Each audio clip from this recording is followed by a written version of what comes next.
got closed in their presence. It is a video of before that, where the segregation of the postal ballots and the votes according to the assembly constituency were being done by the election observers only, and in the presence of the special observer, and two of videography and everything was done.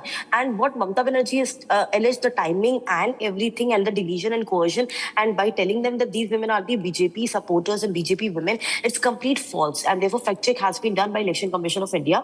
And now Shivangi could be seen as the rattling and the agitated Mamata Banerjee, where now she desperately wants to mobilize her TMC supporters, her cadre of TMC, who are now demotivated because there's a pulse, there's a sense on the ground that Mamata Banerjee is going to lose from the Bhawanipur constituency. And that is the reason Mamata Banerjee herself reached this Shekhawat Memorial School, where in the strong room, the fate of Mamata Banerjee sealed. She especially went there. She waited there. She went inside the strong room to check for herself if someone is inside or not. All this drama, all this chaos done late in night just to make sure the TMC supporters gathered, they mobilized, because now it's very clear, Shivangi, that she is desperate because she has got a sense that she's going to lose from her very stronghold Bhawanipur. That is right. A lot of concerns there for Mamata Banerjee. Harsha, I have that statement, latest statement of Mamata Banerjee, where she has made one more round of allegations. Let's play it out. The police is not working under us. जब the election declared हुआ है, they said they are under the election commission, and the super power, some super power is working and pressurizing them. Yes. And every day they are calling through video or the meeting or the WhatsApp, और उसको चमक देता है, उसको चमकाता है कि आप लोग को पेंडिंग का आपको केस लगा देगा, आपको सस्पेंड कर देगा, कुछ नहीं कर पाएंगे. Observer is only there, they don't have any role to play about that.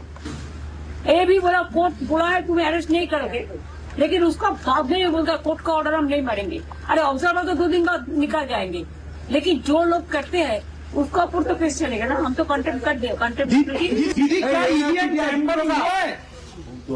अरे भाई नहीं तो हम क्यों आता है, क्यों आया है करने का कोशिश क्या किया कल से हमको पता नहीं है. अस्किल क्या किया है, वो तो बैंडेज लगा के रख दिया. बैंडेज तो कभी भी खुल सकता है, वो क्या थोड़ा स्किल है. पोस्टल बैलेट के पेपर भी बाहर दिख रहे थे वो फुटेज में. हमारा पोस्टल बैलेट चल रहा है ना बाहर, लेकिन लास्ट में आरोप ने मेरे पे एश्योर किया कि भवानीपुर पोस्टल बैलेट नहीं है, लेकिन पहले मेरे को जानकारी था कि वो बारासात में जाएंगे. क्यों जाएंगे?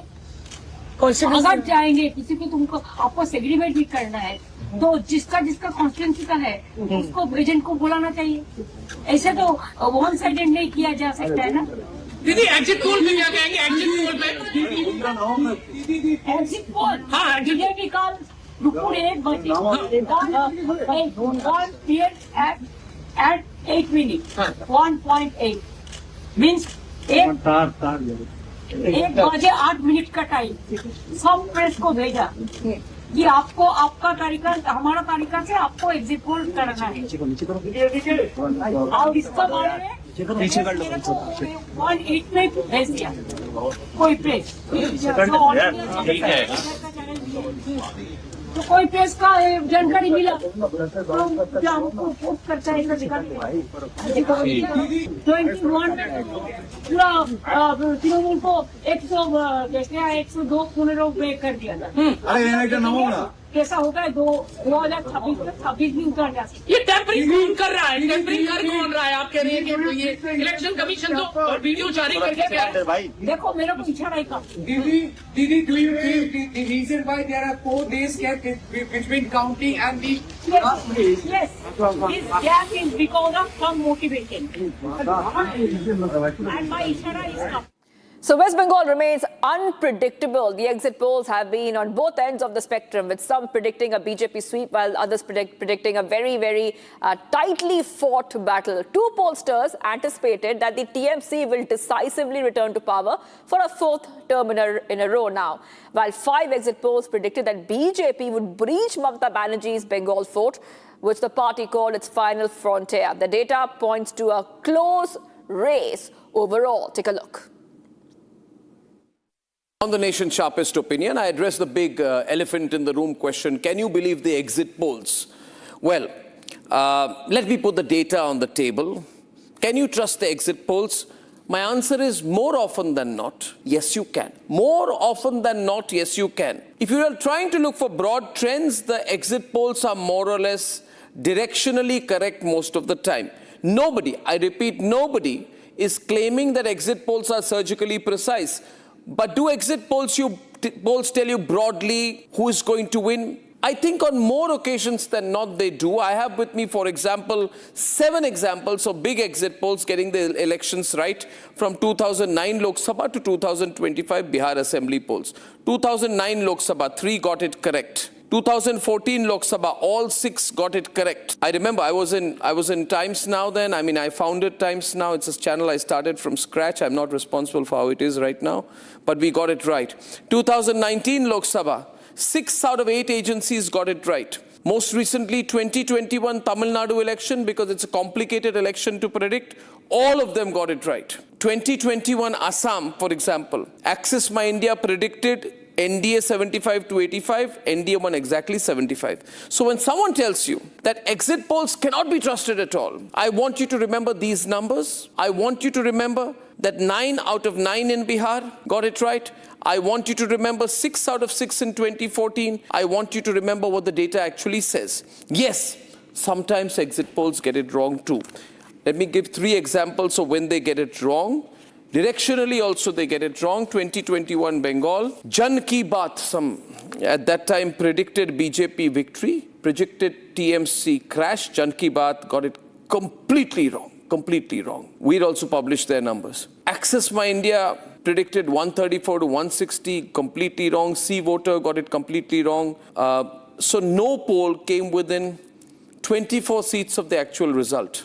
2024 Haryana, so many got it wrong. Matrise got it wrong, Red Mike, P Mark, whatever, all got it wrong. The direction was wrong. 2024 Lok Sabha, that's where the biggest mistakes happened. It was a nightmare. Everybody overestimated the NDA. The actual result, the BJP only got 240. The direction on the winner was right. NDA did win, but the scale was catastrophically wrong by over 100 seats. So yes, polls have been wrong as well. I'm not hiding that. But what I'm asking you is this, that how many times were they right versus how many times they were wrong? The fact is, exit polls, if you look at it, there is a survey done which says on 16 occasions, they're roughly correct on 7, wrong on 4. Directionally, they are more or less right. So if you want to look at a directional sense of the result, you will get it now through the exit polls. Now, one point I want to make on Bengal. I want to spend a moment on today's Chanakya. In 2021, today's Chanakya exit poll was the closest pollster to the actual result. Closest to the actual result, right? And today's Chanakya, Jan Ki Baat got it terribly wrong. Very, very bad poll they did. They gave 160 to 185. But on the other hand, today's Chanakya placed TMC at 180 seats. TMC won 215. The same pollster that gave them 180 seats and were the closest to their numbers in 2021 are saying in 2026 that the BJP could get about 190 on an average in a range of 181 to 203. So today's Chanakya is predicting a big TMC win in 2021, which happened, is predicting this cycle in 2026 has changed and is saying the ground strength of the Trinamool is gone and the BJP is sweeping Bengal. If the TMC wants to look at it, the only pollster that had got it right for them in 2021 has predicted that they are completely out of the game in 2026. But one point also, people have been asking me personally, who will win? Will it be 50-50? Viewers, the political world in India is not 50-50 anymore. Mandates are decisive. And this changes everything about the way we are reading exit polls. When was the last time, for example, in a major state in India, you had a genuine 50-50 contest? A result where neither side would know who would win until the very last seat, a hung assembly situation. A result where even the exit polls say too close to call. It doesn't happen, ladies and gentlemen. 2019 Haryana was the last true hung assembly. BJP 40, Congress 31, JJP 10 in a 90-seat house. Since then, we are not seeing hung verdicts. No hung verdict in Maharashtra. NDA won 235 out of 288. Haryana 2024, BJP won 48 seats, comfortable win. Bihar 2025, NDA won 202 out of 243 seats. Delhi 2025, BJP, which was down and out, won 48 out of 70 seats in a remarkable comeback. So one point you must keep in mind, that elections are complex. Decisions of the people are difficult to decipher, but broadly it would not be wrong to say that as of today, the era of shaky, middle of the road, 50-50 verdicts is over. So one point to repeat once again, more or less exit polls are directionally right. My question for May 4th is not whether the polls are right in that direction. The question is whether the scale of the victory will be more than what has been predicted. I do not believe in hung verdicts anymore. Of course, we can be corrected if that's what the people want. But hung verdicts don't really happen. After this, if you want to have trust on the exit polls, it's your choice, but you can't disregard them either. And taking a short break, viewers, do not go anywhere. Big drama before counting day. TMC alleges the segregation of postal ballots in the presence of BJP agents. So more allegations coming from the TMC. And EC fact checks Trinamool and says all strong rooms closed and sealed in presence of candidates and observers. Stay tuned, viewers. We're live and breaking.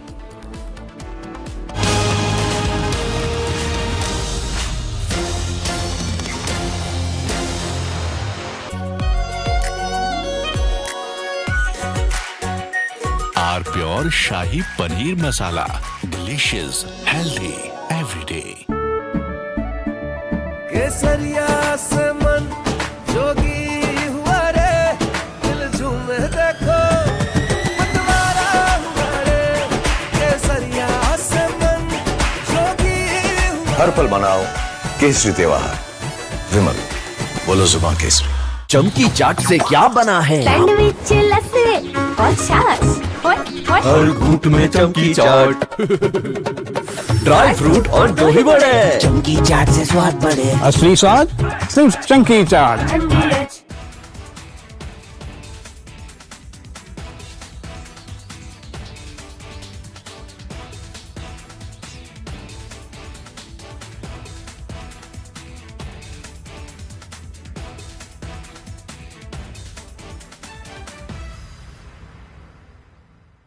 The Indian Air Force is giving its old MiG-29 fighter jets a powerful new weapon from Britain that turns them into modern fighters ready for today's battles.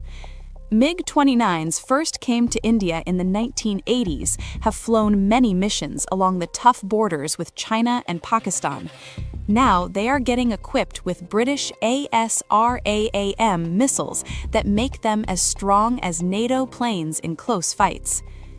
The Ministry of Defense sent out a request for proposals to fit the Advanced Short-Range Air-to-Air Missile on the MiG-29 UPG version. This British missile from the company MBDA replaces the old... A big drama before counting day. TMC alleges the segregation of postal ballots in the presence of BJP agents.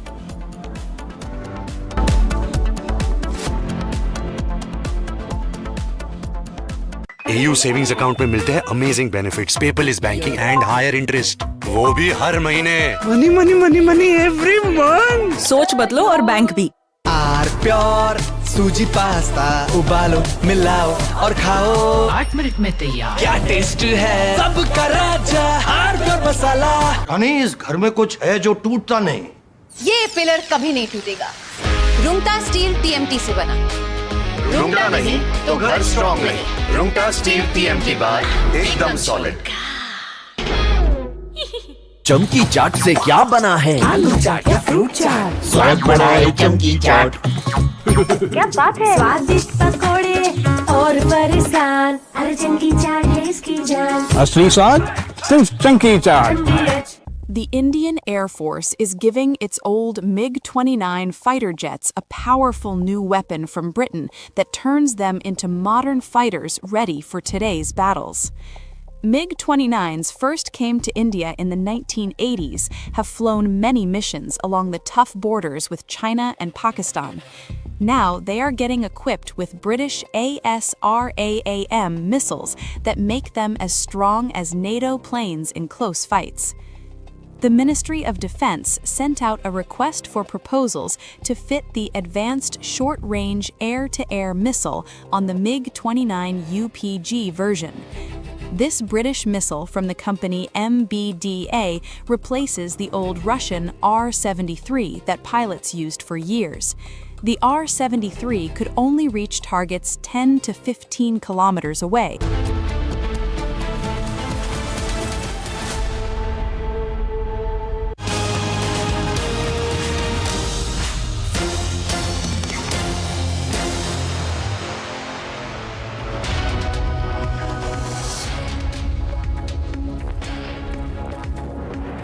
A very warm welcome, viewers. You're watching Republic TV. This is Shivam Dutt Mehta, and our top focus will be the results which are coming on 4th, and it will be the biggest coverage ever you will see on Republic TV. A live coverage, minute-to-minute updates, fastest and the most accurate results on 4th. We'll get you all the details on what's happening on the election front and also all the top national and international breaking news developments. But first up, let's have a look at the top headlines of the hour.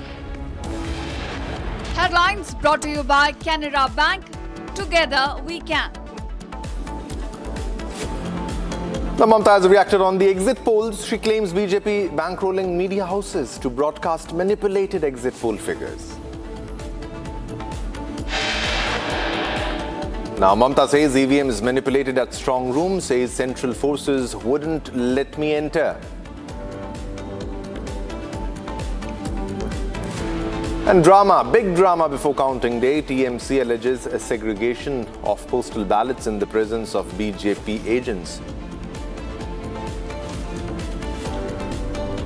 Now, EC fact checks Trinamool's claims. Now says all strong rooms closed and sealed in presence of candidates and observer. Massive clashes outside strong room. More central forces were brought in after Mamata reached protest site. Calcutta High Court rejects TMC allegation that central government employees are controlled by BJP, says impossible to believe that allegation. ECI introduces QR-based ID system to strengthen security at counting centers.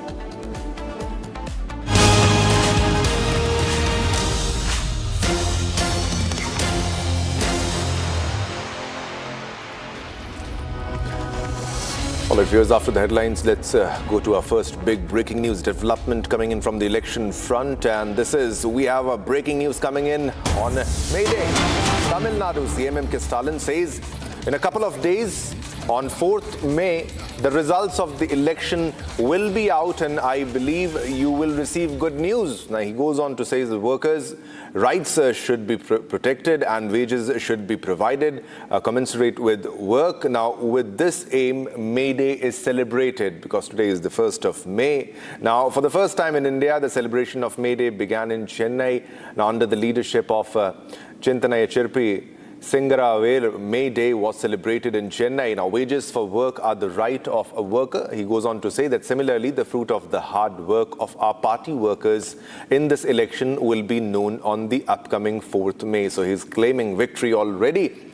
Now, he says that there is no change in that, not even a bit. And I'm not saying that this is based on any opinion polls, but because I understand the feelings of our party workers. Now, in a couple of days, on the 4th of May, the results of the election will be out, and I believe you will receive good news. Now, in this situation, I want to say that we are running the government with the policy of everything for everyone.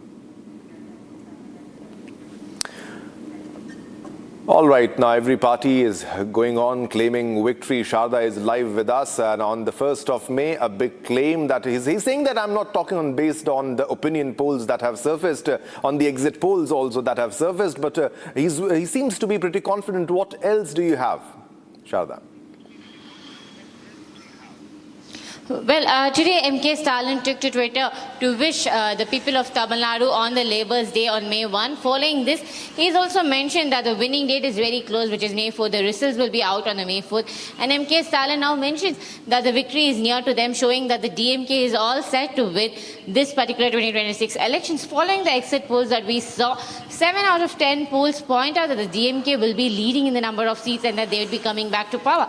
So the DMK is very confident on forming the DMK 2.0 governance in the state of Tamil Nadu.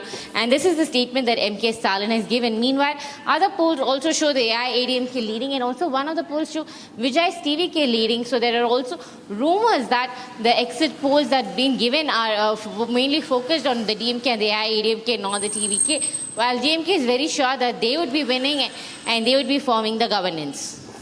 All right, we'll have to wait and watch for that. Thanks a lot, Sharda, for the details in the story. Let's move on to another top story. Now, exit polls for the 2026 Assembly elections in West Bengal, Tamil Nadu, Assam, Kerala and Puducherry hint at close contests ahead of the May 4 results. Now, high voter turnout, including 92% in Bengal and over 84% in Tamil Nadu, has added to the suspense around seat shares and leadership outcomes. However, past trends raise caution. Ladies and gentlemen, in 2021, exit polls got Assam and Tamil Nadu right, but misread West Bengal, where TMC won big. Now, with that in mind, all eyes are now on whether these predictions hold or another surprise awaits. Watch this special report.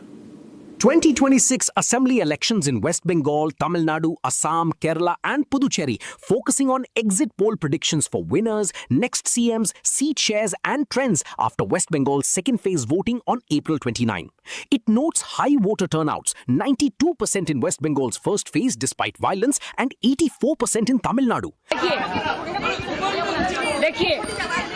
एक क्या गुंडाराज चल रहा है, देश को बेच दिया। ऐसे वोट कभी होता है, ऐसे कभी वोट नहीं होता है। वोट शांति से होता है, लोकतंत्र डेमोक्रेसी का फेस्टिवल होता है, लेकिन ये तो लोकतंत्र को पूरा बालोटा बजा दिया, पूरा इसको एट्रोसिटीज कर दिया।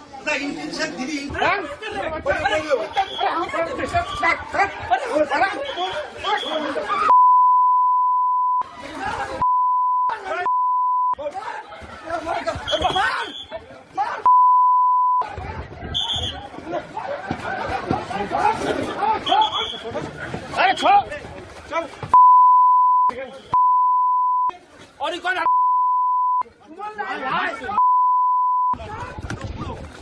पूरा कोई ना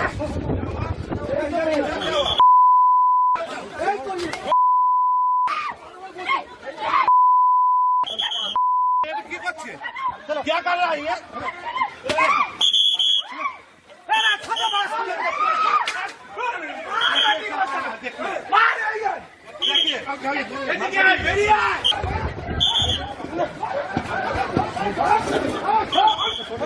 अरे छोड़ और कौन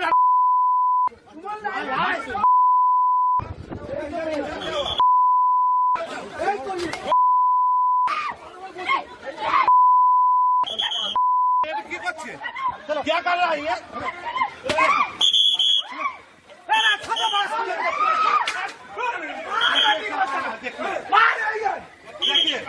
with results due May 4 and reflects on 2021 exit polls' mixed accuracy, correctly forecasting BJP's Assam win and DMK's Tamil Nadu victory, but overestimating BJP in West Bengal, where TMC triumphed.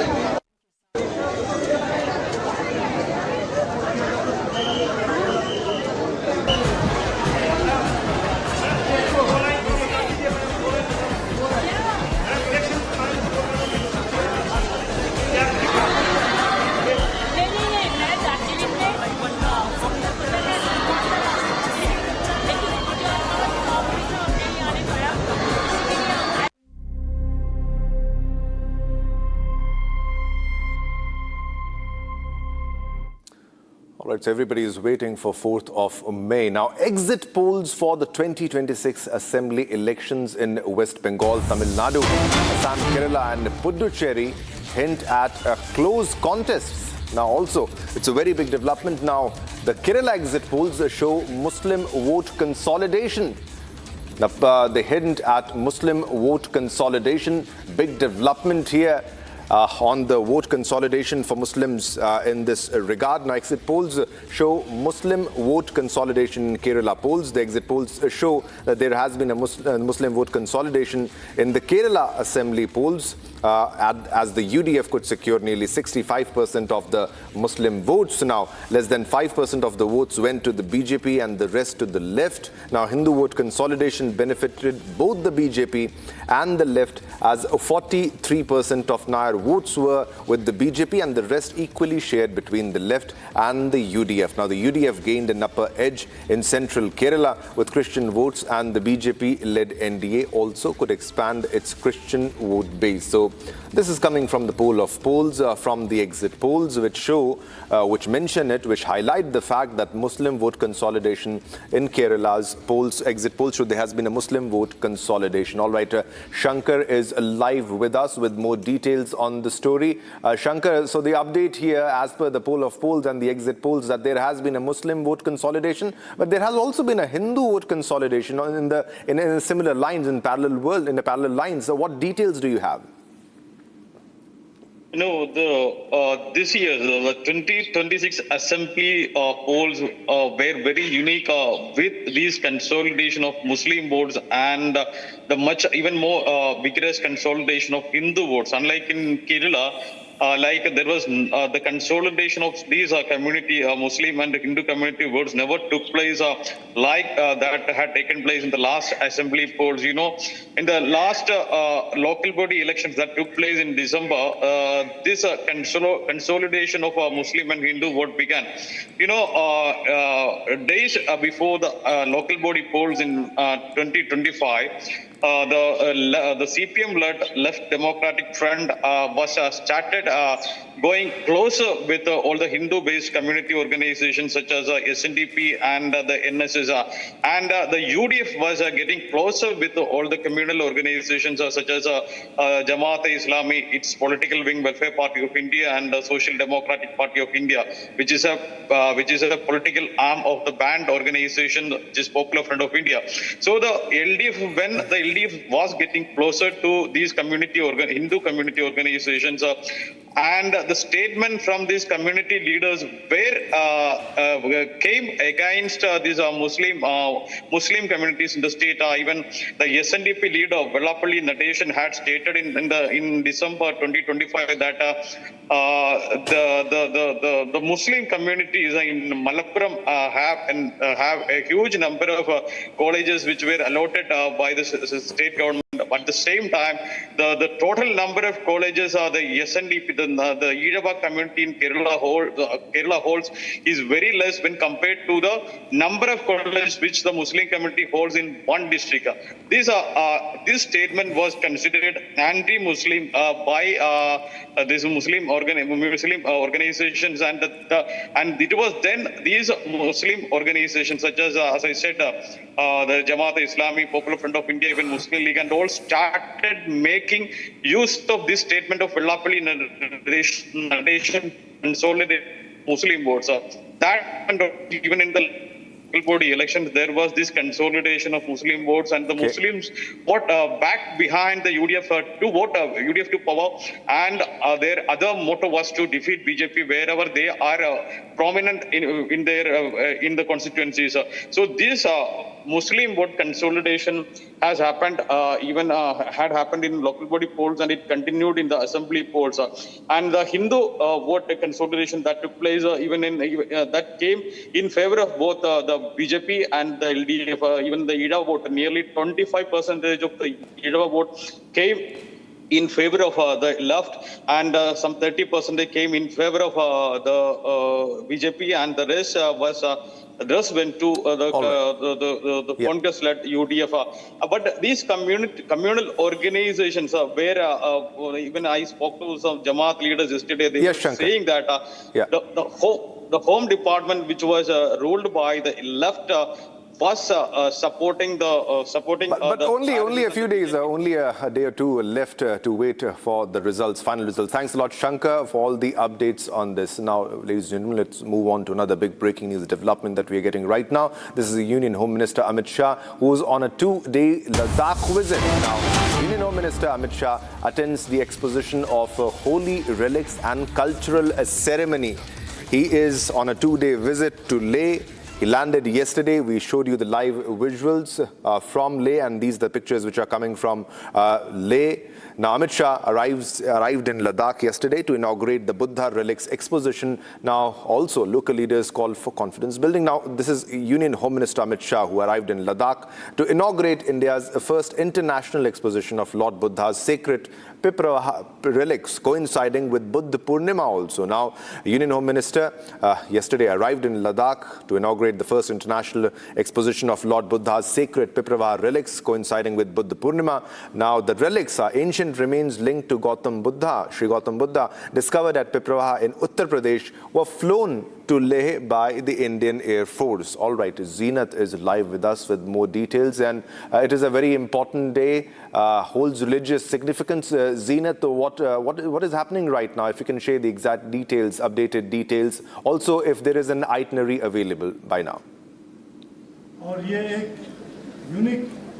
See, we are reporting from the Jeevish Sthal, where the holy relic of Lord Buddha has been kept for the last 2 days, and today Home Minister Amit Shah inaugurated the first international exposure of this relic a while back. Now I'll ask my VJ to show you the visuals coming in from the Jeevish Sthal, where you see the monks from the Ladakh monastery, the Gumpa, and the locals of the Ladakh have come here, and the people in thousands have lined up as far as the address of the Home Minister Amit Shah is concerned. We are focused on the visuals showing you the kind of crowd that has come in to be a part of this religious symbol, because religious occasion, because being Buddha Purnima, it's the birthday of Lord Buddha. So we are seeing here the students coming in from the CBIS. This is the Central Institute of Buddhist Monastery, Buddhist Studies. They are here.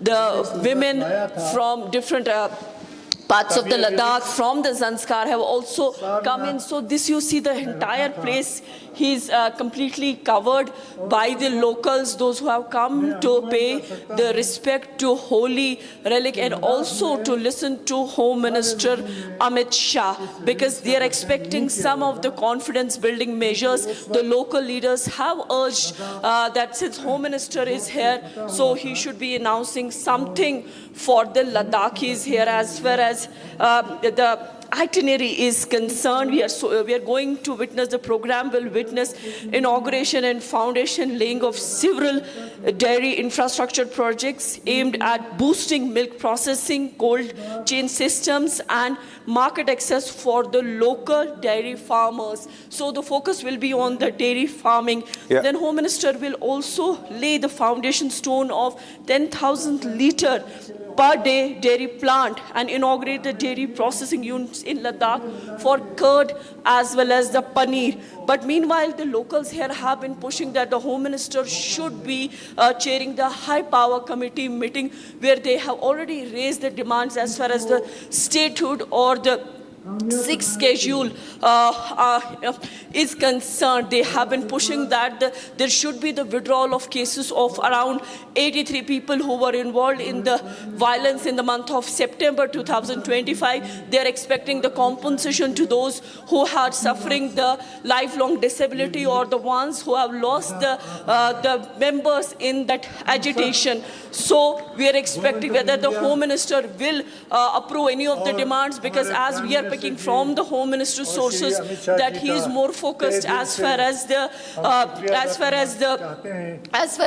this holy relic is concerned, the darshan is concerned, the kind of arrangements that will be there, because this holy relic is coming here almost after 1951. That is what the locals claim here, that last time it was in 1951 when this border state was not having any kind of communication with the people, even from here, Ladakh, the people in Nobra or the Zanskar would not know about the holy relic being here. But now this time the holy relic is going to be here for the next 2 weeks, and after a week it will be shifted to Zanskar also, where people will pay their respects. So we are showing you the young kids, some of them waving their hands towards the camera, showing the presence on, and then you see the women in large number have gathered here to pay the obscene and to listen to the Home Minister of the country, who's visiting here first time after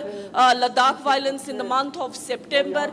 So we are seeing the monks and also the religious prayers, the devotional songs were witnessed by the crowd here. So the crowd and the place is completely covered. You see around the kind of arrangements that have come in, because it is apart from the Ladakh police, we are seeing the ITBP in action, and the team of the Home Minister is here to see that all kind of ease and the comfort is provided to devotees on this day of Buddha Purnima. Yeah, definitely, Zeenat, and this is the first time that these relics, which hold a very important religious significance for the Buddhists, that this has been on display in India, apart from other countries like Thailand and other countries. But also, if you can share more details on the kind of projects that will be inaugurated. You mentioned the 10,000 litre per day dairy project, which is huge, Zeenat. Absolutely. This time the government, union ministry, the central government is focusing on the dairy farming here. The dairy farmers are being upgraded. They are being given benefits as far as the projects are concerned. As we've been talking about, that Home Minister will be laying the foundation of all, and also will inaugurate certain projects, a bulk milk cooler system and an Android-based automatic milk collection system. App will also be launched to improve milk storage, transport and payment transparency for farmers. A mobile milk testing laboratory, that is what we are picking, will be flagged off to strengthen quality assurances for the dairy farmers in the remote areas. And then a memorandum of understanding will also be signed to enhance marketing of dairy products and improve the market access or the accessibility for the local producers.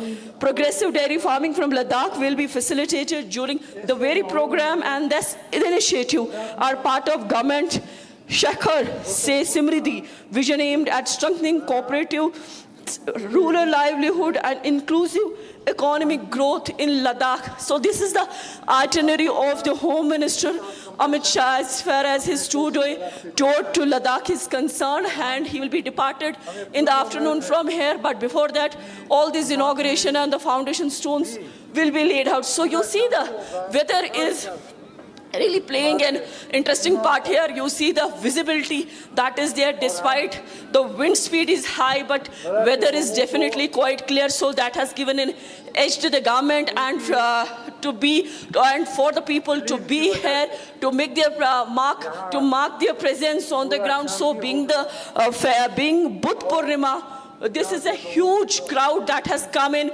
from Ladakh, because Ladakh, as we know, stands with a population of around 135,000, and the majority of the population we see here who had come in, the youngsters, the kids, many school kids are here wearing their uniform, some of them carrying the umbrella, because this is something very interesting to watch, where the huge gathering has come in. This tells you the kind of support the Home Minister's rally has also carried a kind of significance, because for the last couple of weeks we are seeing the Home Ministry or the Ministry of Home Affairs is trying to break the ice between the Ladakh population, because last time what happened in September, there had been a kind of agitation, or they have been in the agitation mode, but now the continuously we are seeing the confidence building measures that have been coming in from the Ministry of Home Affairs. First, they announced that there will be the cabinet subcommittee meet between the leaders on May 22nd in New Delhi, and then they announced another bigger development when it comes to enhancing the number of districts, that they announced that the 5 more districts are going to be added, for which now the DCs and the SSVs have been announced. But meanwhile, the local leaders urge here that apart from announcing the names and the designation or the post, they should focus more on the upgradation of the headquarters or the infrastructure. Definitely, it has given ease to the people who have been really disconnected from, because of the long distances they would travel for a small demands to the particular places. But now they are having the things in their courtyard. When we see the Zanskar, the demand that was there, the local leaders were pushing for a long time to have the district. So these creation of the district, announcement of the districts, the 5 districts, that has gone the number now to 7 to Ladakh, that has definitely given an ease. Then comes the rural infrastructural development. Plus, Ladakh is a tourist destination. How the government is going to protect the environment, because the environment quite here is fragile, for which the local leaders have been pushing for a very long time. There are multiple programs for which the government has already initiated and want to provide the employment to the people in Ladakh, being the border state, because Ladakh has its own significance. Be it it shares its borders with China, it shares its border with or the neighbor like Pakistan. So we see so these are the developments that are coming in from Jeevistthal at present. All right, Zainab, thanks a lot.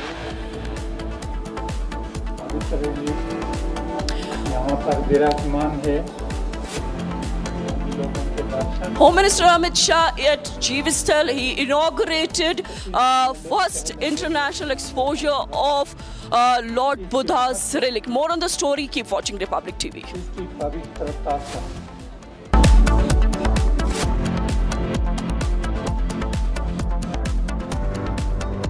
प्यास बुझाए ठंडक लाए सबको भाई जीरा से MTH का जल जीरा जीरा से जीरा से असली रिफ्रेशिंग, असली स्वाद, असली मजा। MTH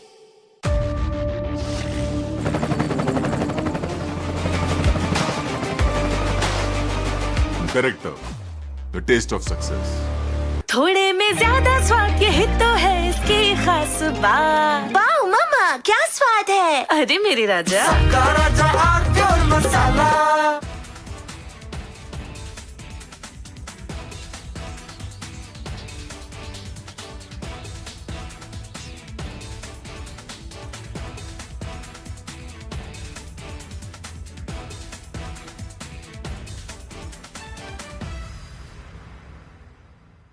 The Indian Air Force is giving its old MiG-29 fighter jets a powerful new weapon from Britain that turns them into modern fighters ready for today's battles.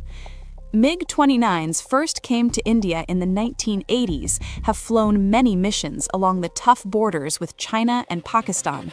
Now they are getting equipped with British ASRAAM missiles that make them as strong as NATO planes in close fights. The Ministry of Defense sent out a request for proposals to fit the Advanced Short-Range Air-to-Air Missile on the MiG-29 UPG. Mamata Banerjee says EVMs manipulated at strong rooms, says central forces would not let her enter.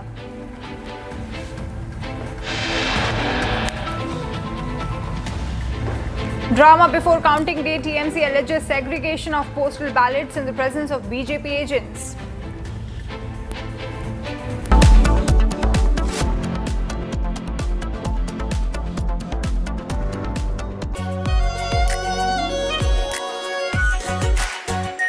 Our pure Shahi Paneer Masala. Delicious, healthy, every day. केसरिया से मन जोगी हुआ रे दिल झूमे देखो मतवारा हुआ रे केसरिया से मन जोगी हुआ हर पल मनाओ केसरी त्योहार विमल, बोलो जुबान केसरी। आर प्योर सूजी पास्ता उबालो मिलाओ और खाओ 8 मिनट में तैयार। क्या टेस्ट है सबका राजा आर प्योर मसाला। The Indian Air Force is giving its old MiG-29 fighter jets a powerful new weapon from Britain that turns them into modern fighters ready for today's battles.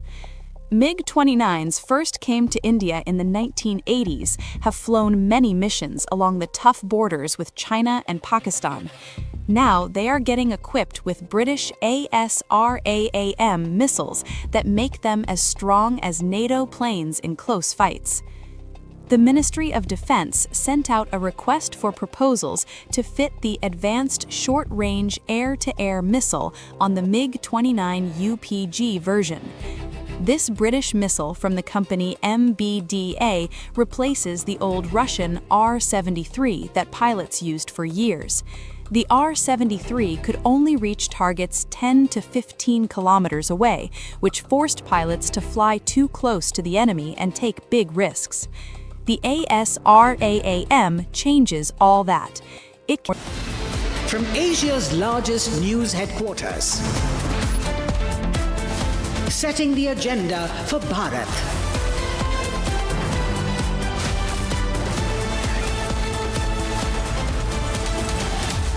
You're watching Republic.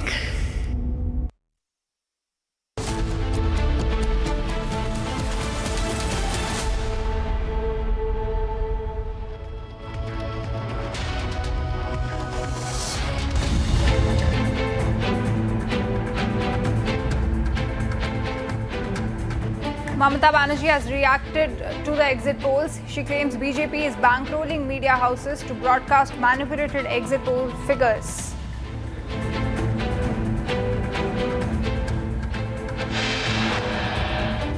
Mamata Banerjee says EVMs manipulated at strong rooms, says central forces would not let her enter.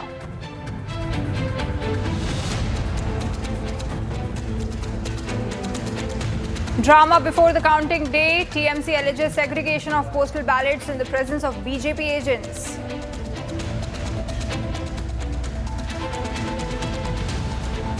Election Commission of India fact-checks Trinamool Congress, says all strong rooms closed and sealed in the presence of candidates and observers. Massive clashes outside the strong room. More central forces were brought in after Mamata Banerjee reached the protest site.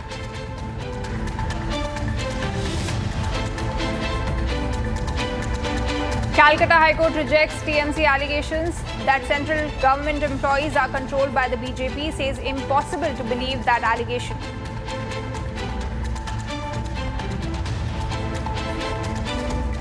Election Commission of India introduces QR-based ID system to strengthen the security at the counting centres.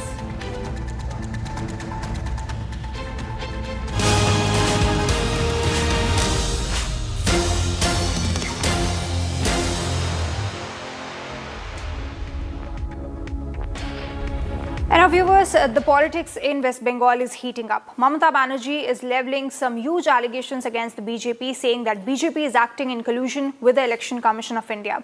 But before we get into that story from West Bengal, let's also look at this breaking news that we are getting from the state of Tamil Nadu, where EPS has responded to the exit polls, says that AIADMK will win 210 seats. This is a statement by EPS, AIADMK leader, responding to the exit polls, says that AIADMK will win 210 seats in the assembly elections. This is big news that we are tracking at this point in time. Remember, exit polls are indicating that TVK's Vijay will secure at around 120 seats in these elections, which is a big margin that can cut into the votes of DMK and AIADMK. But EPS has exuded confidence over its win, saying that AIADMK will win about 210 seats. So this is a breaking news that we are covering. Remember, in 2021, Tamil Nadu voter turnout was 73.63%, which significantly was risen in 2026 this time around at about 84.69%. So more and more people are hitting the polling booths and voting this time around. But EPS is saying that it is sure of securing about 210 seats and winning this time around with a huge, huge margin. This is a big news. In fact, I have my colleague Sharda joining us live to get us more inputs on this. Sharda, big statement and a big claim by EPS saying that the party AIADMK will be able to secure 210 seats. Well, this is the statement that Edapadi has been carrying on the entire time during even his campaign. He mentioned that the AIADMK will come back with a major win. However, after the exit poll, the fight is solely between the DMK and the TVK as expected by these poll companies that have given out the data. However, AIADMK constantly tells that it is TVK that will not be in the game. It is only DMK versus the AIADMK. Meanwhile, multiple media news have come out stating the rumors between the TVK and the AIADMK's alliance after the post-poll, linking between the number of seats that the AIADMK and the TVK will be getting to make sure that they overthrew the DMK from the power, from its governance in the state of Tamil Nadu. Meanwhile, the TVK leaders yesterday speaking to Republic exclusively, the joint secretary of the party mentioned that there is no alliance talk and it's just the rumors built up by the media news channels. And also today AIADMK General Secretary Edapadi K. Palaniswamy has pointed out that AIADMK will come back to power with a majority of a huge number of seats, which is 210 in number. All the parties have clearly mentioned that they don't believe in exit poll and are waiting for the results on the May 4th. Right, Shada, continue to stay with us. We also have another breaking news coming in where Zoho founder Sridhar Vembu has put out a statement and said that at the security in the Delhi airport, the security guy, likely from Odisha, from his name, saw my attire and guessed I must be from Tamil Nadu and excitedly asked, "Sir, Vijay Thalapathy will win?" He questioned. And day before yesterday, a politically savvy farmer in my village, not a big movie fan, told me that Vijay is going to cause a surprise in our booth. He used to be a volunteer from Annamalai, as a Tughlaq analysis said recently that Vijay phenomena in Tamil Nadu should not be dismissed as movies or glamour. A lot of people from various walks of life are pouring their hope for change on him. And I would like to go across to my colleague Sharda. Sharda, very important voice, Zoho founder, in fact, backing Vijay this time around. And also we are seeing multiple exit polls suggesting that he will in fact be able to cross about 100 seats this time around. What do you think? Do you think that there will be a change this time around at the helm? Do you think that Vijay will be able to cut into the votes of AIADMK and DMK? And what essentially will also happen if Vijay is able to secure? Do you think that we can see some sort of an alliance also taking place? Well, the statement from the Zoho founder is not a surprise because Vijay's phenomena is not being underlined by any of the political leaders. No political leader, including the AIADMK General Secretary and DMK leader M.K. Stalin, did not undermine Vijay's entry into the politics this time. It was a three-cornered fight. Both DMK and the AIADMK, the traditional parties, agreed that the TVK's entry into politics will give them a dent, but did not expect it to be a major dent like how exit polls have. Given the preferences saying that 25 to 30% Ochar is being taken by Vijay, and there's also possibilities of him forming the government and also becoming the opposition, getting more seats than the AIADMK.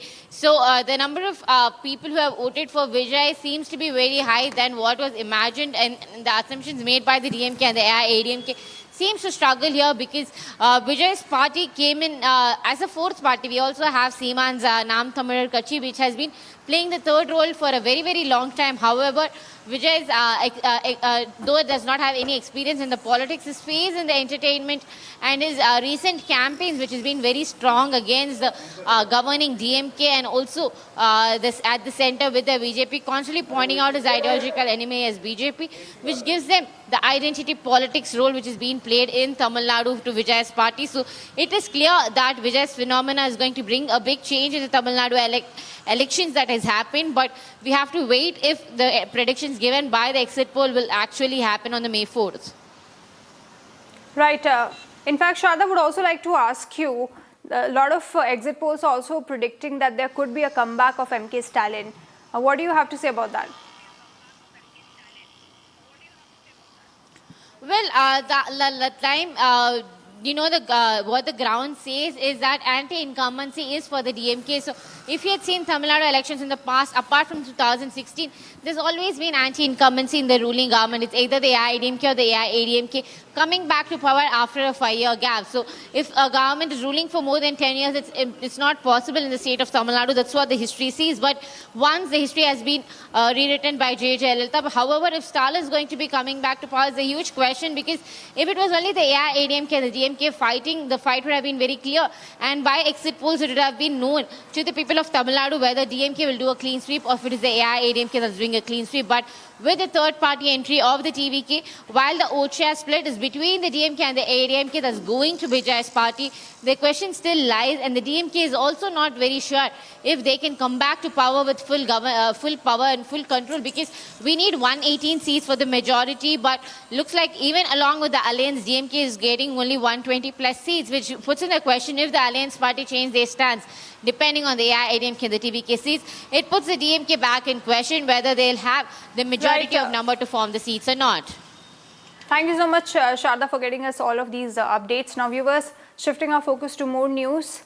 As counting day draws closer, a fresh controversy has erupted between the Trinamool Congress, the Election Commission and the BJP. The TMC has intensified its allegations, claiming irregularities taking place around strong room activity and even also releasing CCTV footage on the social media platform. Now, the party alleged that ballot boxes were being accessed without the presence of authorized party representatives, triggering a major political row in the state. Tensions are also escalating further outside the strong room at Khudiram Anushilan Kendra in Kolkata, where senior TMC leaders Shashi Panja and Kunal Ghosh staged a sit-in protest. Now, the party also accused the BJP and the Election Commission of India of allowing activities without opposition oversight. The situation spilled onto the streets as well, with reports of clashes between TMC workers, police personnel and BJP supporters. Now, in Bhabanipur, a high-stakes constituency, BJP workers blocked a TMC vehicle while party leaders fanned out across the state counting centers, following calls to guard EVM strong rooms. More in this detailed report. Let's take a look.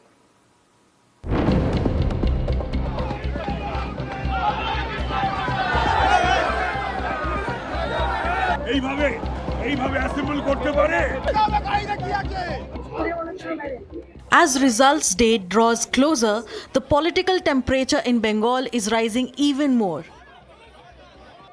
The TMC has now unleashed a fresh political row. TMC hits the streets with EVM excuse 3 days before results. TMC shouting CRPF go back slogans outside strong room. Releasing CCTV footage on social media, TMC has claimed that it shows suspicious movement inside the strong room area. Unofficially, they have told us that yes, there is a gap and miscommunication. Yes, there is a lack of transparency, but in the press.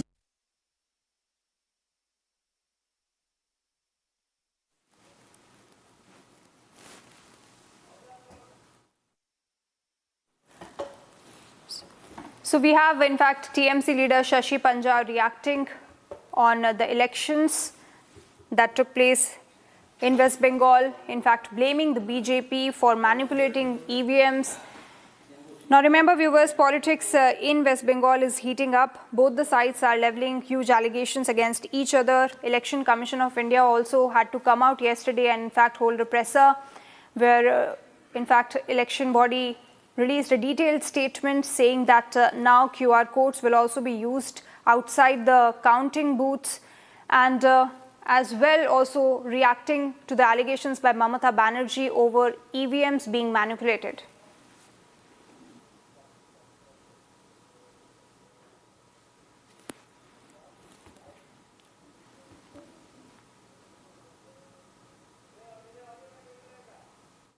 If somebody had responded, we wouldn't have said anything. None of the political party, cutting across all political lines, nobody was present. If nobody was present, then why did you open that particular room and, take in your officers, whoever, to do that postal ballot job? And what job it is? Why is the political party not apprised about it? The moment we noticed activity, human activity out there, Obviously, it is quite a panicky kind of a situation where you can see ballots, pink envelopes. It's visible.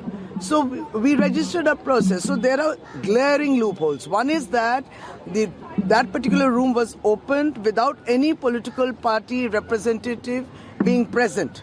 Secondly, we are not apprised that this kind of a activity of postal ballots, etc., will take place. Now, if postal ballots are also being aggregated or, settled into different districts because they have to go to the districts for counting, why was no political representative present for that? I mean, how can that be? A political representative has to be present when that disaggregation is being done. Nothing. So what's wrong? Now, yesterday they were saying, yes, there has been a gap. Unofficially, they have told us that, yes, there is a gap and miscommunication. Yes, there is a lack of transparency. But in the press conference, it was not evident. They did not concede to those loopholes which were there. So this is the situation. And then, after that, look at the way the entire block, it's chock-a-block. It's like a fortress. There is an area where you don't need any permissible card, nothing, to reach to see those cameras, the very cameras which our political workers saw and then flagged these serious concern. Now, since yesterday, it's 12 hours, nobody could access that. If we couldn't access it, so how do we then understand that? And if there was nothing wrong in their system, then why didn't you allow the access? Now we are being told, again a new rule, that cards will be issued so that you can be admitted till up to the cameras. Again a new rule. So we are now going for the identity cards. This is what the situation is. So it's not that we are getting nervous. Rules have to be followed. They just flout all rules. And last moment, there are, they keep changing their own rules. The election commission is claims that all the things are fake. The election commission is claiming. আমি বলছি 3টে কুড়ি নাকি ওরা বলছে যে তারা email পাঠিয়েছে, ঠিক আছে? এখন ধরুন ইমেলটা কেউ দেখেনি, নাহলে কেউ তো থাকতো। None of the political parties, আমি খুব নিরপেক্ষভাবে বলছি। আপনি যেই মুহূর্তে দেখলেন যে কোনো পলিটিক্যাল পার্টি কোনো এজেন্ট আসেনি, সিম্পল ডিও নর্থকে বলুন আর ওরা আমাদের ফোন করবে, আপনারা কি আসবেন, নাহলে আমরা খুলবো। এইটুকু তো ডেমোক্রেসি থাকবে। সে কেউ তো ছিল না, নট ইভেন বিজেপি, আমি ধরে নিচ্ছি তাদের প্রতি তাদের একটা দুর্বলতা, তারা তো থাকবে, কেউ ছিল না। আমরা ক্যামেরা 17-এ নোটিস করলাম যখন ঢুকে গেছে লোক আর ওখানে ব্যালট পেপারস, আমরা তো ভিতরে গেছি, তারপর আমাদের অনুমতি দিয়েছে ডিও নর্থ এবং ডিও নর্থ নিয়ে গেছেন ভিতরে দেখানোর জন্য। C the answers are not.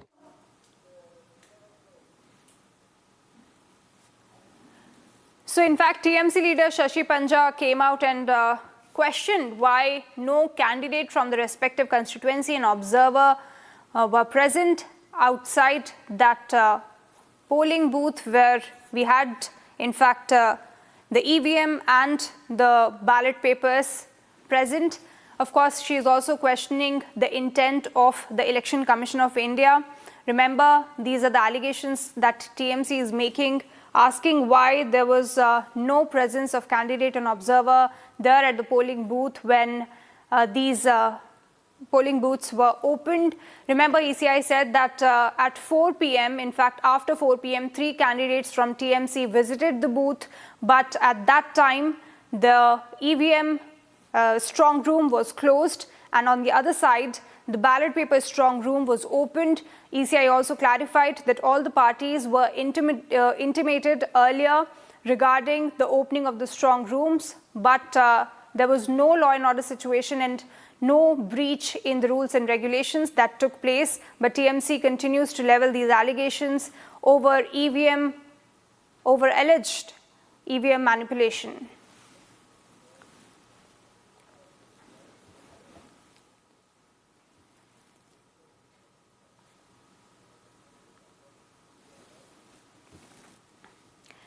And now TVK has confirmed no talks took place with ADMK held for alliance on post-poll.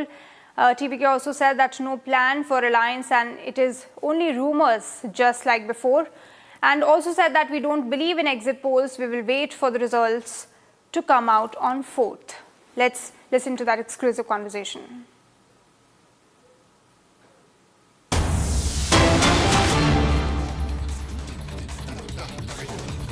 We don't want to comment anything on the exit poll. We wanted to wait till 4th for the real result.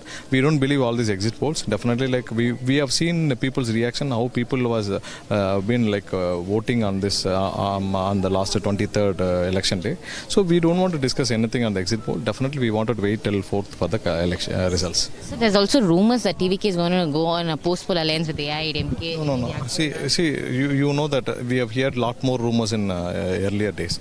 Please don't give any words to these rumors, and definitely nothing like this has happened till now, and don't like discuss on these rumors. Definitely we don't want to hear anything of that sort. So one last question now, as you said you don't believe in exit polls, but how will this TVK plan? Today there was a meeting with all 234 candidates. What is TVK planning on the May 4th? What would be so if our leader has advised all the candidates how they should be careful on the counting day, how they should be on the counting and postal on the counting on the postal votes, everything, like how the candidates should be careful and how they should work on the counting date.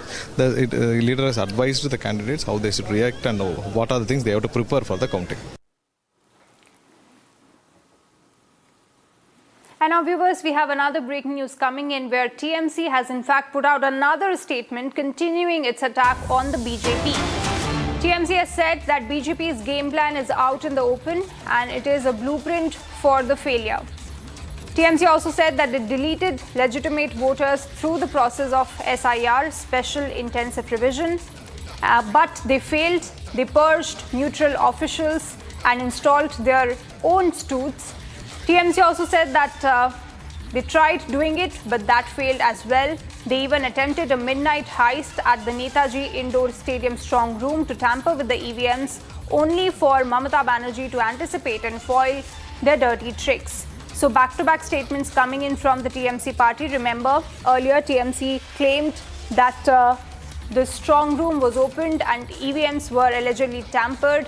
But now TMC also claims that BJP is going to also win Bengal and foil any plans of the BJP. Let's listen into what Mamata Banerjee earlier said. Rajya police is not working under us. Jab the election declared hua, they said they are under the election commission, and the super power, some super power is working and pressurizing them. And every day they are calling through video of the meeting or the WhatsApp, और उसको चमक देता है, उसको चमकाता है कि आप लोग को पेंडिंग का आपको केस लगा देगा, आपको सस्पेंड कर देगा, कुछ नहीं कर पाएंगे. Observer is only there, they don't have any role to play about that.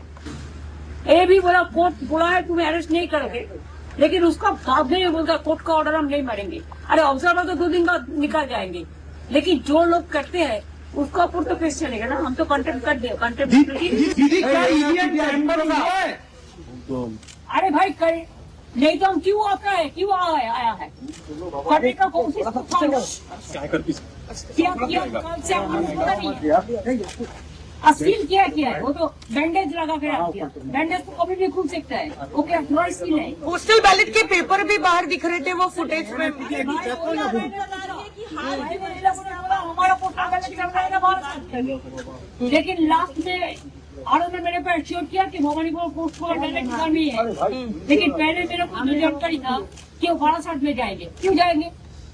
अगर जाएंगे किसी को तुमको आपको सेग्रीगेट भी करना है तो जिसका कॉन्स्टिट्यूंसी का है उसको एजेंट को बुलाना चाहिए. ऐसे तो वन साइडेड नहीं किया जा सकता है ना. दीदी एग्जिट पोल में क्या कहेंगे? एग्जिट पोल पे एग्जिट पोल हाँ डीजे निकाल रुको 1 बजे 1 PM at 8 minutes 1.8 मीन्स 1 बजे 8 मिनट का टाइम सब प्रेस को भेजा कि आपको आपका तरीका हमारा तरीका से आपको एग्जिट पोल करना है. और इसका बारे में 1.8 में भेज दिया कोई प्रेस. तो कोई प्रेस का जानकारी मिला तो हमको पोस्ट करता है 21 तृणमूल को 102 पुनरों पे कर दिया था. कैसा होता है 2026 भी उतर जा सकता. ये टेम्परिंग कौन कर रहा है? टेम्परिंग कर कौन रहा है? आप कह रहे हैं कि ये इलेक्शन कमीशन तो और वीडियो जारी करके क्या है? देखो मेरे को इच्छा नहीं का And now viewers, time to slip into a very short break, but don't go anywhere. We have more lined up on the other side of the bulletin. Mamata Banerjee says EVMs manipulated at strong room, says central forces would not let her enter. Drama before the counting day, TMC alleges segregation of postal ballots in the presence of BJP agents.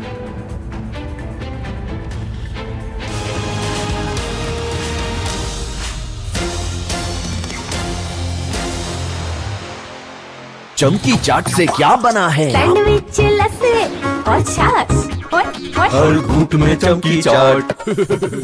अब बताओ, स्वाद आया? असली स्वाद सिर्फ चमकी चाट। AU current account के साथ मिलता है free UPI QR overdraft facility और एक ही ऐप से बैंक के सारे काम। AU सोच बदलो और बैंक भी। थोड़े में ज्यादा स्वाद, यही तो है इसकी खास बात। वाओ मामा, क्या स्वाद है? अरे मेरे राजा, सबका राजा आरती और मसाला।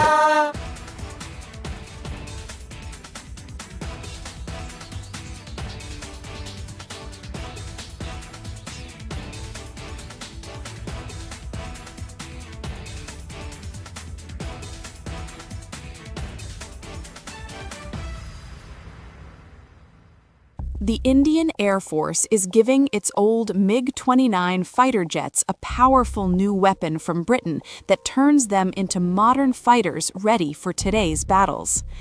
MiG-29s first came to India in the 1980s, have flown many missions along the tough borders with China and Pakistan. Now they are getting equipped with British ASRAAM missiles that make them as strong as NATO planes in close fights. The Ministry of Defense sent out a request for proposals to fit the Advanced Short-Range Air-to-Air Missile on the MiG-29 UPG version. This British missile from the company MBDA replaces the old Russian R-73 that pilots used for years. The R-73 could only reach targets 10 to 15 kilometers away, which forced pilots to fly too close to the enemy and take big risks. The ASRAAM changes all that. It can hit targets more than 25 kilometers away, almost double the old range. It flies at Mach 3 speed and uses a smart infrared seeker that ignores enemy flares and jamming better than before. The Indian Air Force flies more than 55 of these MiG-29 UPG jets in frontline squadrons. These planes guard the northern and western borders day and night. Earlier upgrades added new radars, engines, and digital cockpits, but the short-range missiles stayed old. Now the ASRAAM brings fire-and-forget technology. Once the pilot locks on and fires, the missile finds the target on its own, even if the jet turns away to dodge enemy fire. It also works with helmet-mounted displays, so the pilot can just look at the enemy plane through the visor and the missile follows the eyes. This high off-bore sight ability lets the jet attack from strange angles.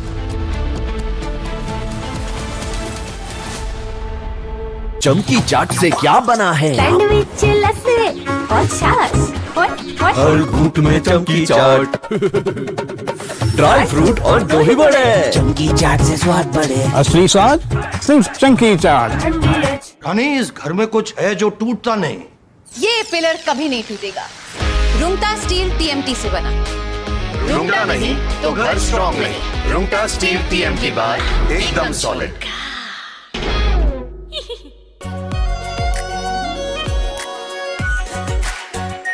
Are Pure shahi paneer masala, delicious, healthy, every day. The Indian Air Force is giving its old MiG-29 fighter jets a powerful new weapon from Britain that turns them into modern fighters ready for today's battles. MiG-29s first came to India in the 1980s, have flown many missions along the tough borders with China and Pakistan. Now they are getting equipped with British ASRAAM missiles that make them as strong as NATO planes in close fights. the Ministry of Defense sent out a request for proposals to fit the Advanced Short-Range Air-to-Air Missile on the MiG-29 UPG version. This British missile from the company MBDA replaces the old Russian R-73 that pilots used for years. The R-73 could only reach targets 10 to 15 kilometers away, which forced pilots to fly too close to the enemy and take big risks. The ASRAAM changes all that. It can hit targets more than 25 kilometers away, almost double the old range. It flies at Mach 3 speed and uses a smart infrared seeker that ignores enemy flares and jamming better than before. The Indian Air Force flies more than 55 of these MiG-29 UPG jets in frontline squadrons. These planes guard the northern and western borders day and night. Earlier upgrades added new radars, engines, and digital cockpits, but the short-range missiles stayed old. Now the ASRAAM brings fire-and-forget technology. Once the pilot locks on and fires, the missile finds the target on its own, even if the jet turns away to dodge enemy fire. It also works with helmet-mounted displays, so the pilot can just look at the enemy plane through the visor and the missile follows the eyes. This high off-bore sight ability lets the jet attack from strange angles without turning the whole plane first. This upgrade matters a lot because the region stays tense. Pakistan flies JF-17 jets with modern PL-10 missiles that reach farther and lock on quicker. China uses even better systems on its J-20 stealth fighters and other planes. In a real dogfight, the old MiG-29 with R-73 could lose the first shot. With ASRAAM, the Indian pilots get longer reach, faster lock, and higher chance to survive. The missile also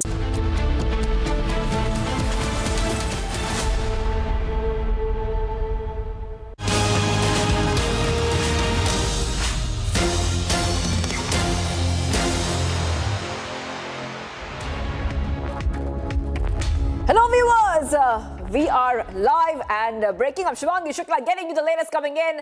A lot of developments we are tracking from West Bengal because TMC has started once again putting allegations on the Election Commission and the BJP, allegations of EVM tampering and a lot more. So we are getting a strong response from the BJP, from Mamata Banerjee and the Election Commission on this. We'll get you all the details, but the headlines first. Let's get started.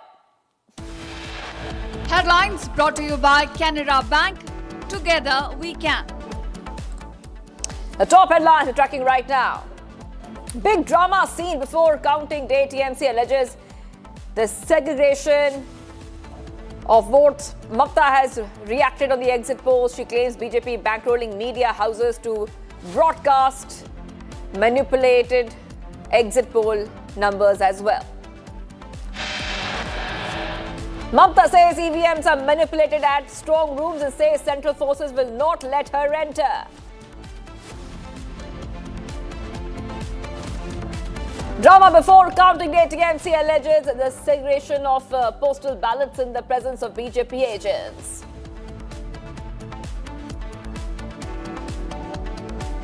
EC fact checks. TMC says all strong rooms closed and sealed in presence of candidates and observers.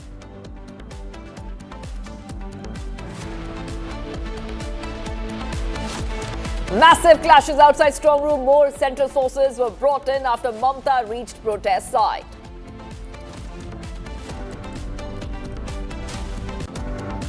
Calcutta High Court rejects TMC allegation that central government employees are controlled by the BJP and says impossible to believe that allegation. Election Commission of India introduces QR-based ID systems to strengthen security at counting centres.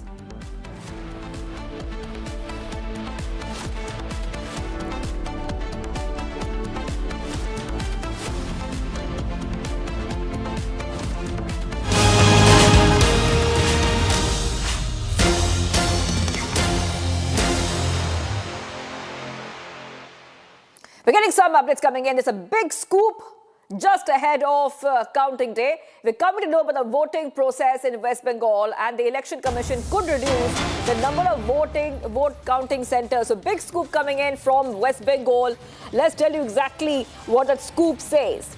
It says an official stated that Commission may reduce the number of centers from 87 to 77. Prior to this, about 2 weeks back, the number of centers had already been reduced from 108 to 87. Now, Election Commission could be reducing the number of counting centers for the West Bengal assembly polls. The number could be reduced to 77 from the previously planned 87. And the TMC raising concerns about the reduction of counting centers. Big updates coming in here on Republic TV, where we see that the counting centers will be reduced.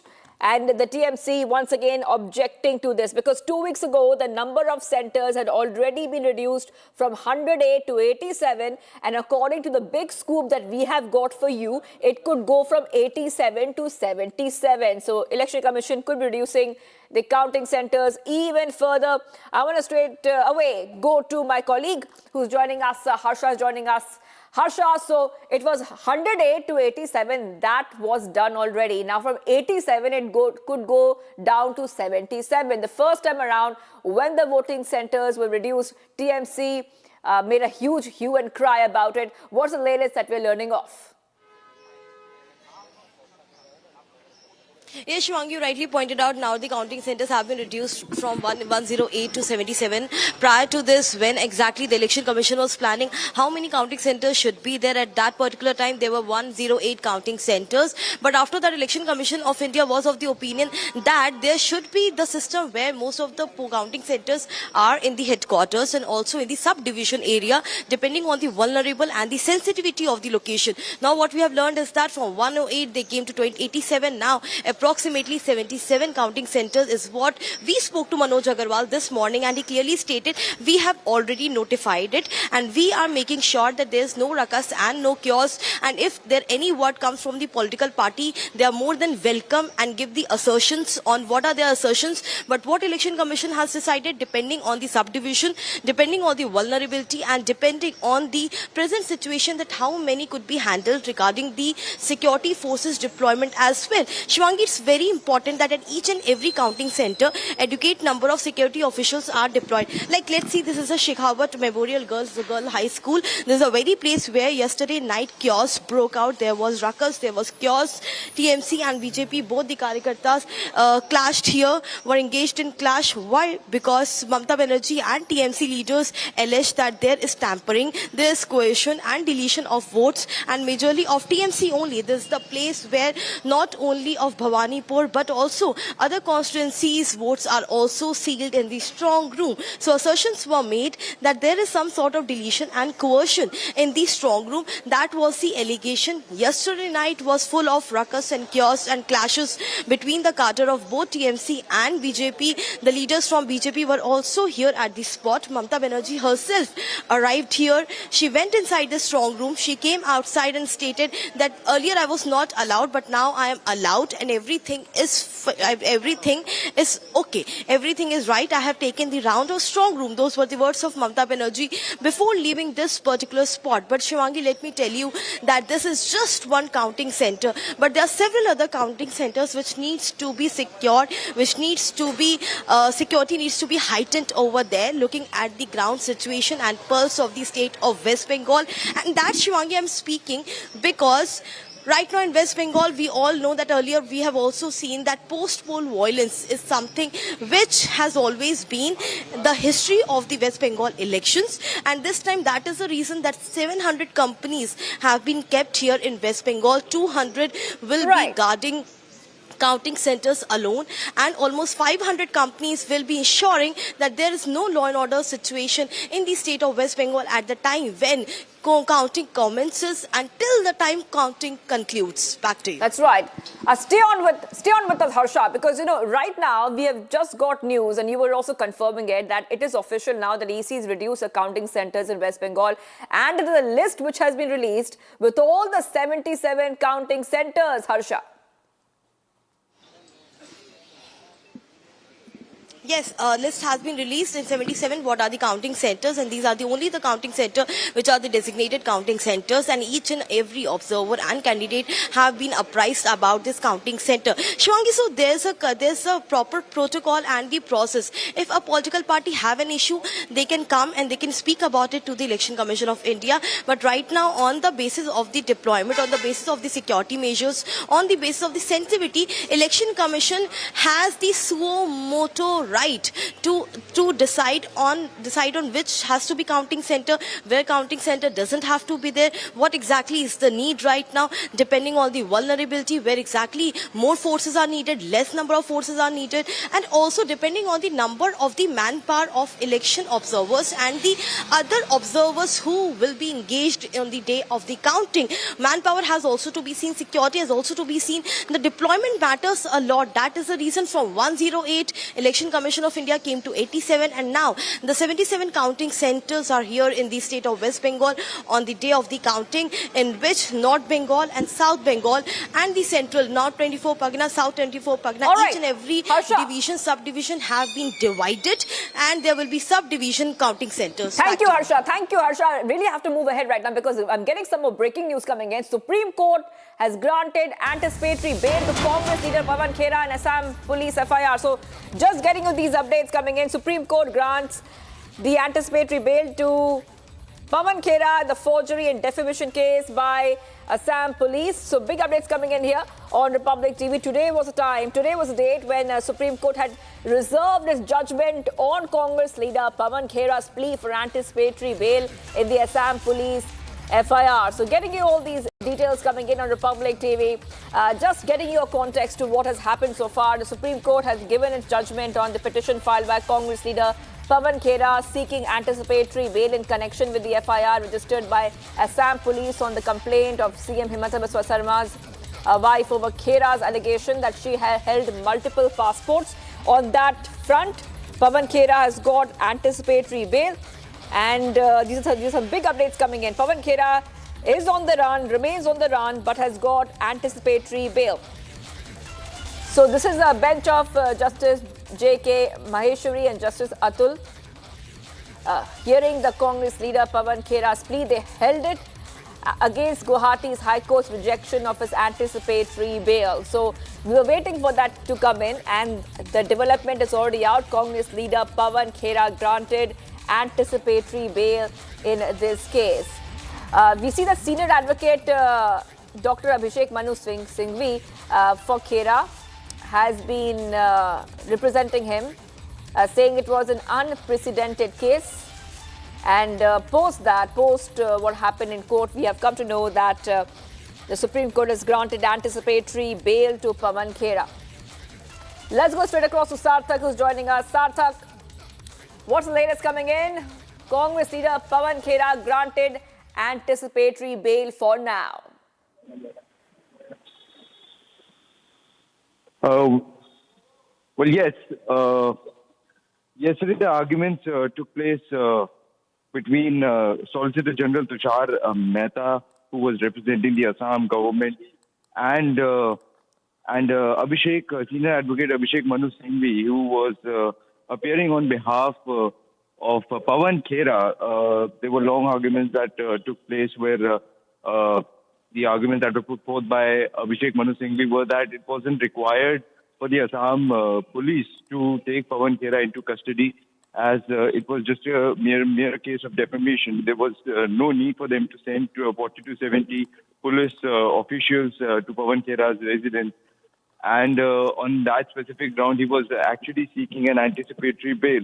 However, it was brought to the knowledge of Supreme Court that it was by Tushar Mehta that it was not just a case of defamation, because serious charges were pressed by Assam police in the FIR, sections related to forgery, sections related to criminal conspiracy. So, because at the time of the press conference, Pawan Khera had also displayed some documents related to the access of passport by Mamata Sarma's wife. So it was alleged that Pawan Khera had forged those documents, and therefore it's important for the Assam police to take him into custody. the Supreme Court took cognizance of that. Long arguments happened yesterday.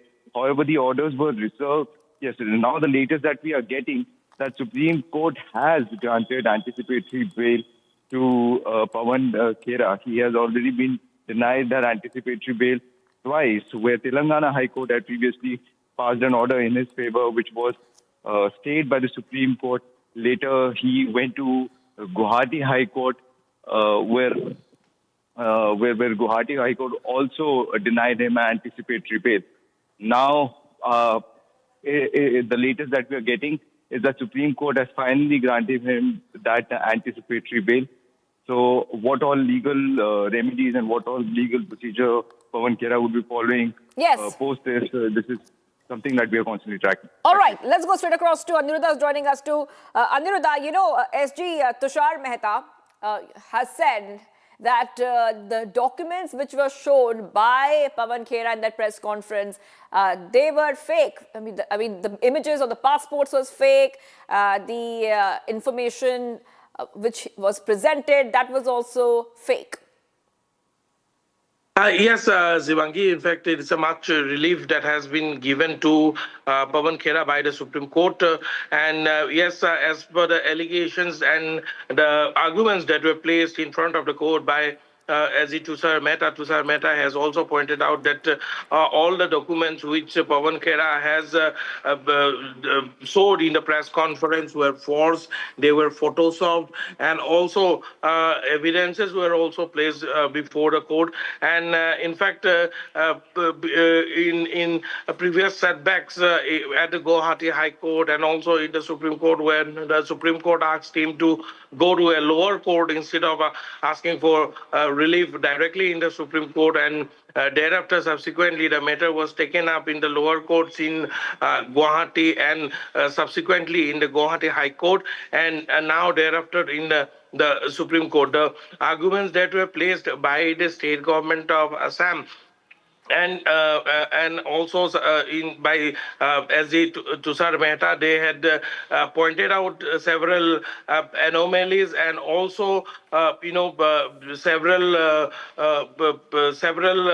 questions were put by the SG and the government of Assam in the court as far as Pawan Khera's whereabouts and his motive were concerned. Pawan Khera, on the other hand, had placed before the Supreme Court that he fears custodial humiliation, and based on it, while hearing the arguments in the Supreme Court yesterday, the Supreme Court reserved its order, and today the Supreme Court has granted anticipatory bail to Pawan Khera. I'm sorry to interrupt you there, Aniruddha, but thank you for getting those details. I'm getting some more live pictures.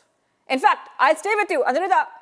Aniruddha, I will stay with you. Let's stay with you and tell our viewers a little bit about the background of this case. You know, we saw so many allegations that Pawan Khera made, against Himanta Biswa Sarma and his wife, and we saw a big political showdown over this case in which Pawan Khera has got an FIR and now he's got anticipatory bail. Just take our viewers through what's been happening, this entire slugfest. That too happened just before the Assam elections. Yes, Ivangi, just before the Assam election, probably on 4th of April, Pawan Khera did a press conference in Delhi, and subsequently another press conference was done in Guwahati, where Pawan Khera alleged that Riniki Bhuiya Sarma, Chief Minister Himanta Biswa Sarma's wife, has got, several multiple passports, and he had also sold property, claiming that those property belongs to Riniki Bhuiya Sarma and Himanta Biswa Sarma, and tried to give a sense or a portrayal in front of the media that Himanta Biswa Sarma and Riniki Bhuiya Sarma, both of them are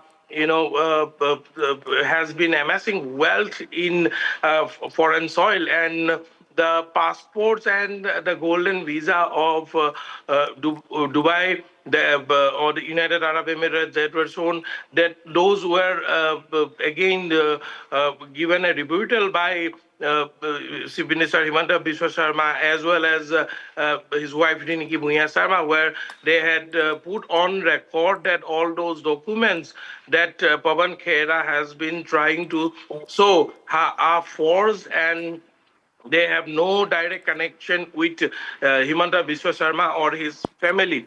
In fact, Riniki Bhuiya Sharma, after the FIR was filed against Pawan Khera, Riniki Bhuiya Sharma also interacted exclusively with Republic Media Network, where she also launched a sketching attack on the Congress party, alleging that the Congress party has not only attacked her, but it was an attack on the esteem of women in India. And we also witnessed how Pawan Khera tried to remain underground. Police from Assam came to his residence in Delhi. They conducted raids at his residence, but he was nowhere to be found. In fact, he has been absconding. He has been Anuradha, on the hold run on for a second there. Anuradha, I'm getting some more breaking news coming in. The Republic has accessed the bail order. So I just want to go ahead and tell our viewers what it says. We'll try to go to Sarthak also because Sarthak knows what happened in court. Republic accesses Pawan Khera's anticipatory bail order. Khera has been asked to cooperate, appear before police as needed. Khera warned not to tamper with evidence during the trial pendency. Khera asked not to leave India without prior leave from court. So without informing the court, Pawan Khera cannot leave the country. They're making this very, very clear. And the court had observed that the allegations appear to carry political overtones when giving the anticipatory bail to Congress leader Pawan Khera in Assam police FIR. Sarthak, yes, take our viewers through, let's go through the main points of the bail order that Republic TV has accessed. Yes, absolutely. Republic has been at the forefront of tracking this case, and this time around we have also gained access to the bail order, which says that the anticipatory bail has been granted to Pawan Khera. However, there are some standard conditions that have been applied in the bail order, where he has to support the investigation, he has to adhere to all the conditions that will be applied during the course of this investigation. He cannot fly outside India, he cannot travel outside India. So these are some standard conditions that have been applied and that have been pressed in the bail order. It is very important to mention that the investigation is still ongoing, but the Supreme Court has observed that in this kind of investigation,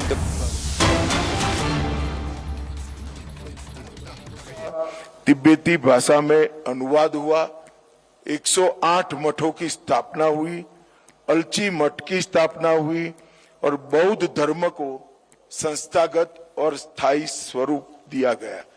मित्रों, आज भी पूरे दुनिया में जहां जहां बौद्ध परंपरा है, लद्दाख से संवर्धित हुआ ये ज्ञान बहुत महत्वपूर्ण माना जाता है। आज ये पवित्र अवशेष यहाँ पर आए हैं, तब मैं एक बात कहना चाहता हूं। महायान बौद्ध साहित्य में कहा गया है, पवित्र अवशेषों का दर्शन करने का सौभाग्य जब मिलता है, तब बुद्ध का ही दर्शन करने का सौभाग्य मिलता है। और आज इतने लंबे समय के बाद लद्दाख की जनता को स्वयं बुद्ध का दर्शन करने का सौभाग्य मिल रहा है।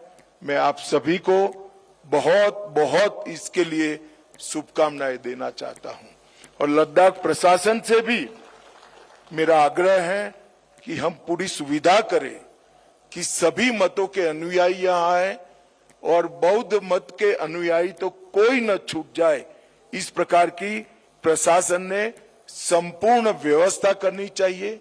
यहाँ पर आईटीबीपी, सेना और लद्दाख प्रशासन अपने घर पर बुद्ध पधारे हैं, इसी प्रकार से आव भगत और सुविधाओं के लिए हमेशा तत्पर रहना चाहिए।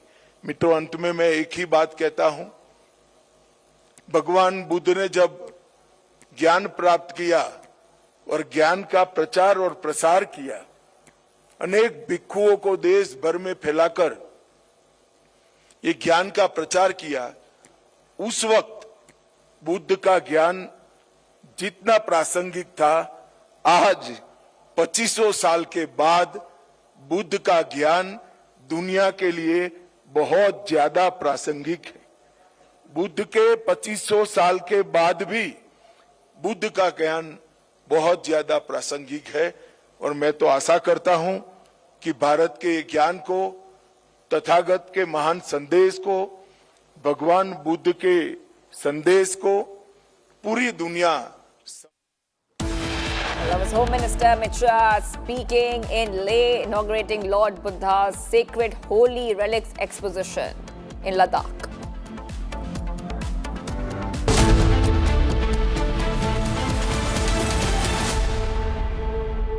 प्योर सूजी पास्ता उबालो, मिलाओ और खाओ, 8 मिनट में तैयार। क्या टेस्ट है, सबका राजा आर प्योर मसाला।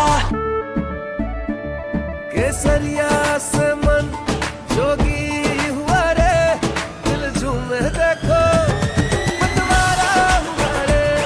केसरिया से मन जोगी हुआ। हर पल मनाओ केसरी त्योहार। विमल, बोलो जुबान केसरी। प्यास बुझाए, ठंडक लाए, सबको भाए जीरा से। MTH का जल जीरा, जीरा से। जीरा से असली रिफ्रेशिंग, असली स्वाद, असली मजा। MTH।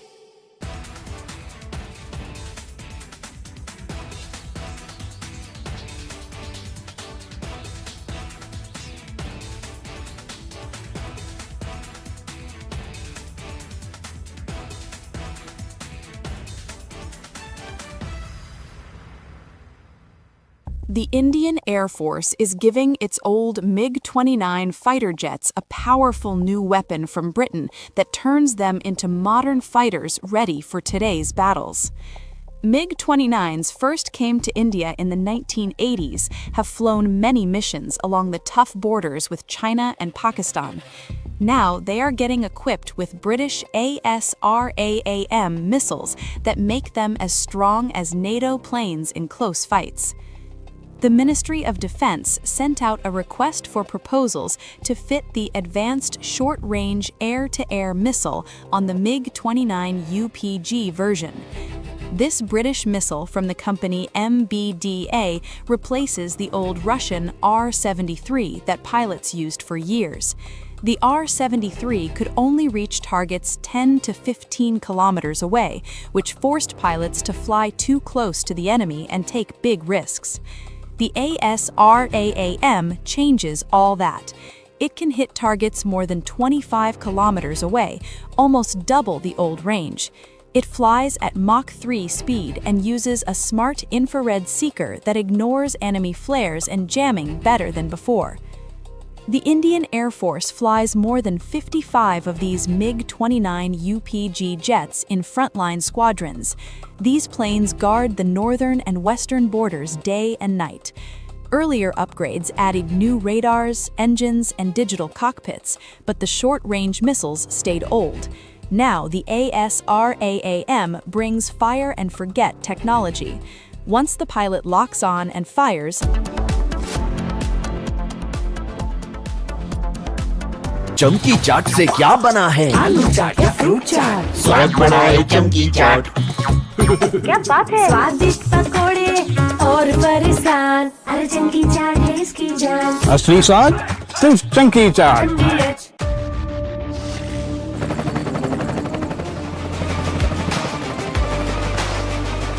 Character, the taste of success. थोड़े में ज्यादा स्वाद, यही तो है इसकी खास बात। वाओ मामा, क्या स्वाद है? अरे मेरे राजा, सबका राजा आर प्योर मसाला। The Indian Air Force is giving its old MiG-29 fighter jets a powerful new weapon from Britain that turns them into modern fighters ready for today's battles. MiG-29s first came to India in the 1980s, have flown many missions along the tough borders with China and Pakistan. Now they are getting equipped with British ASRAAM missiles that make them as strong as NATO planes in close fights. the Ministry of Defense sent out a request for proposals to fit the Advanced Short-Range Air-to-Air Missile on the MiG-29 UPG version. This British missile from the company MBDA replaces the old Russian R-73 that pilots used for years. The R-73 could only reach targets 10 to 15 kilometers away, which forced pilots to fly too close to the enemy and take big risks. The ASRAAM changes all that. It can hit targets more than 25 kilometers away, almost double the old range. It flies at Mach 3 speed and uses a smart infrared seeker that ignores enemy flares and jamming better than before.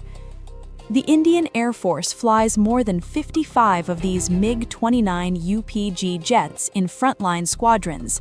These planes guard the northern and western borders day and night. Earlier upgrades added new radars, engines, and digital cockpits, but the short-range missiles stayed old. Now the ASRAAM brings fire-and-forget technology. Once the pilot locks on and fires, the missile finds the target on its own, even if the jet turns away to dodge enemy fire. It also works with helmet-mounted displays, so the pilot can just look at the enemy plane through the visor and the missile follows the eyes. This high off-bore sight ability lets the jet attack from strange angles without turning the whole plane first. This upgrade matters a lot because the region stays tense. Pakistan flies JF-17 jets with modern PL-10 missiles that reach farther and lock on quicker. China uses even better systems on its J-20 stealth fighters and other planes. In a real dogfight, the old MiG-29 with R-73 could lose the first shot. With ASRAAM, the Indian pilots get longer reach, faster lock, and higher chance to survive. The missile also works well against low-flying drones that are hard to see on radar. Many experts see drone swarms as the new big threat in air wars, and this upgrade gives the MiG-29 a strong answer. The ASRAAM already proved itself on Indian planes.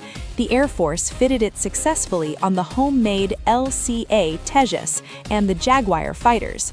Those tests went smooth, so putting it on the MiG-29 UPG is a natural next step. The request includes new launchers, special tools, testing equipment, and training for ground crews and pilots. Once the work finishes, the whole fleet will get the missiles step by step. This keeps the MiG-29 useful for many more years until newer Indian planes, like more Tejas and the Advanced Medium Combat Aircraft, join in big numbers. From Asia's largest news headquarters, setting the agenda for Bharat.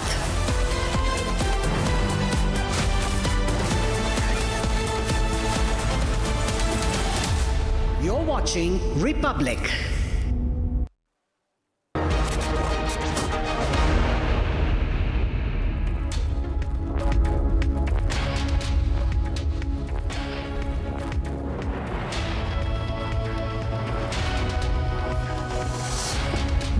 Thank you for joining us on the live report, ladies and gentlemen. 2 days before the results are out in Bengal, and boy oh boy, the theatrics have only increased, they've intensified, and Mamata Banerjee, at the heart of it, trying to fight before perhaps she loses. We don't know, that's what she is anticipating. She's already anticipating a loss, we'll tell you why, and we'll tell you all about the drama and how the Election Commission has rubbished every claim so far. Here are the headlines on the live report. Counting centers reduced in Bengal. That's the breaking input. The counting centers have been reduced from 87 to 77. Further reduction in the last few days when they came down from 108 to 87, now finally 77.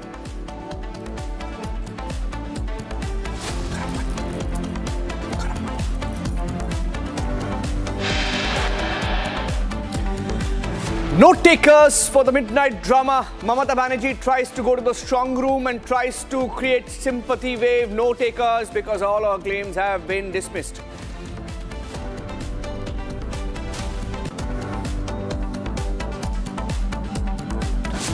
EC rubbishes the Trinamool Congress claim, talks about how there were postal ballots being segregated and how all candidates were informed about it in advance.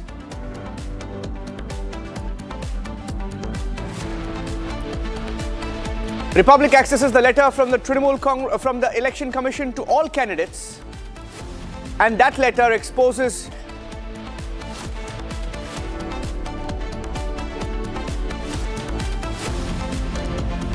is the Trinamool Congress anticipating defeat? Mamata Banerjee extremely nervous ahead of May 4th.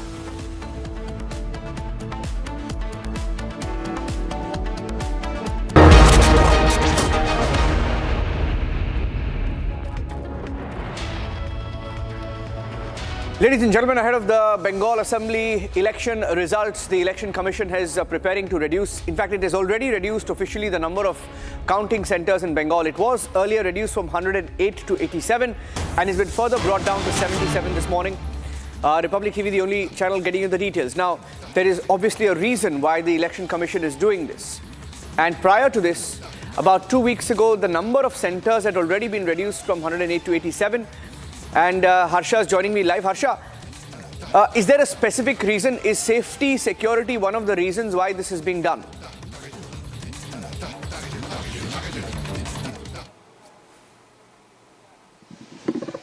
Harsha? Okay, I'm trying to see if you can hear me. Harsha, is safety, security, yes, primarily the reason? Yeah. Security primarily the reason regarding at the counting centers, Niranjan, you have been stating about the security reason which Mamata is stating that it is the interference of the security that is involved in the rigging of the polls. But that's not the point here, Niranjan. What we see here is the desperation, and what we see here is the Chief Minister herself getting rattled. And Niranjan, whomsoever I've spoken to from 2011 to 2021, all this time, whenever Mamata Banerjee has been contesting election, she has not came out a single time during the day of the polling, and also she has never visited a strong room. This is for the very first time that Mamata Banerjee herself has visited to the strong room. Right now, showing you the visuals from the counting center in Bhawanipur, Niranjan, where exactly the chaos broke out yesterday night, where there was a clash between TMC and BJP. Mamata Banerjee herself visited the strong room. She went inside, she checked everything herself, and she came out stating everything is all right. And also Manoj Agarwal, the CEO himself, stated that to the observers and the candidates of the TMC, the letter was given by the Election Commission of India to visit the strong room at the time when there will be segregation of the postal ballot. The TMC chose not to come, and if they are not available, if they are not coming to the strong room, even then we have to do the segregation of the postal ballot. That is the reason why yesterday was the chaos, because TMC didn't come at the point where actually the segregation of the postal ballot was happening. After that, there was CCTV footage. The CCTV was right, Shravan, but the Niranjan, but the allegation were wrong, Niranjan. The allegation were completely wrong, which also in the press conference CEO Manoj Agarwal himself stated. Right now, if you see, Niranjan, this looks like counting centers are becoming and transforming into the fort, as we see more and more security deployment has been enhanced overall. Earlier, the counting centers were 108 in number. Now they have been reduced to 77 number. And Niranjan, this all so that in counting centers remain in headquarter and in subdivision, so that the security can be adequately deployed each and everywhere. You see the number of forces which are now here after the polling in the state of West Bengal, 700 companies. And in that 700 company, 200 company will only protect the strong room and the counting center. The 500 will be engaged in ensuring that there is no law and order situation in the state of West Bengal. This is the situation of West Bengal right now. Allegations coming from the TMC party, and also BJP is not leaving any stone unturned to give back the response to the TMC, because yesterday night when Shashi Panja and Kunal Ghosh were here at the counting center, immediately BJP leaders like Priyanka Tibrewal and others reached the spot. There was immense chaos here, Niranjan, immense chaos, and that all because of the allegations of the TMC of deletion and coercion of the votes, which was completely fake, which was misleading, which Election Commission also have stated.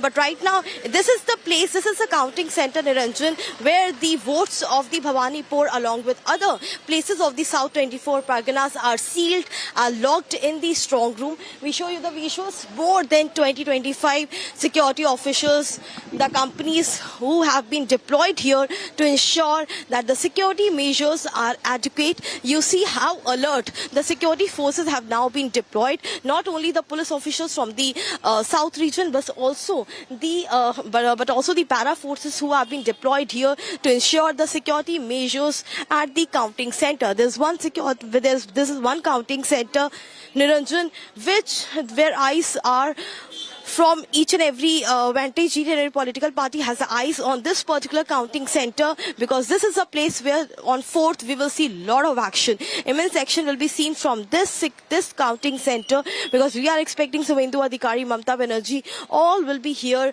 on the day of the counting, and counting center, as we were talking, has been reduced to 77, but deployment of massive forces here at the counting center, which also gives a lot of sense of the deployment by the election machinery for the counting day of counting, as Bengal has always witnessed the history of the post-poll violence, be 2021, be 2024 parliamentary election, or be 2023 panchayat post or 2011 elections. Post-poll have always been witnessed at the highest of level, and that is the reason why these visuals become very important to show you, because it's just today, after 3 days, there is counting, and all eyes, Niranjan, are on the counting centers, which are deliberately being stated that the tampering is happening, deletion is happening, coercion is happening, but the reality is that no one is allowed to enter the counting center. In fact, this time Election Commission of India has given the QR code, and photo identity card has been issued to the people who are only allowed to enter the counting center. If they don't have a QR code and the photo identity, then those will not be allowed inside the counting center. So that's the kind of arrangement which Election Commission has done this time to ensure that the security measures are intact and there is no rigging, and no one tries to create chaos inside the counting center on the day when actually the counting of votes is taking place. Back to you, Niranjan. You know, the whole fight between Mamata Banerjee and the Election Commission. Let's pull out the pictures from last night, because the story is about what happened last night. And we were live last night from outside the strong room, and Republic Bangla is live there even now. Harsha is outside another strong room right now. Mamata Banerjee has alleged, and that's my next angle. Let's go across to that. Mamata Banerjee has claimed, she's tried to claim EVM tampering, etc., because obviously she's anticipating defeat. She feels, most polls are saying that she's on the way out. Most exit polls say Mamata Banerjee may not even win the election, and that is why there was a huge chaos last night outside the strong room. Trinamool Congress resorting to late night drama. We were live on these pictures last night when the Trinamool Congress tried to create a ruckus, and they tried to make these fake claims of EVM tampering. While I stay on these pictures, we'll also show you the video of what Mamata Banerjee and the Trinamool Congress claimed. They tried to show a video, and in that video, essentially, postal ballots were being segregated. Postal ballots were being segregated. Not even opened. They were being segregated. And they tried to pass that off as EVM tampering. Harsha, Election Commission has given a point-by-point blow. They've given a point-by-point response of what happened. If you can take us through what happened in that video. We'll play out that video, and Harsha will explain to us, because there is an attempt to spread fake news. Why don't you speak over the video and tell our viewers what happened? We'll show the chaos, and we'll show the fake CCTV claim. Yes, Harsha. So, Niranjan, on our screen, we play the CCTV playout, which exactly was the video which was posted by the TMC on their social media platform, stating that this is the deletion and coercion of the votes of majorly of the TMC, because Mamata Banerjee now seems to be rattled and completely furious over, she believes that this is a very tough competition. Both, as she's on edge. If anyone who wins from this constituency, Niranjan, it's going to be, the difference is going to be only of 900 to 1,000 votes and not more than that. And if I tell you about CCTV, morning strong room was completely sealed and locked in the presence of observers and candidates. The candidates from both TMC and BJP and other parties were present here when the strong room was locked. But after that, at 4 o'clock, before the segregation of the postal vote, it was told to each and every political party to come at the strong room for the segregation of postal ballot, because postal ballot from several places it has come. It has to be segregated according to assembly constituency. Let's say there's assembly constituency number 102, assembly constituency number 119, 117, 118. If you see, there are polling station, and we can clearly understand how many numbers of polling station there are. And according to the segregation of assembly constituencies, Niranjan, the segregation of postal ballots was to be done. And Election Commission of India invited BJP, TMC, Congress, CPM, all the parties to come here, so that in presence of the candidates, this entire segregation of postal ballot could take place. But what happened was, no one from TMC came. Neither Shashi Panja came, neither Kunal Ghosh came, no one from TMC party came. BJP sent its one of the candidates from BJP reached here, CPM candidate reached here, and this particular video from a strong room is that only. There's no opening of the seal, there's no opening of the postal ballot. No one has actually opened the votes and seen who has voted for whom. Only the ballots are being segregated according to assembly constituency wise. If you see, Niranjan, the women there who are working, they are taking out the postal ballot and they are segregating it according to the assembly constituency. The work is being done because that is important. We spoke to Manush Agarwal this morning, Niranjan. He said this is the works of Election Commission of India. Election Commission of India will perform its duty.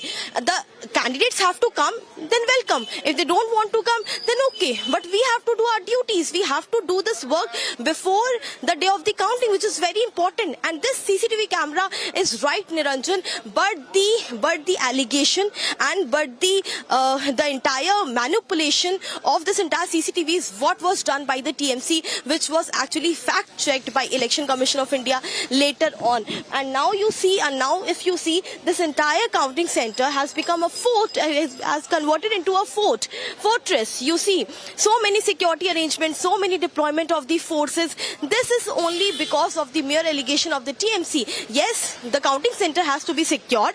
The preparations are being done, and you see already the deployment has been ensured at the counting center.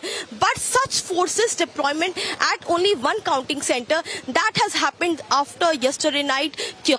Chaos broke out, Niranjan, here only of the mere allegation of TMC of Mamata Banerjee. Let me tell you, Niranjan, that this is just a desperate move of the Mamata Banerjee. Now very well there is a demotivation amongst the cadre of the TMC. They very well know that Mamata Banerjee is on edge. They also have their internal report where it is being stated that there's a tough fight between Mamata and Suvendu and anyone can win. This time no one is confident to say that Mamata Banerjee is winning from Bhawanipur constituency.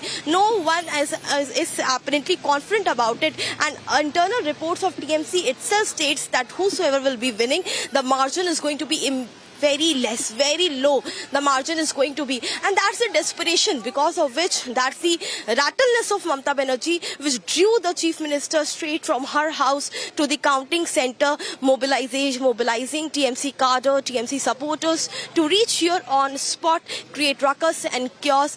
And it is all post-poll clashes which we are witnessing right now, Niranjan, in the state of West Bengal. And this is going to be much more on the day of the counting and after counting. Back to you. I want to play out what Mamata Banerjee said. We'll play out what Mamata Banerjee said and the different reactions that are coming in from the BJP. Of course, there's a huge political fight in Bengal. BJP countering Mamata Banerjee as she makes those claims, perhaps nervous. EC also contradicting her. Let's put that graphic out. How the EC responded to Mamata Banerjee. We have a graphical representation of the war of words between the Trinamool Congress and the Election Commission. And the EC has, in a point-by-point counter, has busted that claim. They said there is a CCTV footage that shows, and this is what the AITMC, that is All India Trinamool Congress claimed, AITC or Trinamool Congress claimed, that this is murder of democracy, and that CCTV footage exposes the BJP in active collusion, etc., etc. Typical fake news being pushed by the Trinamool Congress and And they got called out because all political parties were told that postal ballots were being segregated. Perhaps the Trinamool Congress being selective and trying to hide behind selective claims. They've gone completely on the back foot now. Their protest has fizzled out overnight. Here's what Mamata said, and then we'll go across to some more breaking news coming in from other election states. And let's also tell you that in the last almost 12 hours, the Election Commission has issued 3 or 4 press conferences. The TMC claimed EVM tampering, and the Election Commission of India had said that no CCTV cameras were switched off, which was a claim that Trinamool Congress made, that ballot boxes were opened, but none of the CCTV footage actually shows that. CCTV footage shows that the EVMs are intact. And TMC claimed that boxes were opened without candidate or agent, voting agent, polling agent. But a postal ballot strong room, opens only as per rules. These were some of the disclaimers put out. Let's play out what Mamata Banerjee said. Here's what Mamata Banerjee said. Before that, I want to get in some news. As we get you the breaking news update from Bengal, we have some news coming in from Iran. This is big news because we are hearing there is a revolt within Iran's leadership. Now, this was suspected because Arakchi was seen as the face of the talks, the face of the diplomatic reach out. He was seen in Pakistan. He was seen talking to different countries, went to Russia. But reports suggest that there are huge disagreements brewing between Arakchi, Pezeshkian and Ghalibaf. There is a huge divide. And this divide is between Arakchi, Ghalibaf and Pezeshkian, as per reports that are emerging from Iran. In fact, let's also tell you that as per the reports coming in, the Iranian officials are seeking to oust Arakchi. They claim he's overly aligned with the Revolutionary Guard chief's stance in negotiations with the United States. And Pezeshkian and Parliament Speaker Ghalibaf reportedly have accused Arakchi of sidelining them, not acting as a minister representing the government, but rather as an aide to the IRGC commander, Ahmad Wahidi. So there seems to be a divide. And the report comes on the backdrop of serious disagreements among Iran's top officials regarding the positions taken in talks with US to end the war and make the current ceasefire permanent. The disagreements reportedly relate to whether to agree to discuss Tehran's nuclear program as part of the negotiations. So these are plans. We don't know how deep the divide is, but Major General K.K. Sinha joining us on the broadcast. General Sinha, can they be off point completely on this? And good afternoon. Niranjan, the thing in Iran, actually, as far as Arakchi is concerned, it is hit from both the sides. The Pezeshkian, Ghalibaf, there is one camp, the hardliner IRGC and Ahmad Wahidi. His name is coming that he is too close, but he says that he is too soft. See, Arakchi has been a foreign minister since August 2025.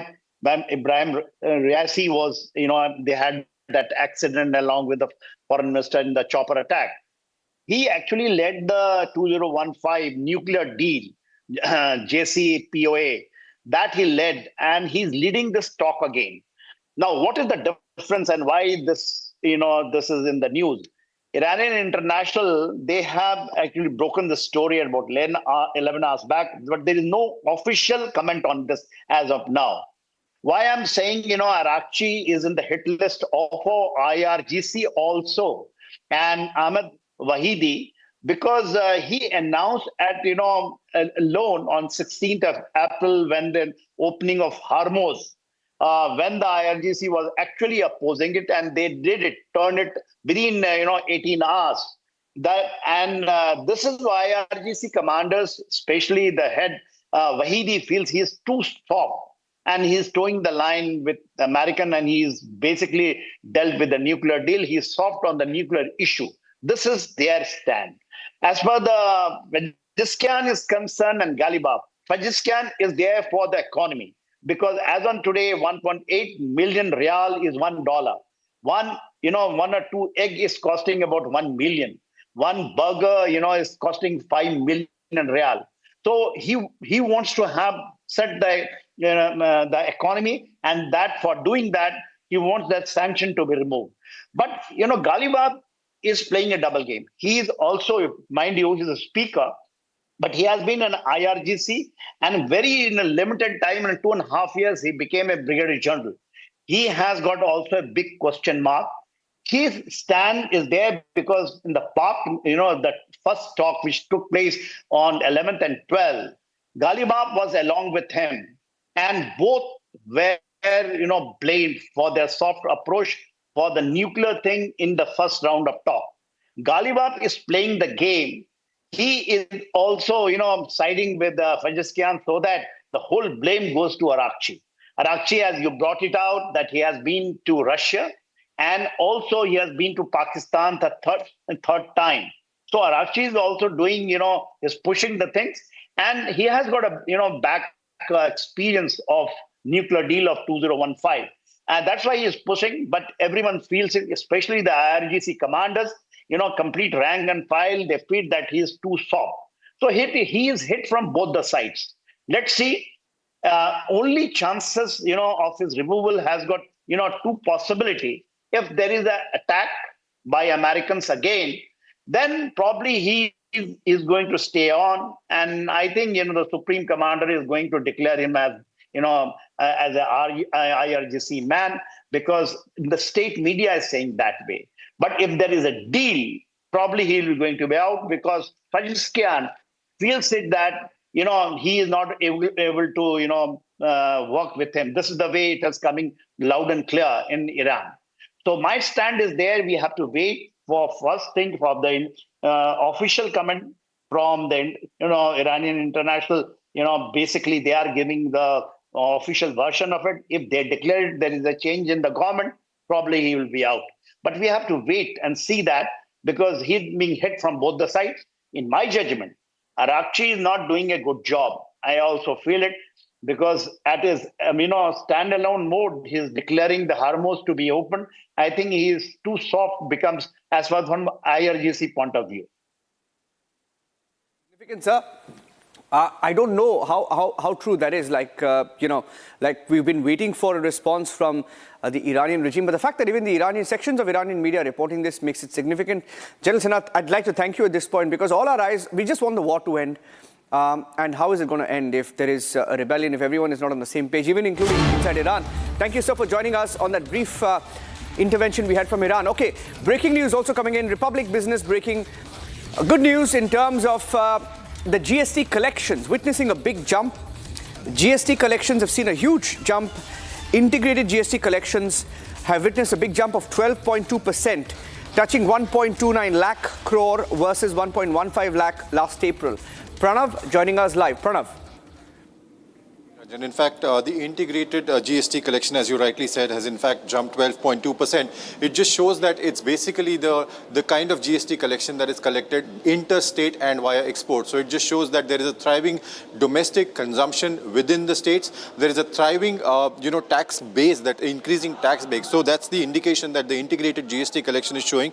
We're witnessing a massive hike of across the GST collection in terms of the overall GST collection. It has increased to 2.43 lakh crore. That's an 8.7% rise from April last. So just shows that as trade normalizes post Donald Trump's tariffs that were struck down by the US Supreme Court, we are seeing some sort of relief within the domestic economy, and the GST collections are just a reflection of that. For that, Pranav, with that quick input of the GST collections from Republic Business, taking a short break, ladies and gentlemen, on the live report. We'll take a break, coming back with elections 2026, verdict 2026. We have some news from Tamil Nadu as well. And the big dramatic development in Bengal. Is Mamata anticipating defeat? Pictures, the allegations, the counters coming up. Stay tuned.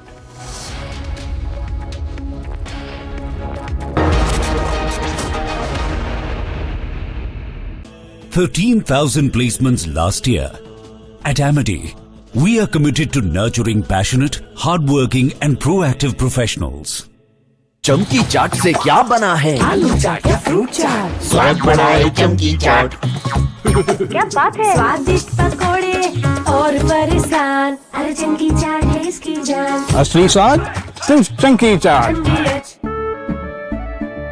केसरिया से मन जोगी हुआ रे, दिल झूमे देखो।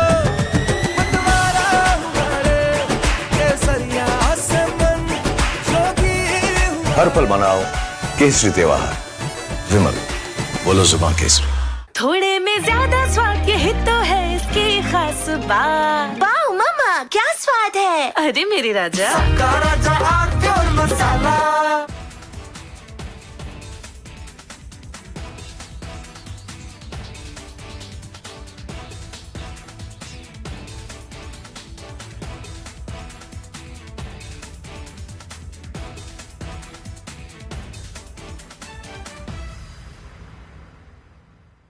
The Indian Air Force is giving its old MiG-29 fighter jets a powerful new weapon from Britain that turns them into modern fighters ready for today's battles. MiG-29s first came to India in the 1980s, have flown many missions along the tough borders with China and Pakistan. Now they are getting equipped with British ASRAAM missiles that make them as strong as NATO planes in close fights. The Ministry of Defense sent out a request for proposals to fit the Advanced Short-Range Air-to-Air Missile on the MiG-29 UPG version. This British missile from the company MBDA replaces the old Russian R-73 that pilots used for years.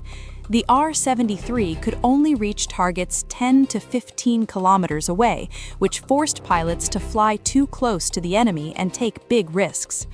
The ASRAAM changes all that. It can hit targets more than 25 kilometers away, almost double the old range.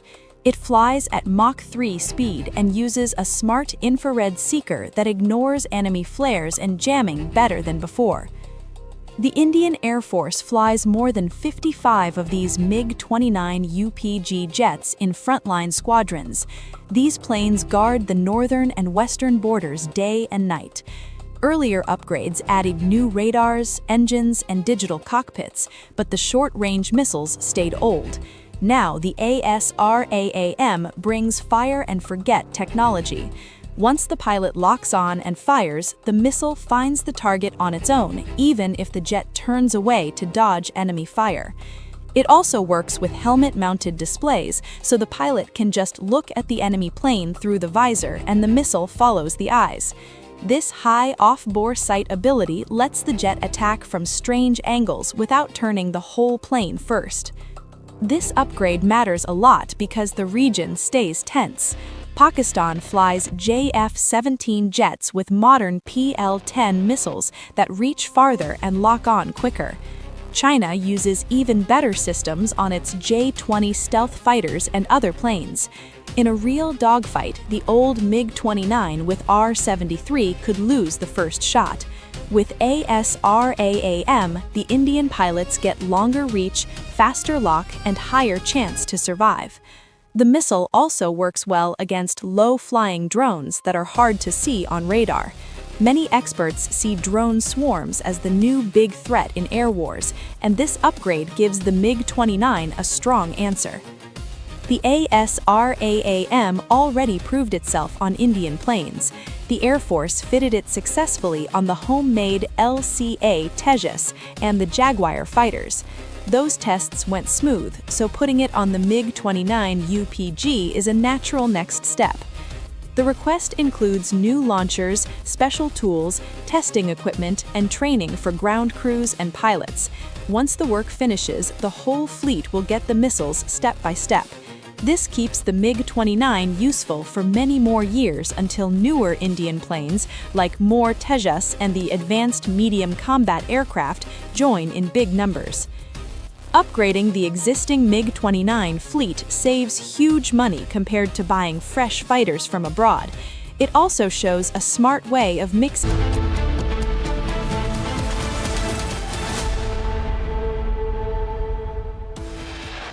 Headlines brought to you by Canara Bank. Together we can. Ahead of the West Bengal Assembly election results, the Election Commission reduces the number of vote counting centers from 87 to 77.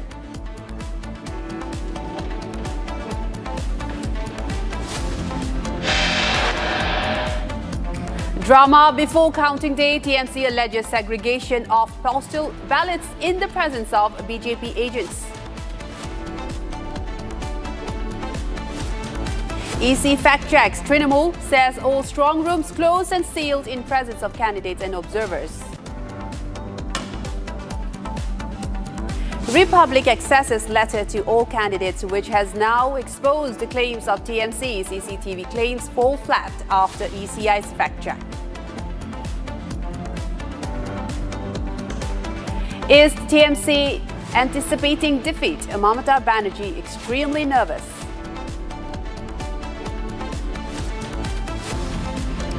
Is TMC anticipating defeat? Mamata Banerjee looks extremely nervous. Supreme Court grants anticipatory bail to Congress leader Pawan Khera in Assam police FIR.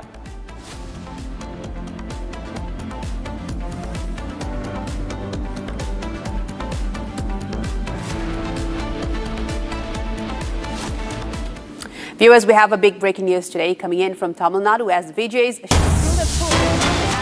visiting a temple, a masjid and a church on the same day, a big secular push before the election results on May 4. And we are seeing as Vijay is trying to secure his popularity now after a good turnout as well in the latest elections that took place. And we see on your screens Vijay there in a church. And that's in a masjid. And we have seen him visiting a temple as well and a church as well. Now I'm joined by my colleague Sharda from the ground who has been tracking this story. Sharda, we see a very big development coming in from Vijay, a big secular push from his side. He's visiting a temple, a masjid and a church on the same day, just ahead of the election results. So what does this imply for him? We know that he's just foraying into politics, but this he is also trying to make some relevance into all the communities of all religions. Is that it?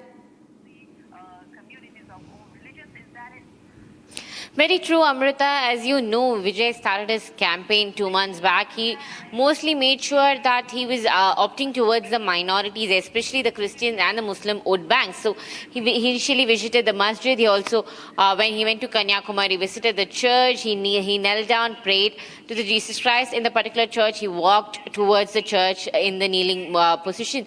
So now following that, he started his temple visits after the elections happened in the state of Tamil Nadu on 23rd. On 24th, we saw him going to Temple Tiruchendur in near Thoothukudi district, and also he went to Shirdi Sai Baba temple near Mumbai. So now following that, tomorrow he's expected to go to the Nagapatnam church, which is very famous, the Lady Velangani church in Tamil Nadu. Following that, he's also going to visit the masjid tomorrow. So showing that he's a secular leader following a secular position in even in politics is what Vijay is trying. So this comes after he visited the temple as well. So now portraying himself as a political leader who visits all temples, churches and also the masjid gives the hope to the people that if Vijay is elected to power, he will behave like a secular political leader and not a person who is either supporting the minority or the Hindus who is the majority in the state.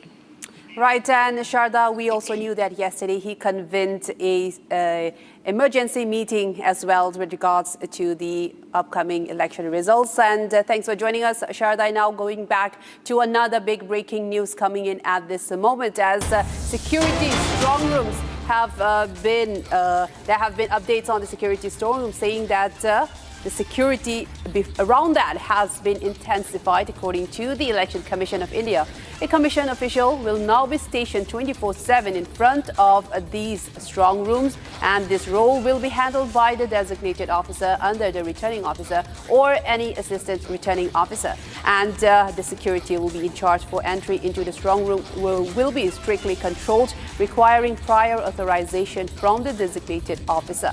The security have in fact been intensified with the whole drama now unfolding in West Bengal. The existing 3-tier security system with the central armed police forces is being strengthened with additional security as well. As of now, we are saying that there have been a massive deployment of security personnel with both the state police and central forces as well. Additionally, Section 163 of the Bharatiya Nyaya Sanhita will be enforced around the strong room to maintain strict order and prevent unlawful assembly. The State Chief Electoral Officer Manush Kumar Agarwal stated that these measures are aimed at ensuring maximum security and transparency in handling the EVMs ahead of counting day, which is scheduled for May 4th. And we are also seeing huge drama being unfolded in West Bengal regarding the strong room, and we are now seeing that the Election Commission has in fact beefed up the security in the strong room with the state police and central forces now in front of it, with an officer being positioned 24/7 in front of it, checking entry of every official in the strong room where the EVM and postal ballots are being placed ahead of counting to ensure a free and fair counting day.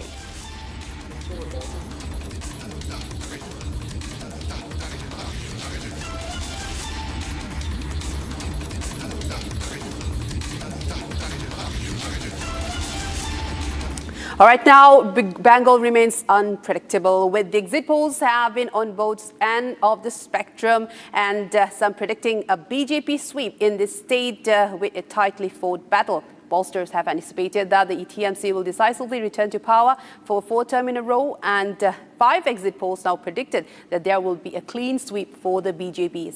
Let's listen in to this breakdown of Republic's editor-in-chief Arnab Goswami's analysis on the exit polls. Take a look. On the nation's sharpest opinion, I address the big elephant in the room question: can you believe the exit polls? Well, let me put the data on the table. Can you trust the exit polls?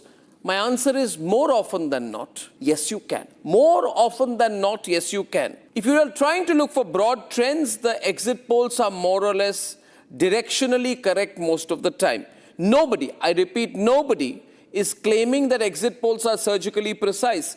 But do exit polls tell you broadly who is going to win? I think on more occasions than not they do. I have with me, for example, 7 examples of big exit polls getting the elections right, from 2009 Lok Sabha to 2025 Bihar Assembly polls. 2009 Lok Sabha, 3 got it correct. 2014 Lok Sabha, all 6 got it correct. I remember I was in Times Now then. I mean, I founded Times Now. It's a channel I started from scratch. I'm not responsible for how it is right now, but we got it right. 2019 Lok Sabha, 6 out of 8 agencies got it right. Most recently, 2021 Tamil Nadu election, because it's a complicated election to predict, all of them got it right. 2021 Assam, for example, Access My India predicted NDA 75 to 85, NDA won exactly 75. So when someone tells you that exit polls cannot be trusted at all, I want you to remember these numbers. I want you to remember that 9 out of 9 in Bihar got it right. I want you to remember 6 out of 6 in 2014. I want you to remember what the data actually says. Yes, sometimes exit polls get it wrong too. Let me give 3 examples of when they get it wrong. Directionally also they get it wrong. 2021 Bengal. Jan Ki Baat, some at that time predicted BJP victory, predicted TMC crash. Jan Ki Baat got it completely wrong. Completely wrong. We'd also published their numbers. Access My India predicted 134 to 160, completely wrong. See Voter got it completely wrong. So no poll came within 24 seats of the actual result. 2024 Haryana, so many got it wrong. Matrais got it wrong, Red Mike, P Mark, whatever, all got it wrong. The direction was wrong. 2024 Lok Sabha, that's where the biggest mistakes happened. It was a nightmare. Everybody overestimated the NDA. The actual result, the BJP only got 240. The direction on the winner was right. NDA did win, but the scale was catastrophically wrong by over 100 seats. So yes, polls have been wrong as well. I'm not hiding that. But what I'm asking you is this, that how many times were they right versus how many times they were wrong? The fact is, exit polls, if you look at it, there is a survey done which says on 16 occasions, they're roughly correct on 7, wrong on 4. Directionally, they are more or less right.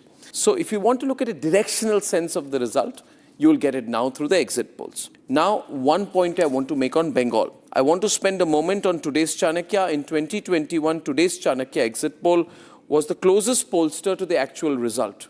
Closest to the actual result, right? And today's Chanakya, Jan Ki Baat got it terribly wrong. Very, very bad poll they did. They gave 162, 185. But on the other hand, today's Chanakya placed TMC at 180 seats. TMC won 215. The same pollster that gave them 180 seats and were the closest to their numbers in 2021 are saying in 2026 that the BJP could get about 190 on an average in a range of 181 to 203. So today's Chanakya is predicting a big TMC win in 2021 which happened, is predicting this cycle in 2026 has changed and is saying the ground strength of the Trinamool is gone and the BJP is sweeping Bengal. If the TMC wants to look at it, the only pollster that had got it right for them in 2021 has predicted that they are out, completely out of the game in 2026.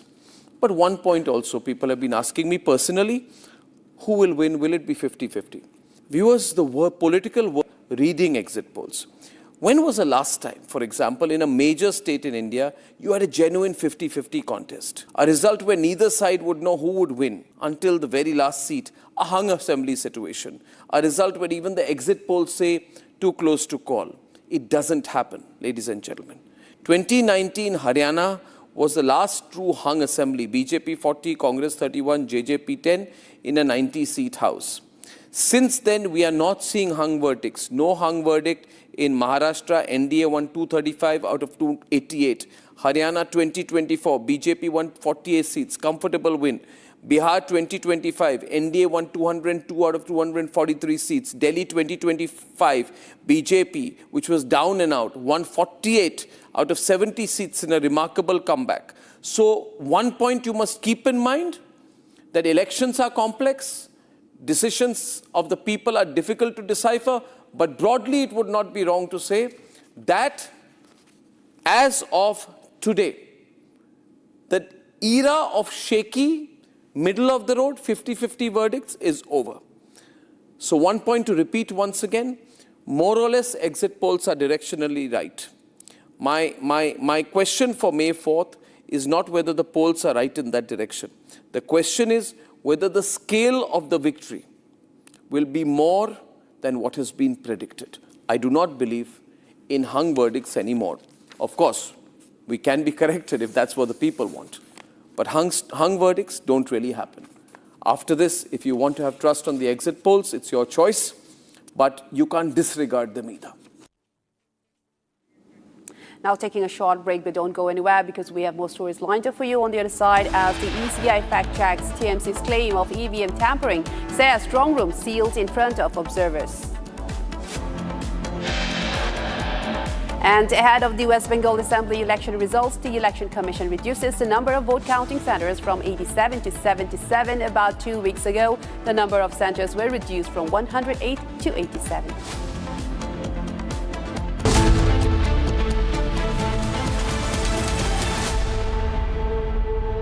AU savings account में मिलते हैं amazing benefits, paperless banking and higher interest, वो भी हर महीने। Money money money money every month. सोच बदलो और बैंक भी।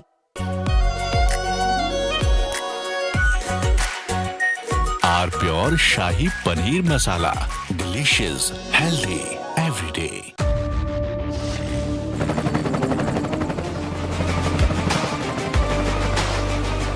Character, the taste of success.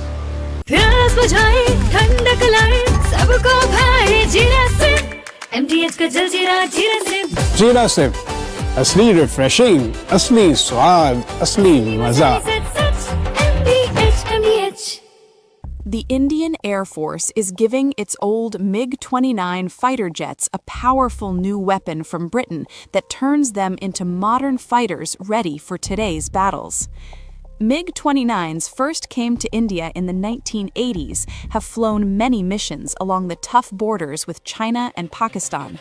Now they are getting equipped with British ASRAAM missiles that make them as strong as NATO planes in close fights. The Ministry of Defense sent out a request for proposals to fit the Advanced Short-Range Air-to-Air Missile on the MiG-29 UPG version. This British missile from the company MBDA replaces the old Russian R-73 that pilots used for years. The R-73 could only reach targets 10 to 15 kilometers away, which forced pilots to fly too close to the enemy and take big risks. The ASRAAM changes all that. It can hit targets more than 25 kilometers away, almost double the old range. It flies at Mach 3 speed and uses a smart infrared seeker that ignores enemy flares and jamming better than before. The Indian Air Force flies more than 55 of these MiG-29 UPG jets in frontline squadrons. These planes guard the northern and western borders day and night. Earlier upgrades added new radars, engines, and digital cockpits, but the short-range missiles stayed old. Now the ASRAAM brings fire-and-forget technology.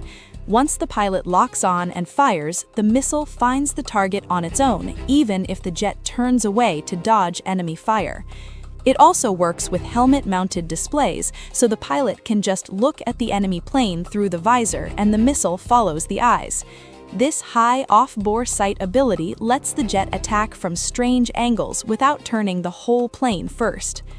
This upgrade matters a lot because the region stays tense.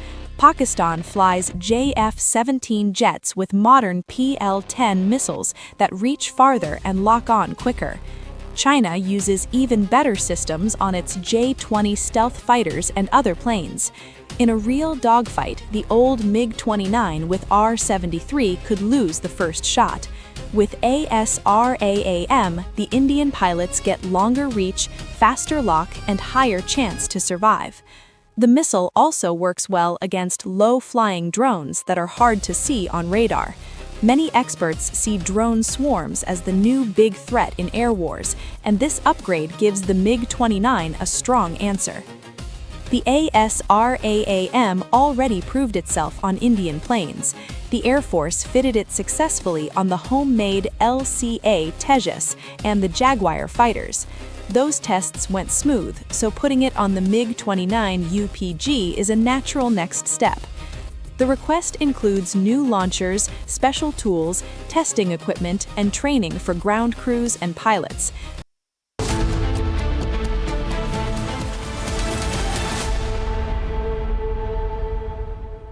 Now, welcome back, and let's move on to another story. Now, U.S. Defense Secretary Pete Hegseth has found himself at the center of a heated congressional showdown over the ongoing Iran war as lawmakers have clashed during a nearly 6-hour-long hearing in Washington. The hearing turned combative, with Democratic lawmakers questioning the cost, justification, and the strategy of the war, which they describe as an expensive war of choice launched without full congressional approval. Let's take a look at the full report.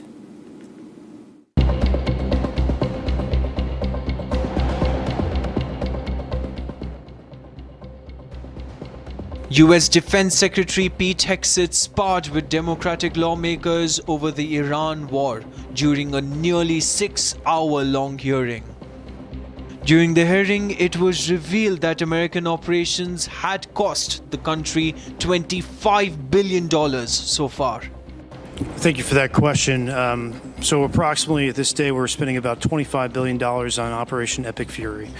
Most of that is munitions. There's part of that is obviously O&M and equipment replacement.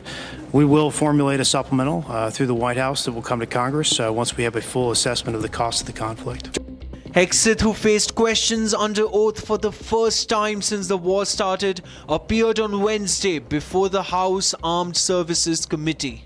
Secretary Hegseth, you have been lying to the American public about this war from day one, and so has the President. You have misled the public about why we are at war. You and the President have offered ever-changing reasons for this war. You've misled the public about the progress of the war. While the military has executed this war with tactical success, the strategy has been an astounding incompetence. Defense Secretary Pete Hegseth defended the war to lawmakers amid skepticism from some Democrats on the committee about the rationale for going to war and the toll it's taken on U.S. readiness. Given up their nuclear ambitions, and they had a conventional shield of thousands of Operation. Democrats on the committee often characterized the US military action in Iran as an expensive war of choice that had been waged without the approval of Congress. Unfortunately, as I said yesterday, and I'll say it again today, the biggest adversary we face at this point are the reckless naysayers and defeatist words of congressional Democrats and some Republicans. Defeatists from the cheap seats who 2 months in seek to undermine the incredible efforts that have been undertaken and the historic nature of taking on a 47-year threat. Many Republicans on the committee were largely supportive of the Pentagon, with Congressman Carlos Gimenez of Florida saying he believed Iran was an existential threat to the US. The often combative hearing also discussed the international economic ramifications of the war, such as the rise in global oil prices and its knock-on impacts for the price of other goods. Some lawmakers also demanded accountability for an airstrike on a school in Minab, Iran, early in the conflict that killed nearly 110 children. Now, viewers, slipping into a short break, but we'll be right back with more stories for you lined up on the other side as ECI fact-checks TMC's claim of EVM tampering, says strong room is sealed in front of observers. Ahead of the West Bengal Assembly election results, the Election Commission reduces the number of vote counting centers from 87 to 77. About 2 weeks ago, the number of centers was reduced from 108 to 87.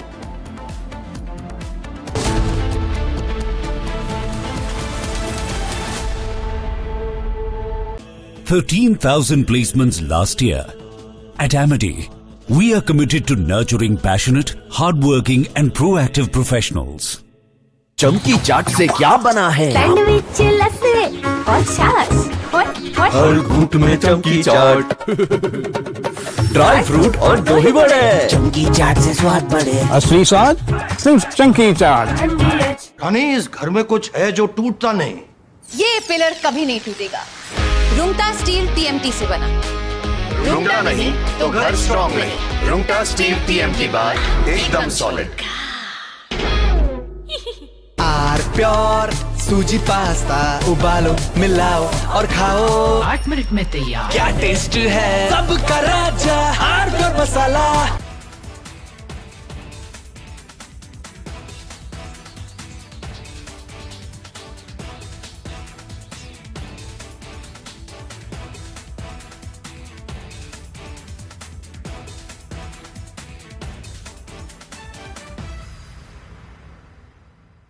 The Indian Air Force is giving its old MiG-29 fighter jets a powerful new weapon from Britain that turns them into modern fighters ready for today's battles. MiG-29s first came to India in the 1980s, have flown many missions along the tough borders with China and Pakistan. Now they are getting equipped with British ASRAAM missiles that make them as strong as NATO planes in close fights. The Ministry of Defense sent out a request for proposals to fit the Advanced Short-Range Air-to-Air Missile on the MiG-29 UPG version. This British missile from the company MBDA replaces the old Russian R-73 that pilots used for years. The R-73 could only reach targets 10 to 15 kilometers away, which forced pilots to fly too close to the enemy and take big risks. The ASRAAM changes all that. It can hit targets more than 25 kilometers away, almost double the old range. It flies at Mach 3 speed and uses a smart infrared seeker that ignores enemy flares and jamming better than before. The Indian Air Force flies more than 55 of these MiG-29 UPG jets in frontline squadrons. These planes guard the northern and western borders day and night. Earlier upgrades added new radars, engines, and digital cockpits, but the short-range missiles stayed old. Now the ASRAAM brings fire-and-forget technology. Once the pilot locks on and fires, the missile finds the target on its own, even if the jet turns away to dodge enemy fire. It also works with helmet-mounted displays, so the pilot can... From Asia's largest news headquarters, setting the agenda for Bharat.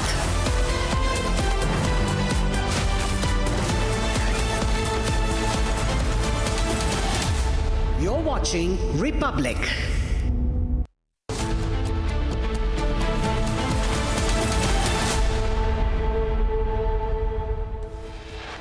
Headlines brought to you by Canara Bank. Together we can.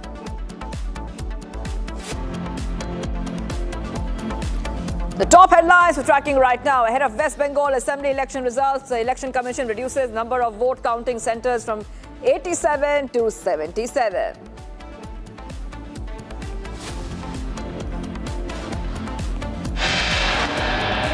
No drama before counting day. TMC alleges segregation of postal ballots in the presence of BJP agents.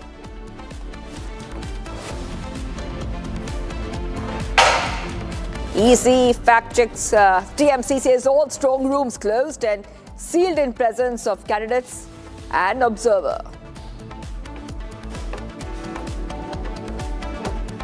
Republic accesses a letter to all the candidates which have now exposed the claims of TMC.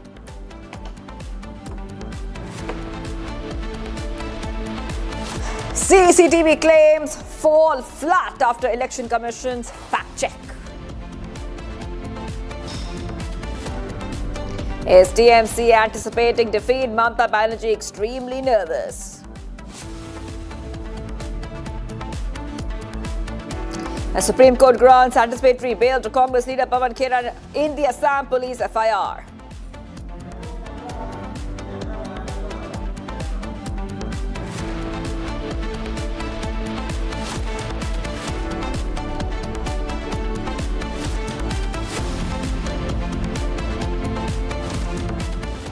All right, viewers, getting you some updates coming in. I'm Shivangi Shukla. A very good afternoon. India's largest state-run refiner, Indian Oil Corporation, has raised the prices of LPG. That is right, LPG has raised the prices of LPG, viewers, used by industries and jet fuel for foreign airlines from Friday onwards. The company has said this in a statement. The statement is out on this matter. Jet fuel and industrial LPG prices are going up, so foreign air travel will become more expensive for you. Foreign air travel will become more expensive for you, viewers. The price of a 19-kilogram commercial LPG cylinder for industrial clients was hiked by 993 rupees or 47.8% to around 3,071.5 rupees. The refiner has said this. Aviation turbine fuel prices for international airlines raised by $76 per kiloliter to $1,511 per kiloliter. That is right, viewers. So we're getting these updates coming in. What this essentially means, and try to go across to a Republic business desk as well to help us understand and break down what are the implications of this price rise. But definitely, foreign air travel will get more expensive. Let's go straight across to my colleague Pranav joining us live from Republic Business.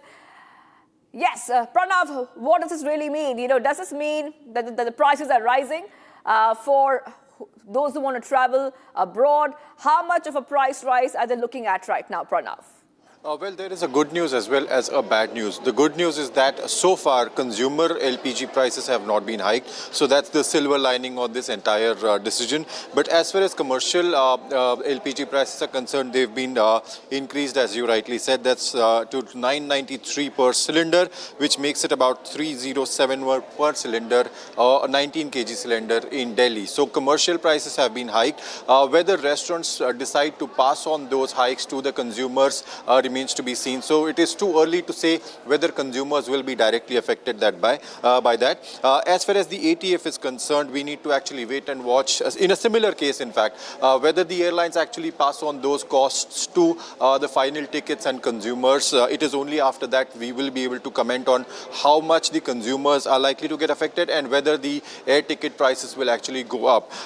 The impact, the underlying reasons behind this are obviously the rising oil prices. As you've seen, the international international market. Oil prices have hit about $120 a barrel because of the uncertainty in Hormuz. So we're seeing that play out right now. But yes, commercial prices hiked, domestic cylinder prices still not affected so much. This is the second hike over the past 2 months. So yes, that's the latest as far as oil prices impacting the Indian, the LPG or the energy requirements is concerned. All right. Okay. Well, thank you for getting those details, Pranav. I'll be coming back to you for more on this story. We're getting some more updates coming in. From what we understand, several people fell into the water after a cruise boat sank in Jabalpur's Bargi Dam. So this is an update coming in, and 4 bodies have been recovered from what we understand so far, and 22 individuals have been safely rescued. Now, the latest that we're getting for you are these pictures from that incident which has taken place. So 4 bodies have been recovered so far, 22 individuals have been safely rescued. The NDRF and SDRF. Okay, let's go to Satya Vijay is joining us. Satya Vijay, rescue operations rescue के लिए वो remain underway. जल्द क्यों नहीं पहुंची, ये वो सवाल हैं जिनके जवाब अब तक नहीं आए। हालांकि बार बार जो स्थानीय नेताओं से लेकर कैबिनेट मंत्री से लेकर डिप्टी सीएम जगदीश देवड़ा तक जो हैं वो कह रहे हैं कि जांच के निर्देश दे दिए हैं, टीम गठित कर दी है, जल्द ही कठोर कार्रवाई भी सुनिश्चित की जाएगी जिनकी लापरवाही होगी उनके खिलाफ।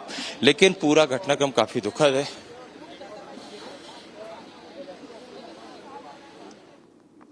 Okay, Satya Vijay is joining us live from the boat mishap, and we will try to go across to him. These are exclusive pictures that we are getting on the frame of what exactly happened, but many are still missing as well, viewers. A tragedy has unfolded there. We'll try to go back to Satya Vijay to help us understand what happened, but many people fell into the water after the cruise boat sank in Jabalpur's Bargi Dam. 4 bodies have been recovered. सवाल किया कि आखिर जब मौसम खराब था इसके बाद भी इसे चलाने की अनुमति क्यों दी गई, तो इस पर लापरवाही मानते हैं, तो इस पर उन्होंने कहीं ना कहीं इस जवाब देने से बचते नजर आए। उन्होंने कहा कि लापरवाही बाद में देखेंगे, पहले हमारी प्राथमिकता है कि रेस्क्यू हो जाए। फिर हमने उनसे पूछा कि लाइफ जैकेट क्यों लोगों को नहीं पहनी थी, इसके लिए क्यों नहीं बोला गया, तो इस पर भी वो बहुत कुछ बोलते। तो ये जो तमाम तस्वीरें हैं, ये जो सर आपसे जानना चाहेंगे, आपने लोगों को बचाया इसमें उनके बारे में। चलिए, तो चूंकि जो रेस्क्यू में मौजूद लोग हैं वो बहुत फिलहाल बात नहीं कर रहे हैं, लेकिन हमने यहाँ पर जितने जनप्रतिनिधि हैं उनसे भी बात की।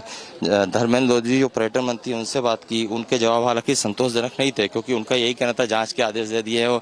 हमने उनसे सीधे पूछा कि लापरवाही मानते हैं, तो उनका कहना था ये जांच के बाद तय होगा। 9 लोगों की मौत हो चुकी है, 9 डेड बॉडियां यहाँ पर निकल चुकी हैं। ये क्रूज मौत का क्रूज साबित हो चुका है। कई और डेड बॉडी हो सकता है इसमें से निकले, क्योंकि 6 लोग अभी भी मिसिंग है। इसके बाद भी हर घटनाक्रम में जिस तरह के जवाब सरकार द्वारा आते हैं उसी तरह का जवाब इस घटनाक्रम में भी सामने आ रहा है कि जिन जांच के आदेश दे दिए हैं, जो लापरवाह जिसकी तय होगी उसके खिलाफ कार्रवाई की जाएगी। लेकिन जो लोग देश भर से यहाँ इस बरगी डैम में लोग पर्यटन आते हैं, घूमने आते हैं, उनके All right. Okay, we are getting these updates coming in from Satya Vijay live from Jabalpur, and just telling you what exactly happened. This is a tragedy, a very terrifying moment when this cruise boat flipped over at Jabalpur Dam mid-ride. Some people have lost their lives. This is a big loss coming in. The cruise boat was capsized in a reservoir at Bargi Dam, leaving many people missing, and 22 people have been rescued so far. So all the efforts are underway. The rescue operations are underway to find those who are missing and to conduct the rescue operations. So around 43 people were on board, including the captain and 2 crew members, when this boat was caught in a very, very sudden storm triggered by an abrupt weather change. Then the high velocity winds caused the boat to lose control and overturn in the reservoir. My colleague Satya Vijay is on the spot. We'll again go back to him because he's reporting live for us. But these are some of the pictures, exclusive pictures we're getting from Jabalpur, and the rescue operations which have been pressed into action to find all those who are missing. Remember, a large chunk of the passengers on that boat are still missing.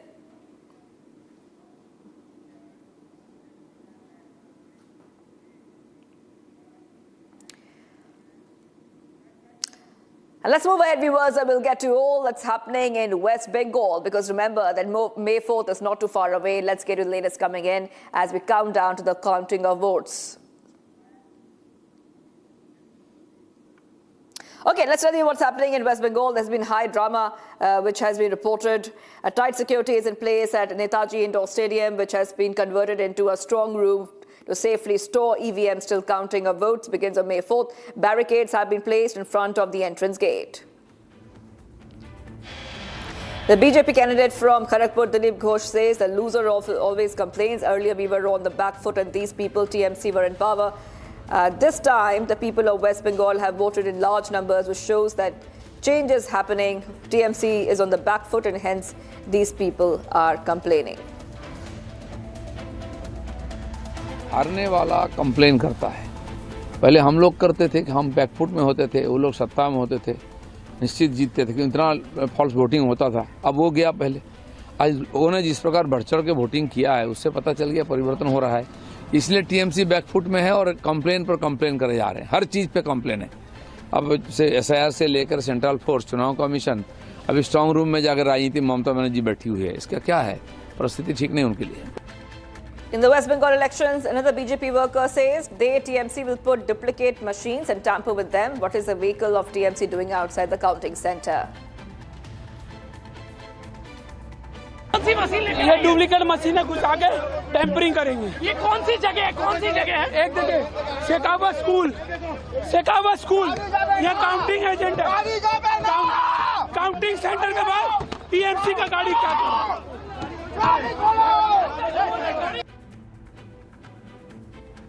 Viewers, so all eyes are on May 4th and the exit polls have come out with some numbers. Now, as we count down to the polls, the numbers from Assam, Kerala, Puducherry, West Bengal, we are seeing a close contest ahead of the May 4th results. Now, high voter turnout, including 92% in Bengal and over 84% in Tamil Nadu, has now added to the contest. And there's a lot of questions about leadership, about outcomes. However, we see that the past trends are also throwing in some caution. Let's take a look at this report as we tell you the latest coming in. 2026 Assembly elections in West Bengal, Tamil Nadu, Assam, Kerala and Puducherry, focusing on exit poll predictions for winners, next CMs, seat shares and trends after West Bengal's second phase voting on April 29. It notes high voter turnouts, 92% in West Bengal's first phase despite violence and 84% in Tamil Nadu. देखिए एक क्या गुंडाराज चल रहा है, देश को बेच दिया। ऐसे वोट कभी होता है? ऐसे कभी वोट नहीं होता है। वोट शांति से होता है। लोकतंत्र डेमोक्रेसी का फेस्टिवल होता है, लेकिन ये तो लोकतंत्र को पूरा बालोटा बजा दिया, पूरा इसको एट्रोसिटीज कर दिया।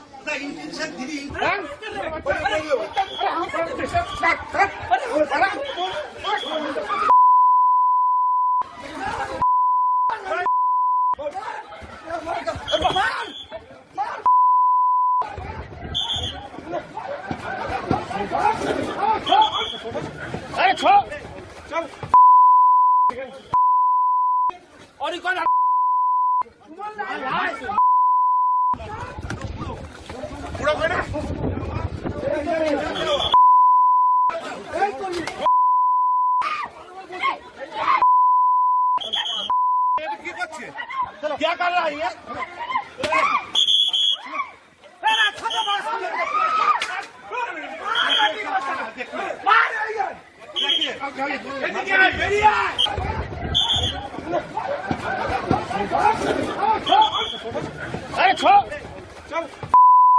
अरे छोड़ चल और ये कौन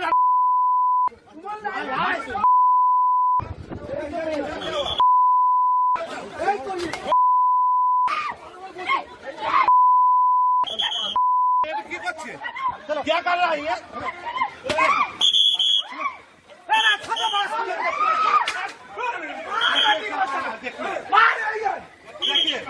with results due May 4 and reflects on 2021 exit polls' mixed accuracy, correctly forecasting BJP's Assam win and DMK's Tamil Nadu victory, but overestimating BJP in West Bengal, where TMC triumphed.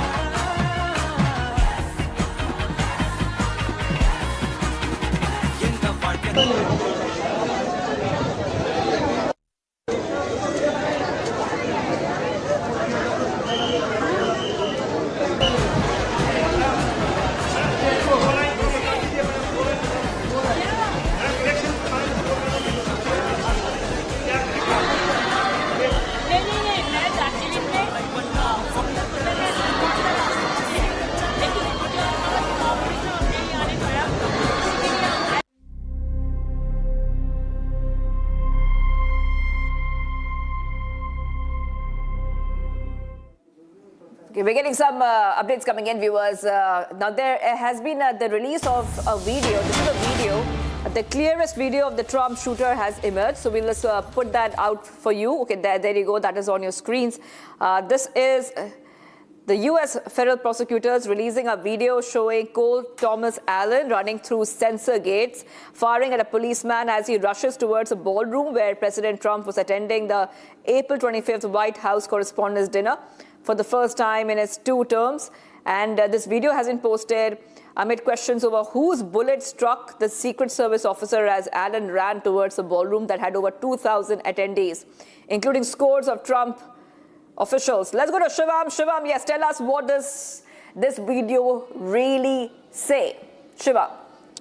Yeah, this is the latest video. As you can very well see, he was trying to enter. While it's important to highlight that the body check security arrangements were being in place, were being installed while he made use of the opportunity. So the attacker had done recce of the hotel, because we all must remember the very fact that he already had checked in the hotel. He was there in the hotel since the day before. So he was residing in the hotel for a long time to inspect. He also went to the gym of the hotel. Now, it is a dramatic moment where you can see him sprinting, running out, trying to enter, because his plans were to assassinate Donald Trump. Now, that's what the claims are. Now, while there was a setup being made of the body search, installations were being made, he rushed in and he also allegedly fired a shot at the security agent. Now, it's also being told, now this was confirmed on that day also, that thanks to the bulletproof vest that the security agent was wearing, he tried to shoot because he was carrying a shotgun with him, and he shot at the security agent, and also he got a return fire in response, because there were many security personnel at the place. The FBI, the Secret Service agents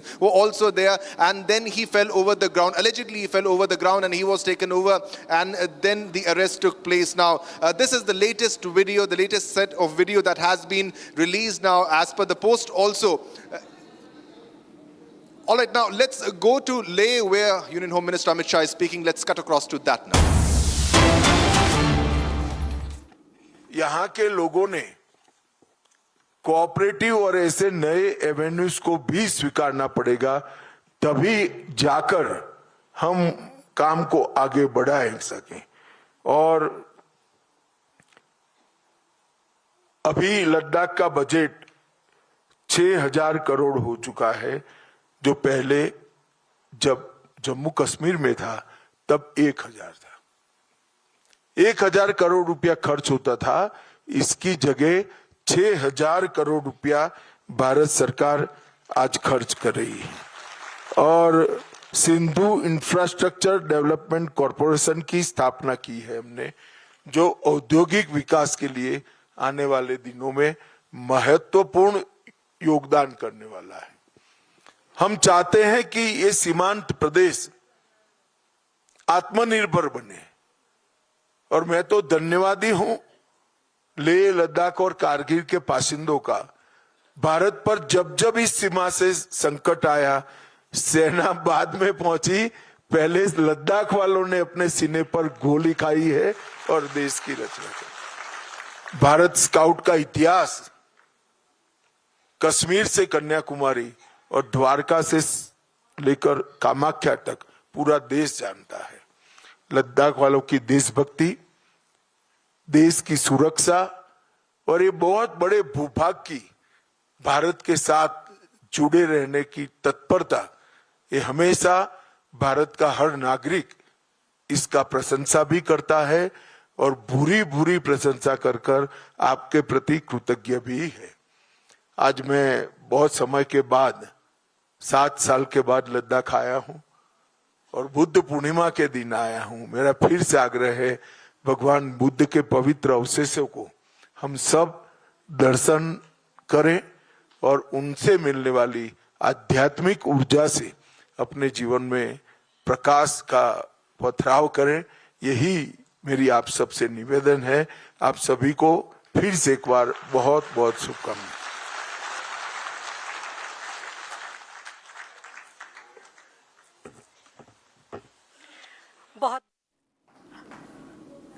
And we're getting these updates coming in. Home Minister Amit Shah is speaking there in Ladakh. We'll get our viewers more updates coming in on Republic. Let's move ahead to some of the other stories that we are tracking here on Republic TV. We'll put our focus on what is happening in West Bengal. We're counting down to the West Bengal result day. That's May 4th. Let's see the top developments coming in.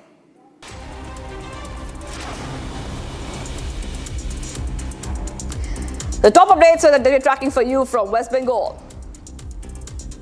On West Bengal, CM Mamata Banerjee's statement, BJP leader Saeed Shahnawaz Hussain says whoever is going to lose the election looks for excuses for the defeat in advance. Mamata Banerjee has already lost the election. All the exit polls are showing that TMC has been wiped out, but she is still doing drama. जो चुनाव हारने वाला होता है वो हार के बहाने पहले ही तलाश रहा है। ममता बनर्जी चुनाव हार चुकी हैं। सारे एग्जिट पोल बता रहे हैं कि टीएमसी का बड़ा साफ हो गया है। टीएमसी के नेताओं को पैकिंग करनी चाहिए। वो जाके अभी भी ड्रामा कर रही हैं। स्ट्रांग रूम पर जाके ड्रामा करना, धरना देना, क्योंकि वो बाद की कहानी लिख रही हैं। उनको लग रहा है कि जब चुनाव हारेंगे तो बाद में क्या क्या इल्ज़ाम लगाना है, इसलिए इस तरह का काम कर रही हैं। ये बहुत दुर्भाग्यपूर्ण है। जब वो सत्ता में आई तो बीजेपी जब नहीं जीती थी उसने स्वीकार किया था। अब ममता जी को अपनी हार स्वीकार कर लेनी चाहिए। 4 तारीख के बाद कोई ड्रामा चलने वाला नहीं है। वो स्ट्रांग रूम के सामने जो ड्रामा किया है वो दुर्भाग्यपूर्ण है। And Union Home Minister Amit Shah, who arrived in Ladakh's Leh, along with Ladakh LG VK Saxena, attends a cultural program organized on the occasion of Buddha Purnima, offers prayers before the sacred relics. We're getting all these updates coming in as Amit Shah is also offering prayers before the sacred relics of Lord Buddha on the occasion of Buddha Purnima.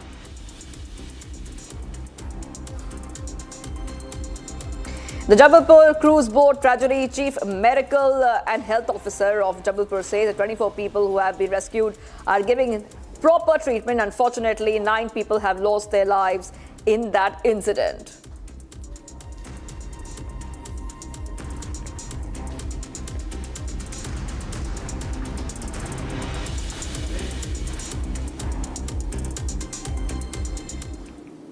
All right, viewers, let's move ahead. In fact, let's talk a little bit more about West Bengal. We've covered all the stories we've been tracking so far.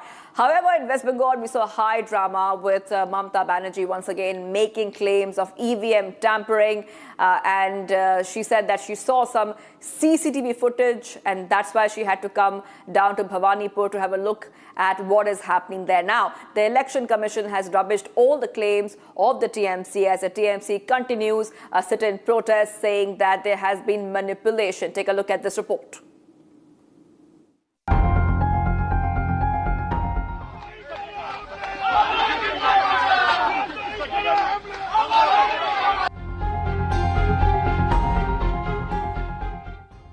High drama ensued in Kolkata on Thursday, a day after the polling concluded in Bengal Assembly polls, after TMC claimed that the BJP and the Election Commission were attempting to open postal ballots in the absence of party representatives.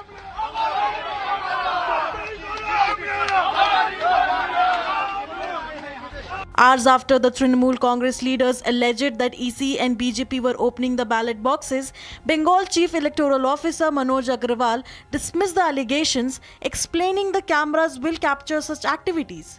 The poll body's response came after Mamata Banerjee's TMC shared a CCTV footage on social media alleging tampering of ballots. Rejecting TMC claims, the Election Commission said that there is no controversy related to strong rooms and all the rules and regulations are being followed. Bengal CEO Manoj Agarwal also said all parties were informed about the segregation process. EC also reiterated that all the preparations and security are in place. EC also clarified that the final strong room was sealed around 5:15 a.m. on Thursday and stressed that all EVM storage areas remained locked and untouched. They also said that the activity shown in CCTV footage involved postal ballot segregation in a separate facility, including electronically transmitted postal ballot system and not access to sealed EVM rooms. West Bengal Chief Electoral Officer Manoj Agarwal also clarified that live footage from the facilities was made available to all political parties. The development comes a day after the final phase of polling in West Bengal and ahead of the vote counting scheduled for May 4. And taking a short break, viewers, do not go anywhere. Republic has accessed a letter to all candidates which exposes TMC's claims. And CCTV claims fall flat after Election Commission's fact check. Stay tuned, viewers. We are live and breaking.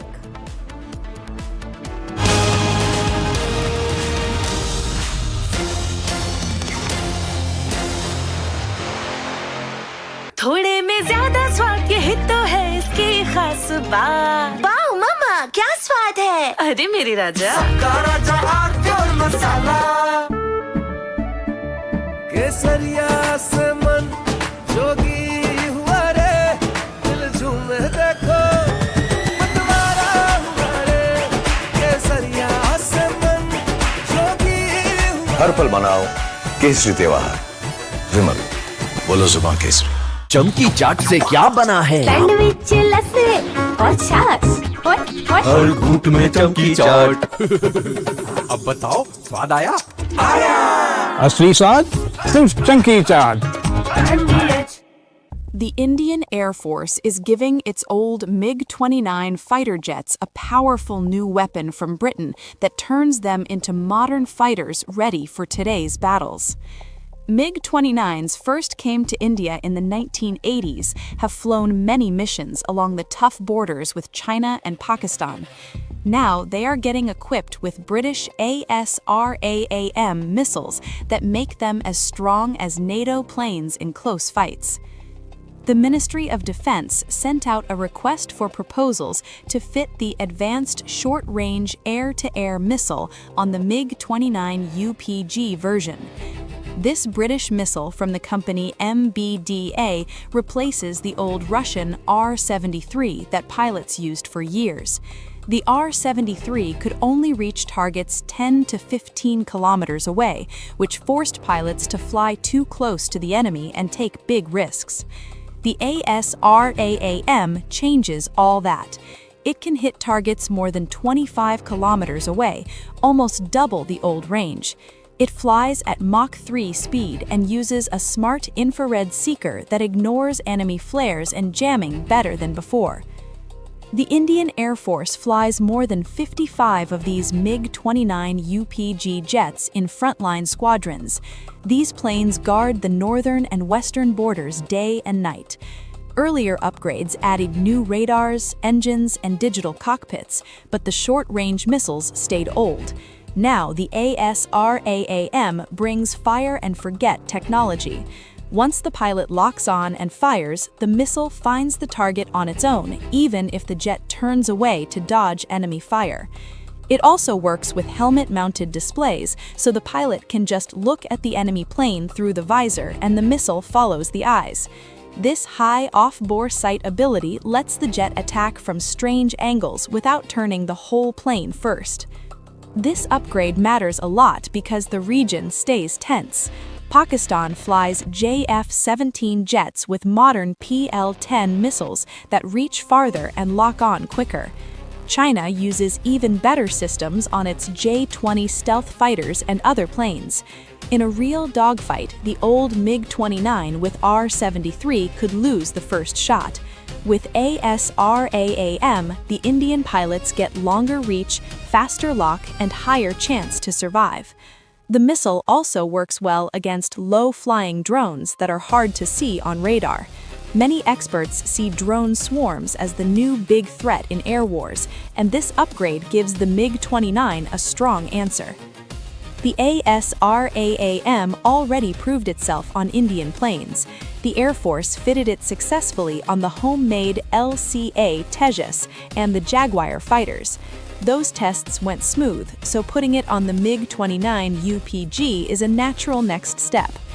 The request includes new launchers, special tools, testing equipment, and training for ground crews and pilots. Once the work finishes, the whole...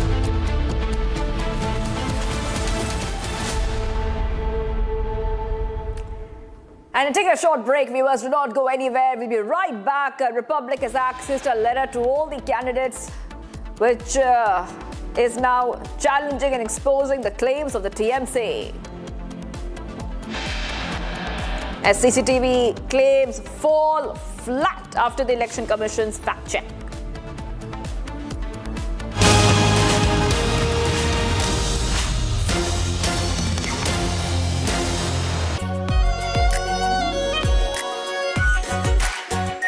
Our pure Shahi Paneer Masala. Delicious, healthy, every day. केसरिया से मन जोगी हुआ रे दिल झूमे देखो मतवारा हुआ रे केसरिया से मन जोगी हुआ हर पल मनाओ केसरी त्योहार विमल बोलो जुबान केसरी प्यास बुझाए ठंडक लाए सबको भाए जीरा से MTH का जलजीरा जीरा से जीरा से असली रिफ्रेशिंग, असली स्वाद, असली मजा। MTH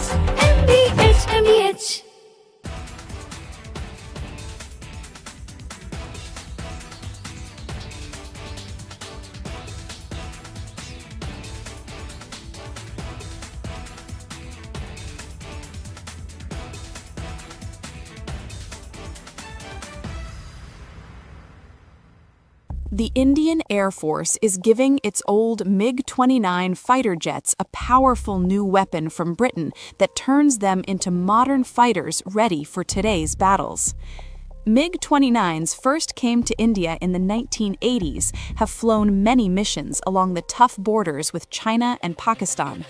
Now they are getting equipped with British ASRAAM missiles that make them as strong as NATO planes in close fights. The Ministry of Defense sent out a request for proposals to fit the Advanced Short-Range Air-to-Air Missile on the MiG-29 UPG version. This British missile from the company MBDA replaces the old Russian R-73 that pilots used for years.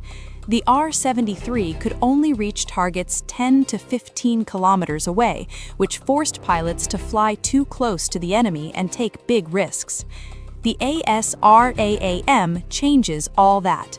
It can hit targets more than 25 kilometers away, almost double the old range. It flies at Mach 3 speed and uses a smart infrared seeker that ignores enemy flares and jamming better than before. The Indian Air Force flies more than 55 of these MiG-29 UPG jets in frontline squadrons. These planes guard the northern and western borders day and night. Earlier upgrades added...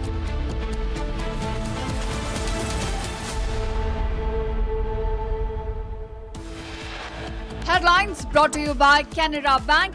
Together we can. Ahead of the West Bengal Assembly election results, the Election Commission reduces the number of vote counting centres from 87 to 77. And drama before counting day, TMC alleges segregation of postal ballots in the presence of BJP agents.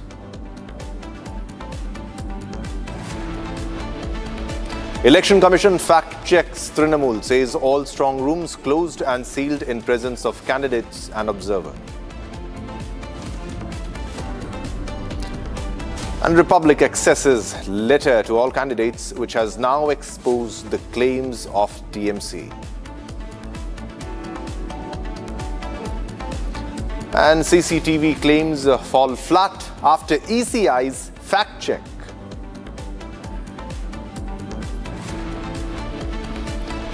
And is TMC anticipating defeat? Mamata Banerjee seems extremely nervous. Supreme Court grants anticipatory bail to Congress leader Pawan Khera in Assam police FIR.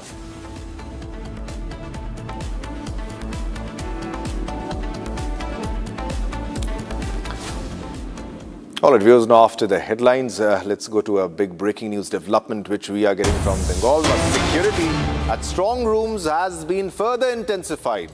More intensified, according to the Election Commission of India. Now, a commission official will now be stationed 24/7 in front of the strong room. Now, this role will be handled by a designated officer under the RO, that is the returning officer, or assistant returning officer, and ARO. Now, entry into the strong room will be strictly controlled, requiring prior authorization from the designated officer. At the existing three-tier security system with CAPF, that is the Central Armed Police Forces, is being strengthened with additional deployment. All right, we have Kishle with us for more details in the story. Kishle, now the security has been further intensified. Additionally, Section 163 of the BNS, that is the Bharatiya Nyaya Samhita, will be enforced around the strong room. What more details, Kishle? Well, we saw CEO Manush Agarwal had spoken to the media yesterday in the night after Mamata Banerjee stormed in many of these counting centers, especially Sakhawat Memorial School, and there were allegations that the Election Commission is helping the BJP in order to manipulate the EVMs. That was the allegation by the TMC. Later on, the Election Commission clarified about this. Now, right now, it has been ensured that all these counting centers, about 77 of these counting centers are there in West Bengal. The numbers have been reduced from 87 to 77 now. Now, in all these 77 strong rooms and counting centers, there'll be three-layered security. So all these strong rooms has been covered by 3 layers of security. The first layer comprising of the central forces, the second layer again of the state police, and the third layer again of the central forces. So this is the type of security measure that has been taken. On the other hand, designated Election Commission officers and returning officers will be stationed outside these strong rooms 24/7, and also they will be stationed at the counting centers where counting will happen on 4th. So both the strong rooms and the counting centers are being it's being ensured that all these places are completely surrounded by central forces, state police officers and police officers from other states, as well as election officials who have been given extra responsibilities, not only to conduct the elections but also to take care of the security situations inside and outside the strong rooms as well as the counting centers. We know that there has been a heated argument between the TMC and the BJP over the security of the strong rooms. The TMC yesterday alleged, and Mamata Banerjee herself came to the strong room in order to see the security system. Kunal Ghosh and Shashi Paja came to the North Kolkata strong room, where they alleged that some movements are happening inside the strong room, after which the Election Commission held a press conference in order to clear things up. But later on, Mamata Banerjee again alleged that there might be attempts by the Election Commission and the BJP in a coercive way to manipulate with the EVMs. So she directed her party members to stay outside the EVMs or outside the strong rooms all night. On the other hand, both the strong rooms and the counting centers have been completely covered with central forces and police forces by the Election Commission, and 3-tier security system has been enforced. All right, thanks a lot for the details now. Kishle, thanks a lot for the update on the story now. This comes after Mamata Banerjee stormed the strong room last night, alleging foul play, a clear indication that the TMC is anticipating defeat. Now, BJP has now slammed TMC. Now, we also spoke to Praveen Khandelwal in exclusive conversation. Let's listen to that. First of all, the allegations are totally false and baseless.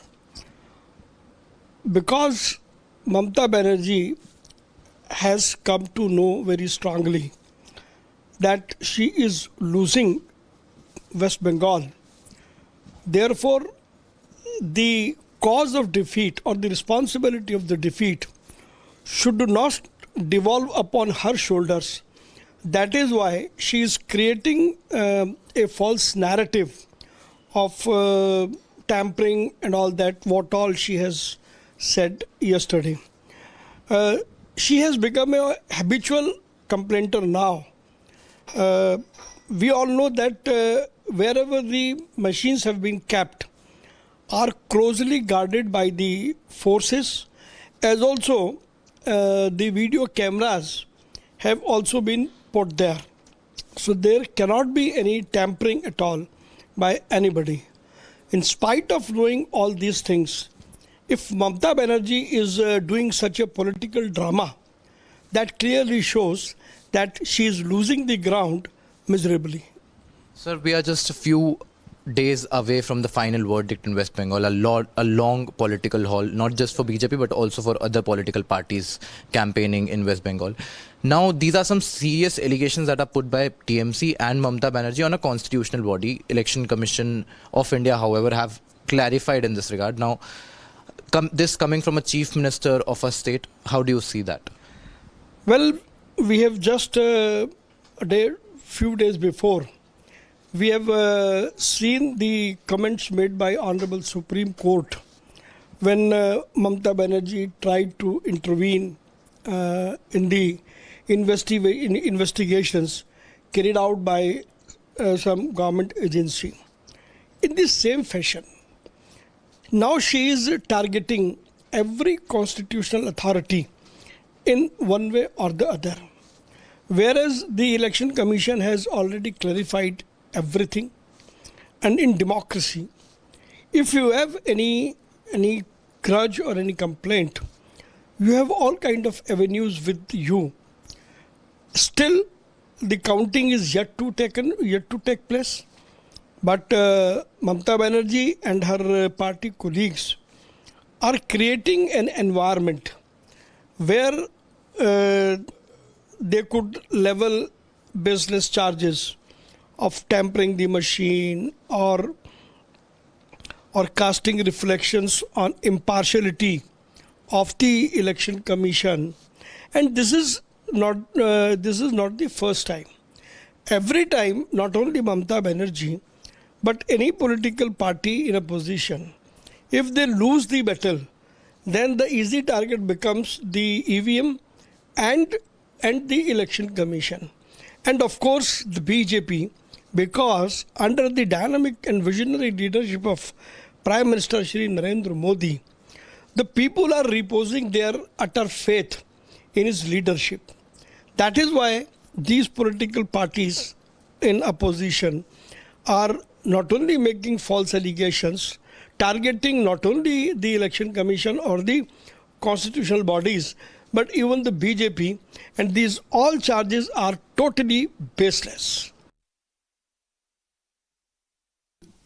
Everything in the strong room is under the cover of the CCTV cameras, and the access of the CCTV cameras with each political party also. And then it's there outside the strong rooms also, the room where the complete projection of CCTV camera is there. But fact is, it is a panic of losing election, and then to cover that up, she is doing all this.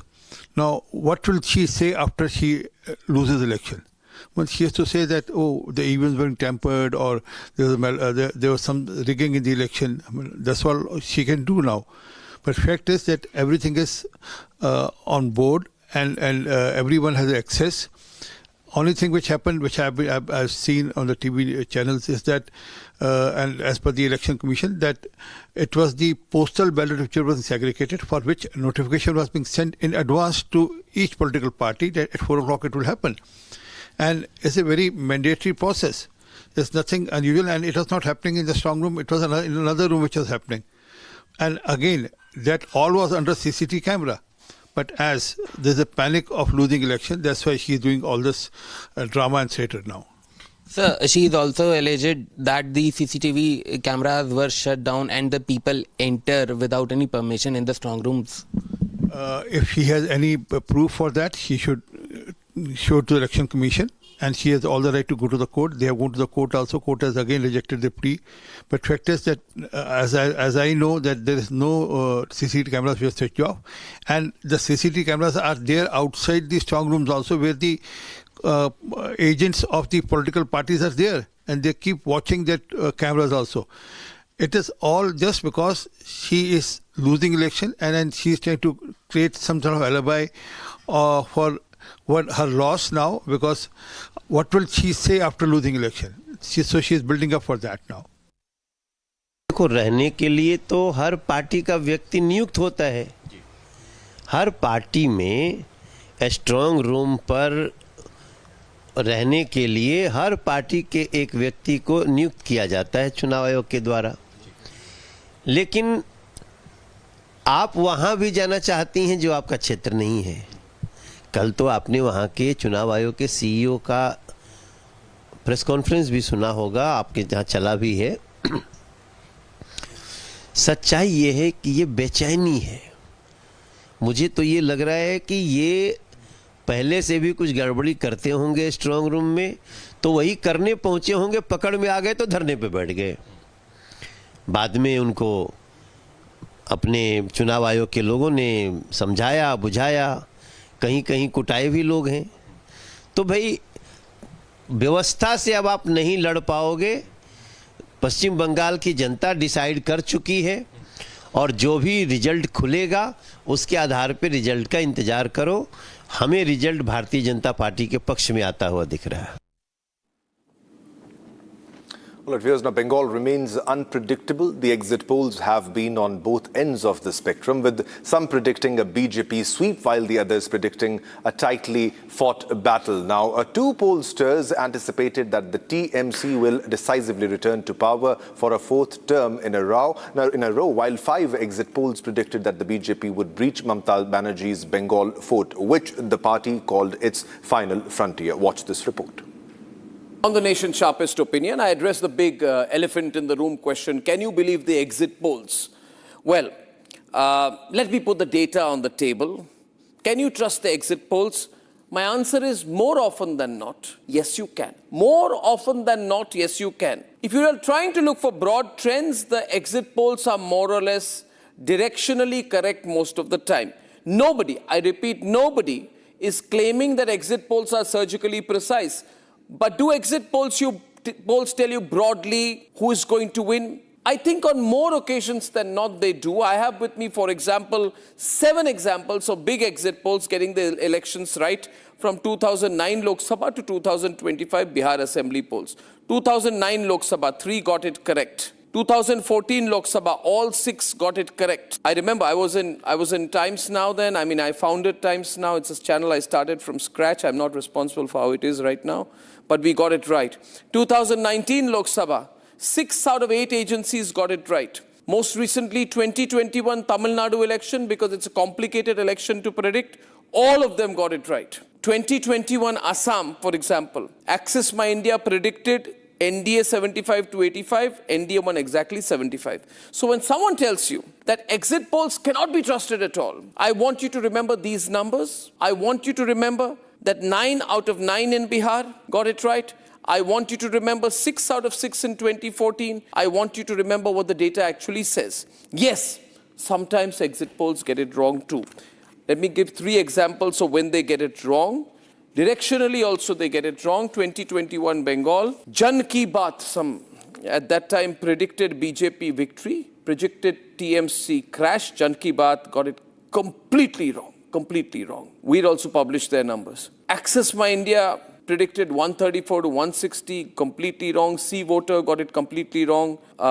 So no poll came within 24 seats of the actual result. 2024 Haryana, so many got it wrong. Matrais got it wrong, Red Mike, P Mark, whatever, all got it wrong. The direction was wrong. 2024 Lok Sabha, that's where the biggest mistakes happen. It was a nightmare. Everybody overestimated the NDA.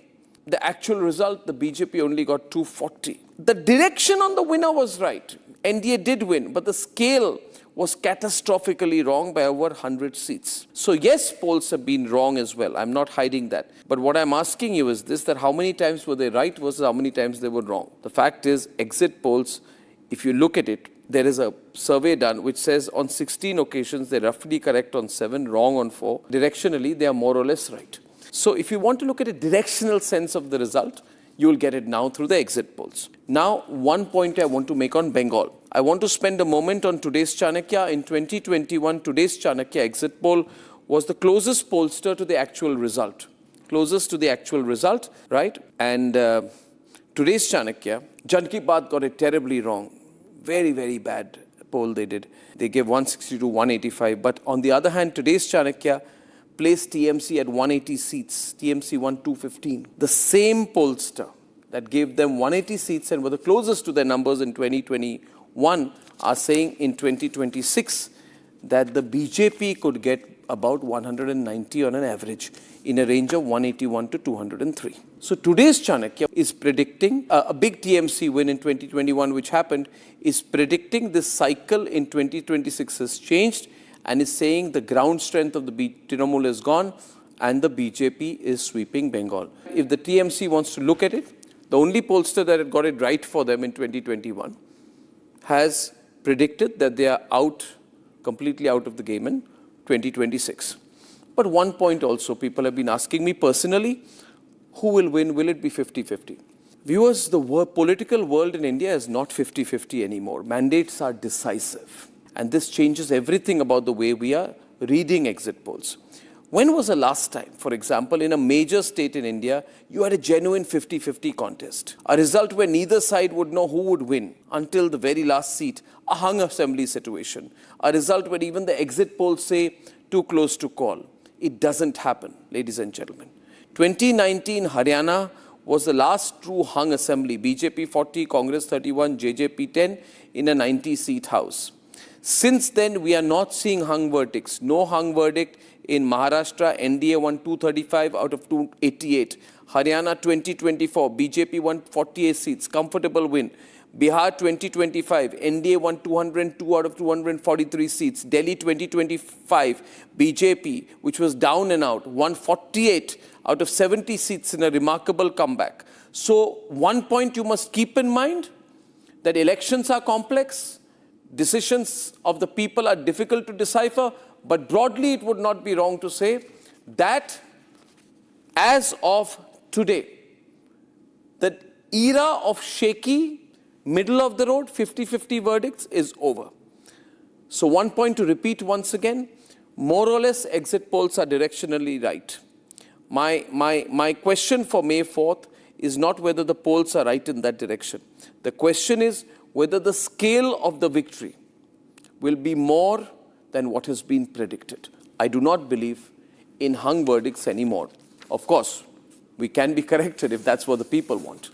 But hung verdicts don't really happen. After this, if you want to have trust on the exit polls, it's your choice, but you can't disregard them either.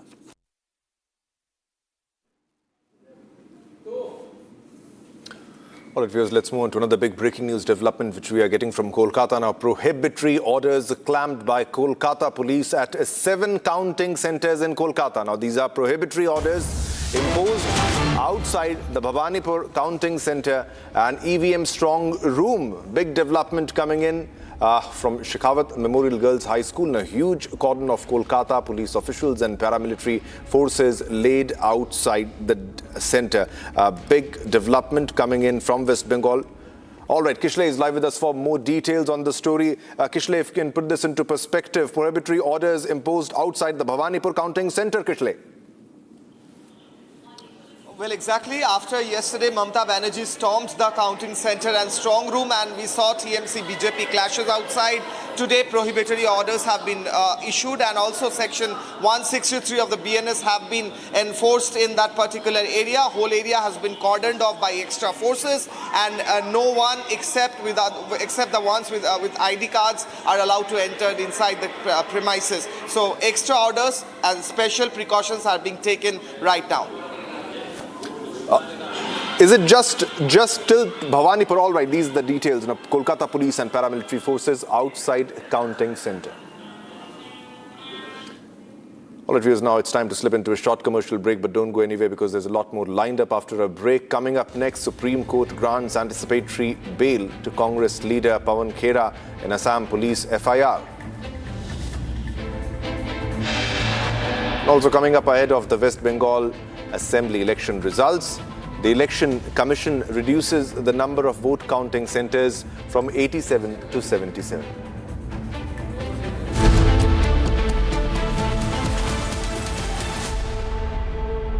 13,000 placements last year.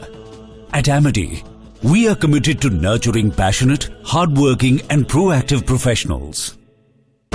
Pure सूजी pasta उबालो मिलाओ और खाओ 8 minute में तैयार। क्या taste है सबका राजा हार्ड प्योर मसाला। AU करंट अकाउंट के साथ मिलता है free UPI QR overdraft facility और एक ही ऐप से बैंक के सारे काम। AU सोच बदलो और बैंक भी। The Indian Air Force is giving its old MiG-29 fighter jets a powerful new weapon from Britain that turns them into modern fighters ready for today's battles. MiG-29s first came to India in the 1980s, have flown many missions along the tough borders with China and Pakistan. Now they are getting equipped with British ASRAAM missiles that make them as strong as NATO planes in close fights. The Ministry of Defense sent out a request for proposals to fit the Advanced Short-Range Air-to-Air Missile on the MiG-29 UPG version. This British missile from the company MBDA replaces the old Russian R-73 that pilots used for years. The R-73 could only reach targets 10 to 15 kilometers away, which forced pilots to fly too close to the enemy and take big risks. The ASRAAM changes all that. It can hit targets more than 25 kilometers away, almost double the old range. It flies at Mach 3 speed and uses a smart infrared seeker that ignores enemy flares and jamming better than before. The Indian Air Force flies more than 55 of these MiG-29 UPG jets in frontline squadrons. These planes guard the northern and western borders day and night. Earlier upgrades added new radars, engines, and digital cockpits, but the short-range missiles stayed old. Now the ASRAAM brings fire-and-forget technology. Once the pilot locks on and fires, the missile finds the target on its own, even if the jet turns away to dodge enemy fire. It also works with helmet-mounted displays, so the pilot can just look at the enemy plane through the visor and the missile follows the eyes. This high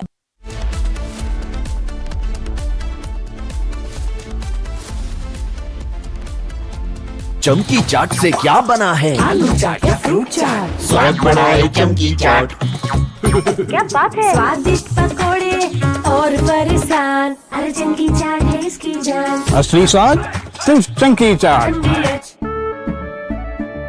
केसरिया से मन जोगी हुआ रे, दिल झूमे देखो मतवारा हुआ रे।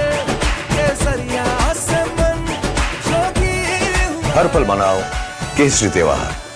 विमल, बोलो जुबान केसरी। थोड़े में ज्यादा स्वाद, यही तो है इसकी खास बात। वाओ मामा, क्या स्वाद है, अरे मेरे राजा। सबका राजा और मसाला।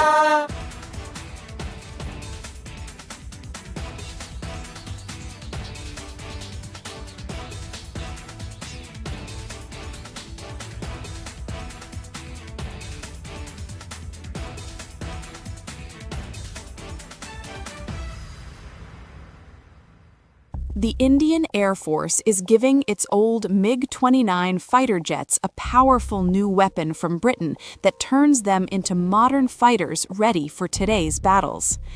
MiG-29s first came to India in the 1980s, have flown many missions along the tough borders with China and Pakistan. Now they are getting equipped with British ASRAAM missiles that make them as strong as NATO planes in close fights. The Ministry of Defense sent out a request for proposals to fit the Advanced Short-Range Air-to-Air Missile on the MiG-29 UPG version. This British missile from the company MBDA replaces the old Russian R-73 that pilots used for years. The R-73 could only reach targets 10 to 15 kilometers away, which forced pilots to fly too close to the enemy and take big risks. The ASRAAM changes all that.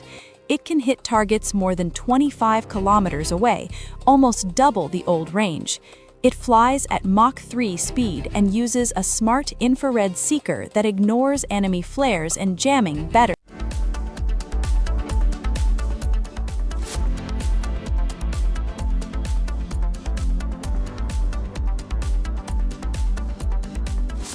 चमकी चाट से क्या बना है? Sandwich लस्सी और छाछ हर घूंट में चमकी चाट ड्राई फ्रूट और दही बड़े चमकी चाट से स्वाद बढ़े असली स्वाद सिर्फ चमकी चाट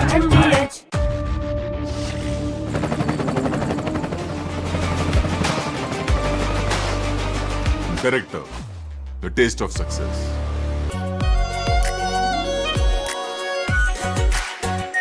are Pure shahi paneer masala, delicious, healthy, every day. The Indian Air Force is giving its old MiG-29 fighter jets a powerful new weapon from Britain that turns them into modern fighters ready for today's battles.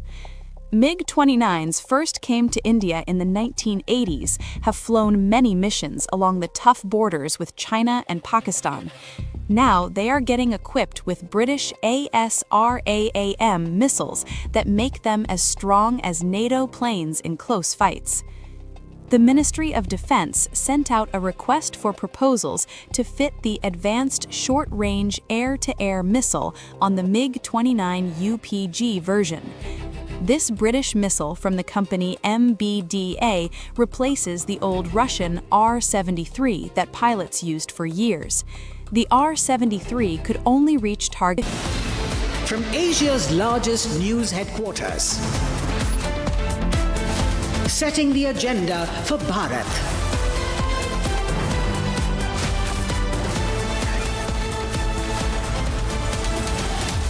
You're watching Republic.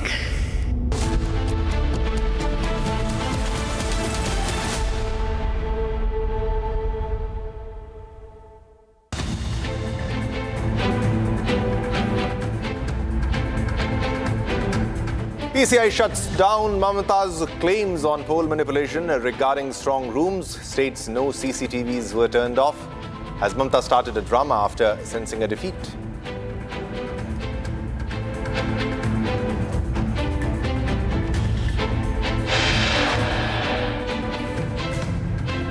Republic scoop confirmed as ECI officially decided to reduce the number of counting rooms in Bengal from 87 to 77.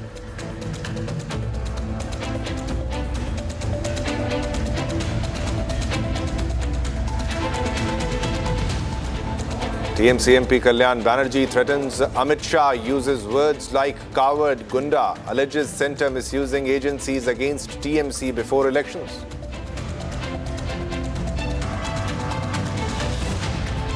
Now, as exit polls predict BJP sweep in Bengal, panic inside Bangladesh with MP Akhtar Hossain saying that a new BJP government would push all illegal Bangladeshis back across the border.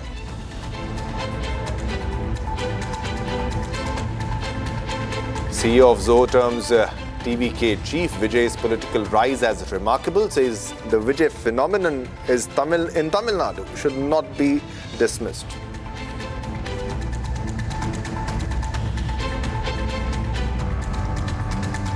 And Republic's big scoop on AIA, DMK and TVK talks as TVK General Secretary confirms on record that no alliance talks have been held with the AIA DMK.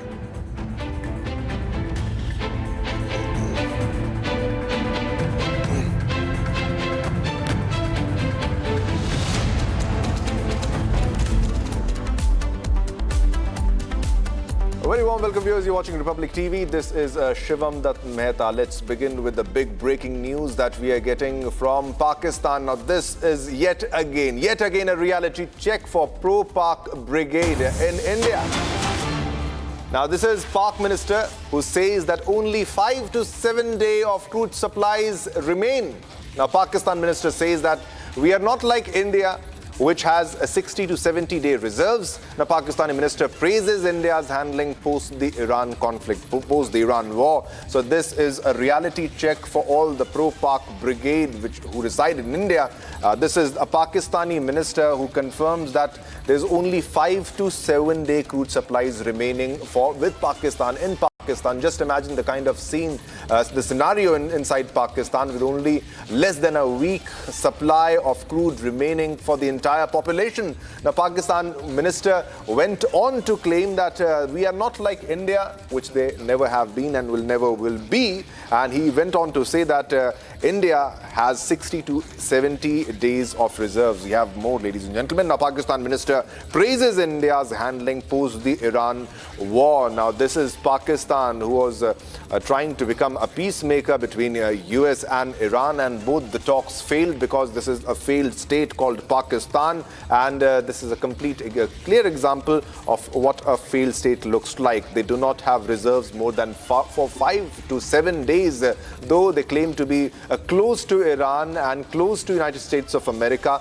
but they do not have enough crude supplies. Their supplies are not more than for 5 to 7 days for the entire population. The Pakistani minister went on to speak truth, praising India like they should, and he said that India's handling is better after the Iran war, during the Iran-US war. Big development coming in from Pakistan, a reality check for all the pro-Pakistanis who reside in India, giving a reality check on how better was India's handling during the war between Iran and US, and because the Strait of Hormuz was choked and there was less movement of oil tankers and vessels from the Strait of Hormuz, which is very critical for India and around the globe. Now, this is coming from Pakistan, a reality check for pro-Pakistani brigade in India. Pak minister says only 5 to 7 day crude supplies remaining with Pakistan. Now, Pakistan minister says we are not like India, which has 60 to 70 days of reserves.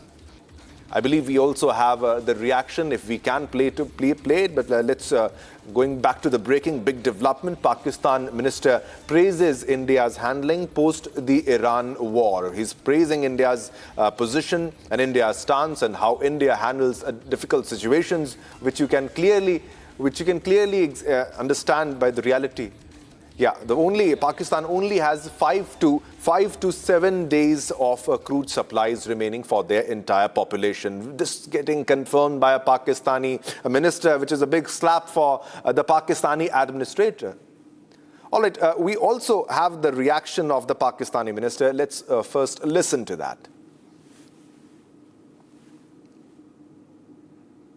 All right, we'll just play the bite in a short while, but it's a very big check, a very big reality check for all the pro-Pakistani brigade who reside in India, who live in India. This is a Pakistani minister inside Pakistan and claiming that they only have 5 to 7 days of crude supplies remaining with them. Now, ladies and gentlemen, crude is not just important for cars and motorcycles, it's also important for industries. Now, you can imagine what will happen in Pakistan after 5 to 7 days. 4, 5, 7 days, and there will be chaos, there will be havoc. And this is Pakistani minister who is claiming that we are not like India, which has more than 60 to 70 days of reserves. We have more, ladies and gentlemen. Now, Pakistani minister is praising India's handling of the post-Iran war. Post the Iran war, the war between Iran and US, there are already tensions between Iran and US. Things have not sorted till now. The prices of oil have shot up globally. The prices of gas prices have also shot up,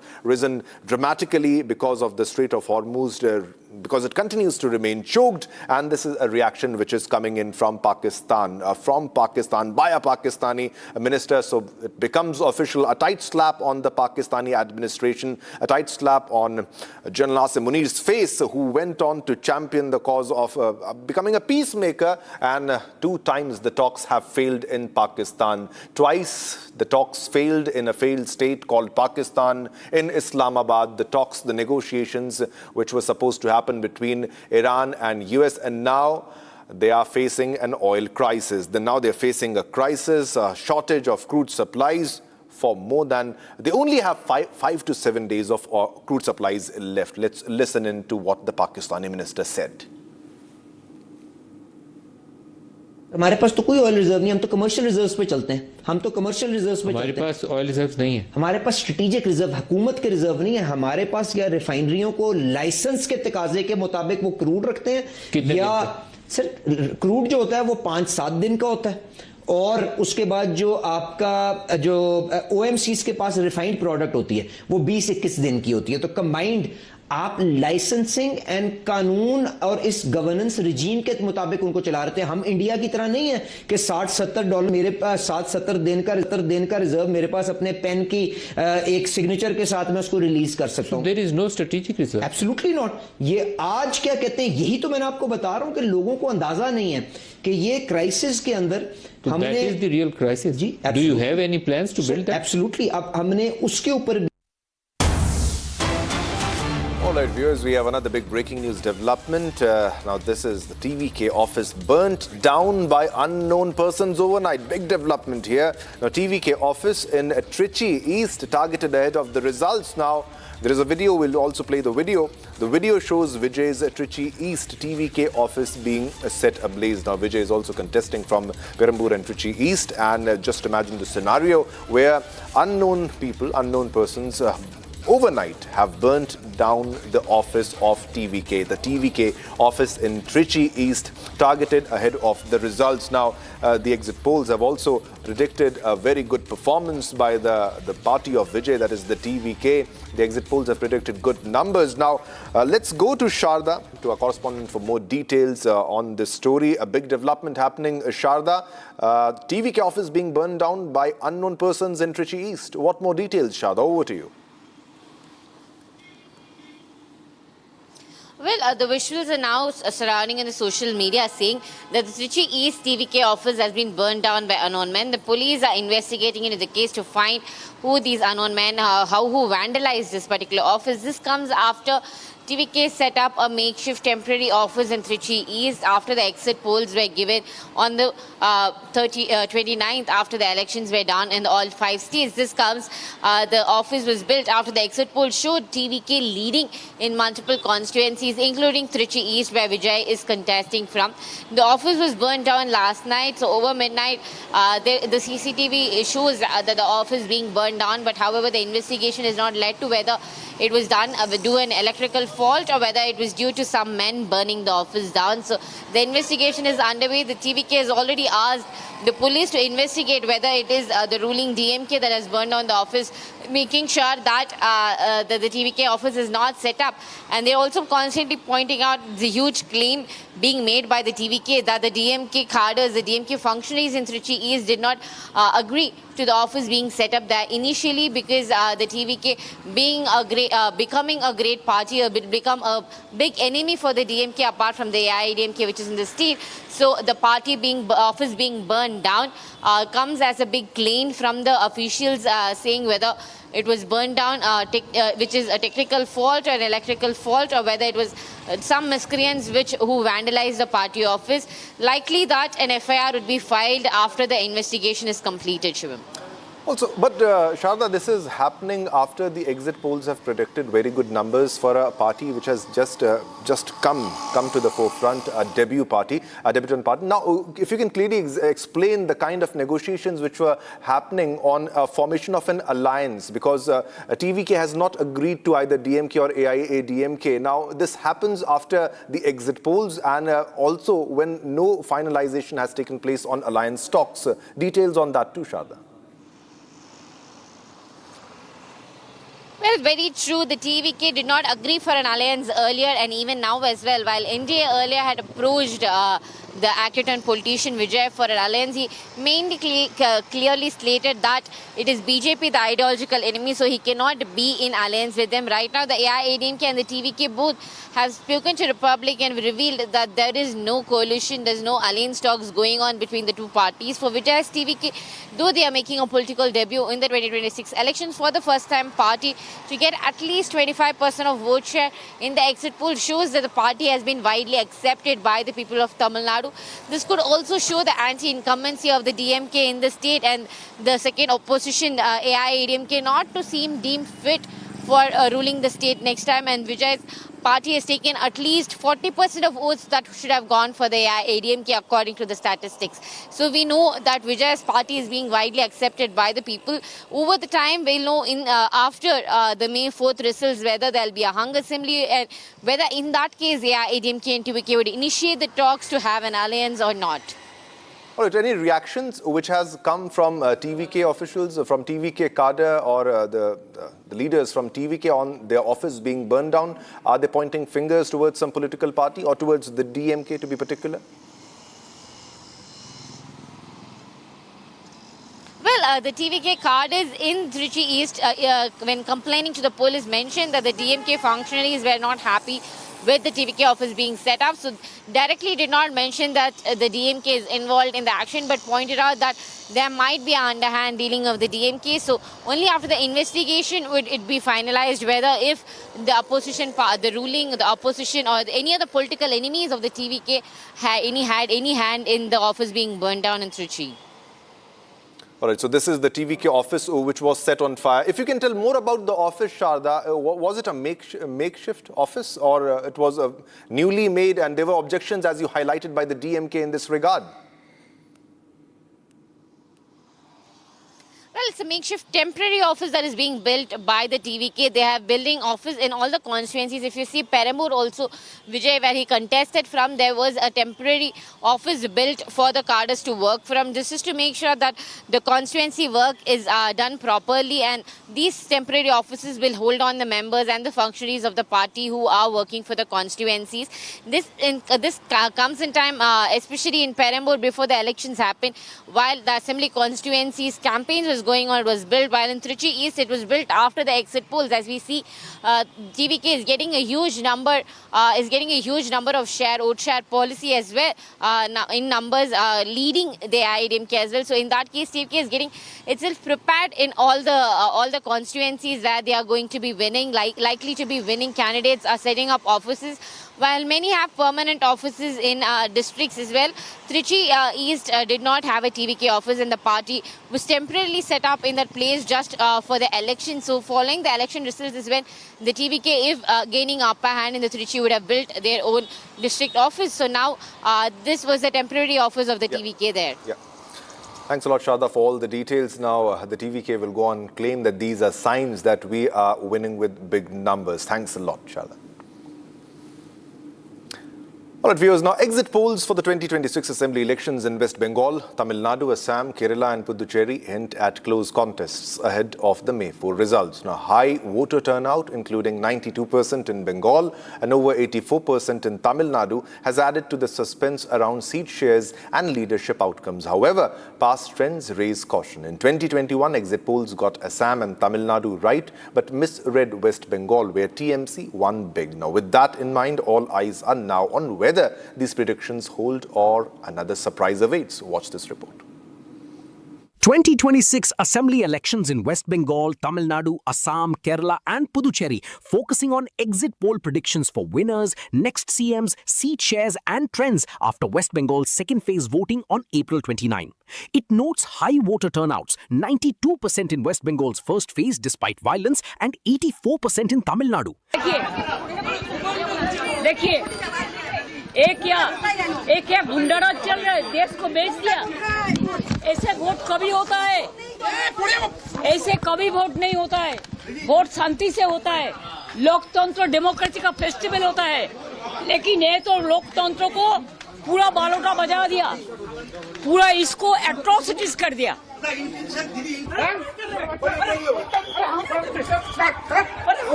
क्या कर रहा है ये?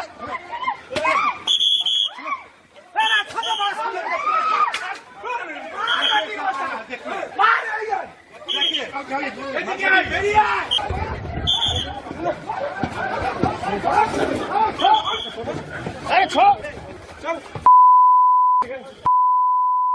और ये कौन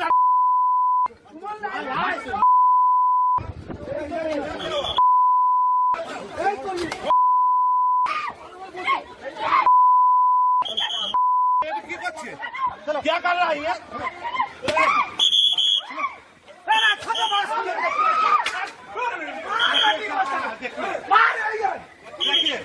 With results due May 4 and reflects on 2021 exit polls' mixed accuracy, correctly forecasting BJP's Assam win and DMK's Tamil Nadu victory, but overestimating BJP in West Bengal, where TMC triumphed.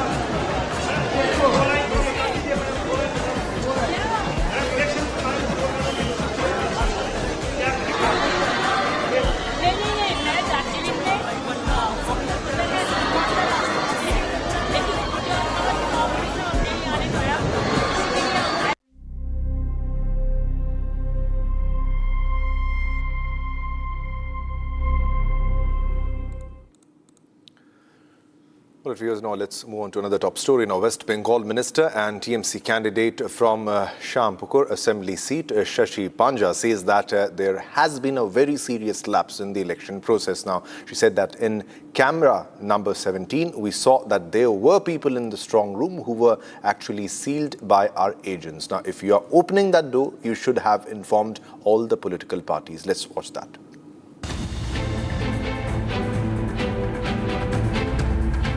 Really serious loopholes.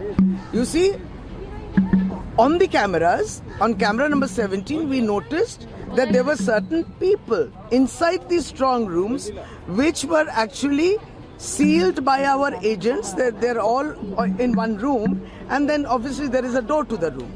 Now, if you're opening that door, all political parties need to be told about this. Now they're mentioning, yesterday they mentioned that they had sent an email. Now, whatever email, if somebody had responded, we wouldn't have said anything. None of the political party, cutting across all political lines, nobody was present.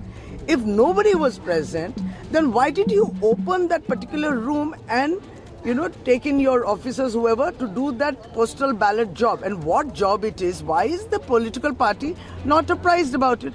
The moment we noticed activity, human activity out there, obviously it is quite a panicky kind of a situation where you can see ballots, pink envelopes. It's visible. So we registered a process. So there are glaring loopholes. One is that that particular room was opened without any political party representative being present. Secondly, we are not apprised that this kind of a activity of postal ballots, etc. will take place. Now, if postal ballots are also being aggregated or, settled into different districts because they have to go to the districts for counting, why was no political representative present for that? I mean, how can that be? A political representative has to be present when that aggregation, disaggregation is being done. So what's wrong? Now, yesterday they were saying, yes, there has been a gap. Unofficially, they have told us that, yes, there is a gap and miscommunication. Yes, there is a lack of transparency. But in the press conference, it was not evident. They did not concede to those loopholes which were there. All right, viewers. Now it's time for a short commercial break, but don't go anywhere. We have a lot more lined up after a short break. Coming up next, Republic Scoop confirmed as ECI officially decided to reduce the number of counting rooms in Bengal from 87 to 77. Also coming up, TMC MP Kalyan Banerjee threatens Amit Shah, uses words like coward, gunda, alleges centre misusing agencies against TMC during elections.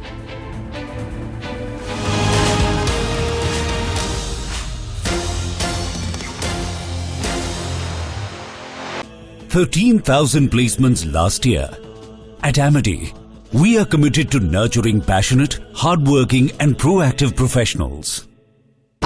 Pure सूजी pasta उबालो मिलाओ और खाओ 8 minute में तैयार। क्या taste है सबका राजा हार्ड मसाला। AU करंट अकाउंट के साथ मिलता है free UPI QR overdraft facility और एक ही ऐप से बैंक के सारे काम। AU सोच बदलो और बैंक भी।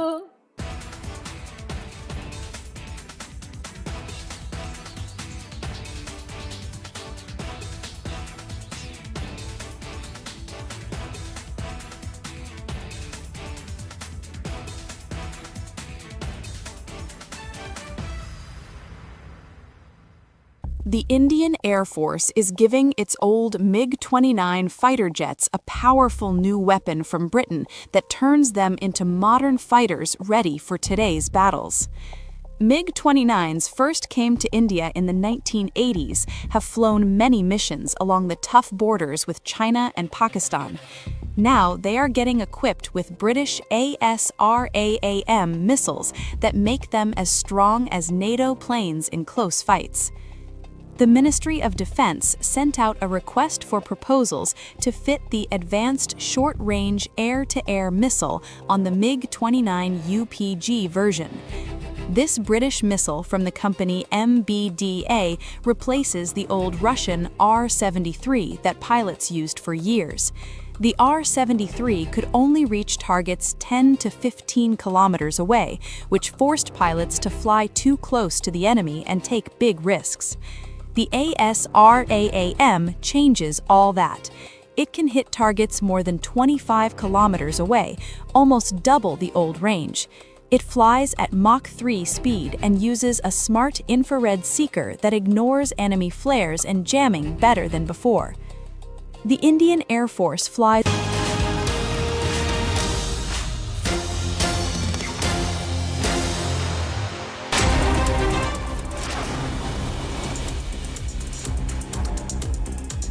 On West Bengal, CM Mamata Banerjee's statement, BJP leader said Shahnawaz Hussain says whoever is going to lose the election looks for excuses for the defeat in advance. Mamata Banerjee has already lost the election. All the exit polls are showing that TMC has been wiped out, but she is still doing drama.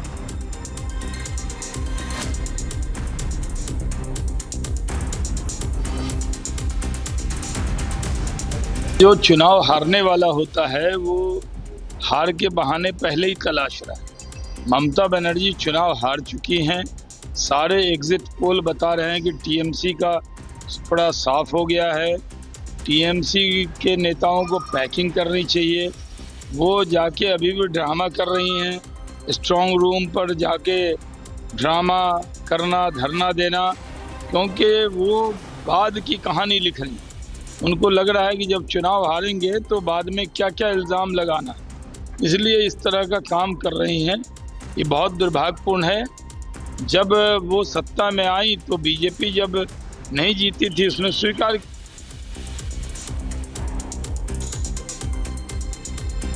Union Home Minister Amit Shah, who arrived in Ladakh's Leh on Thursday, along with Ladakh LG VK Saxena, attends a cultural program organized on the occasion of Buddha Purnima and offers prayers before the sacred relics of Lord Buddha on the occasion of Buddha Purnima. In the Jabalpur cruise boat tragedy, Chief Medical and Health Officer CMHO of Jabalpur says that 24 people who have been rescued are being given proper treatment. Unfortunately, 9 people have lost their lives in the incident.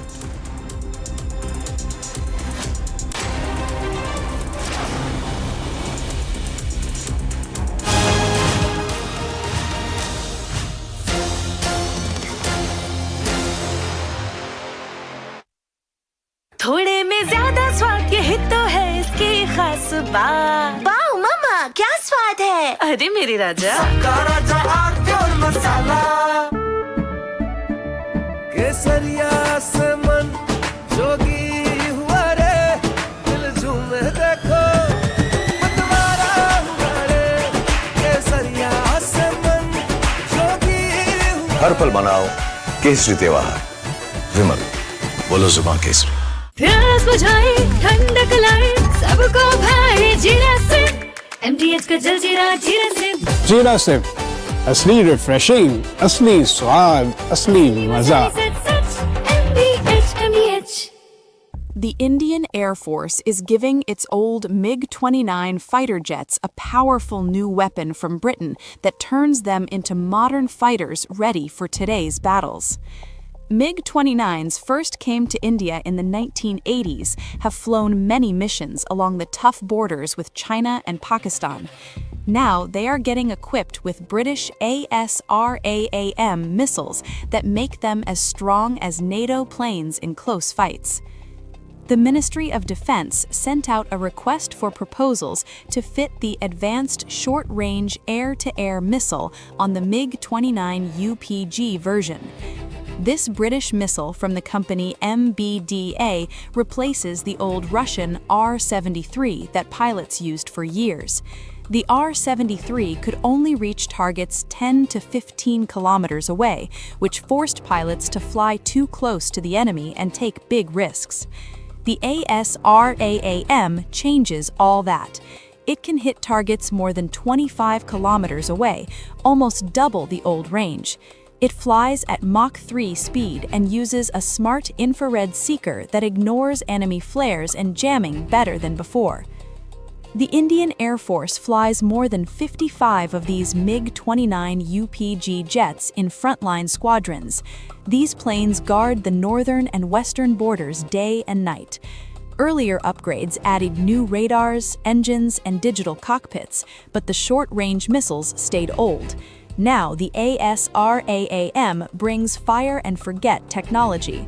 Once the pilot locks on and fires, the missile finds the target on its own, even if the jet turns away to dodge enemy fire. It also works with helmet-mounted displays, so the pilot can just look at the enemy plane through the visor and the missile follows the eyes. This high off-bore sight ability lets the jet attack from strange angles without turning the whole plane first. This upgrade matters a lot because the region stays tense. Pakistan flies JF-17 jets with modern PL-10 missiles that reach farther and lock on quicker. China uses even better systems on its J-20 stealth fighters and other planes. In a real dogfight, the old MiG-29 with R-73 could lose the first shot. With ASRAAM, the Indian pilots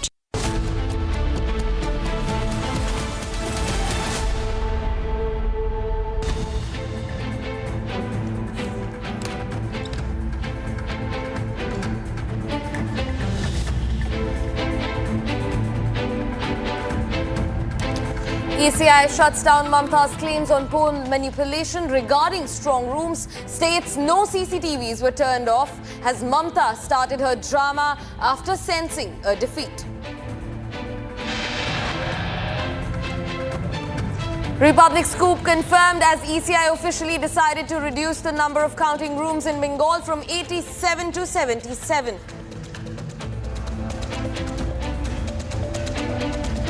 TMC MP Kalyan Banerjee threatens Amit Shah, uses words like coward, gunda, alleges centre misusing agencies against TMC before elections.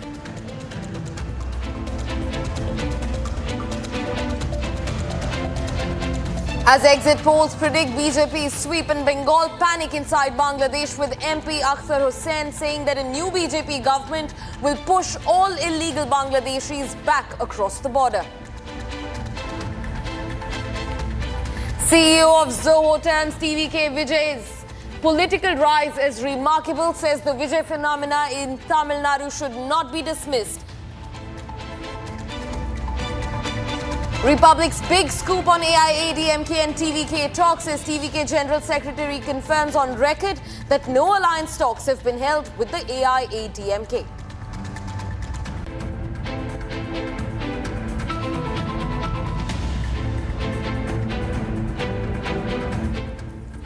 Hello and a very warm welcome. You're watching Republic TV. I'm Yesu Bharadwaj. And starting first with a breaking development. Now, BJP claims that Punjab's Chief Minister arrived drunk in the assembly. Now, BJP says that Punjab's Chief Minister Bhagwant Mann arrived at the temple of democracy completely drunk. The Punjab Legislative Assembly, while he arrived there, he was completely intoxicated with alcohol. He was under the influence of alcohol. That's what the BJP has been alleging. They also say, in fact, they've questioned, and I'm quoting them here, how can a man who is only ever away from alcohol during sleep possibly run Punjab? So a huge allegation by the BJP unit in Punjab against Punjab's Chief Minister Bhagwant Mann. The BJP alleges that the Chief Minister is an alcoholic, and not just that, he also showed up to the floor of the assembly completely drunk. In fact, they say that Chief Minister Mann should undergo an alcohol test, and if found guilty, he should be removed from the Chief Minister's seat.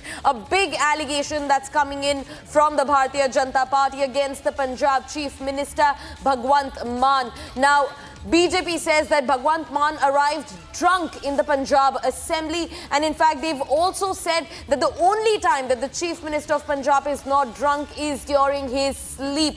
Otherwise he's always intoxicated and under the influence of alcohol. BJP in fact also questions how can he continue being the Chief Minister. In fact, we're getting in another breaking development. Repolling is possible on across 30 booths in Falta in West Bengal. That's a huge breaking development that comes in. Now, the Election Commission of India claims that repolling could be possible across 30 booths in Falta. Remember, this comes after various incidents of EVMs being fiddled with came to light from Falta in the second phase of elections in West Bengal on the 29th of April.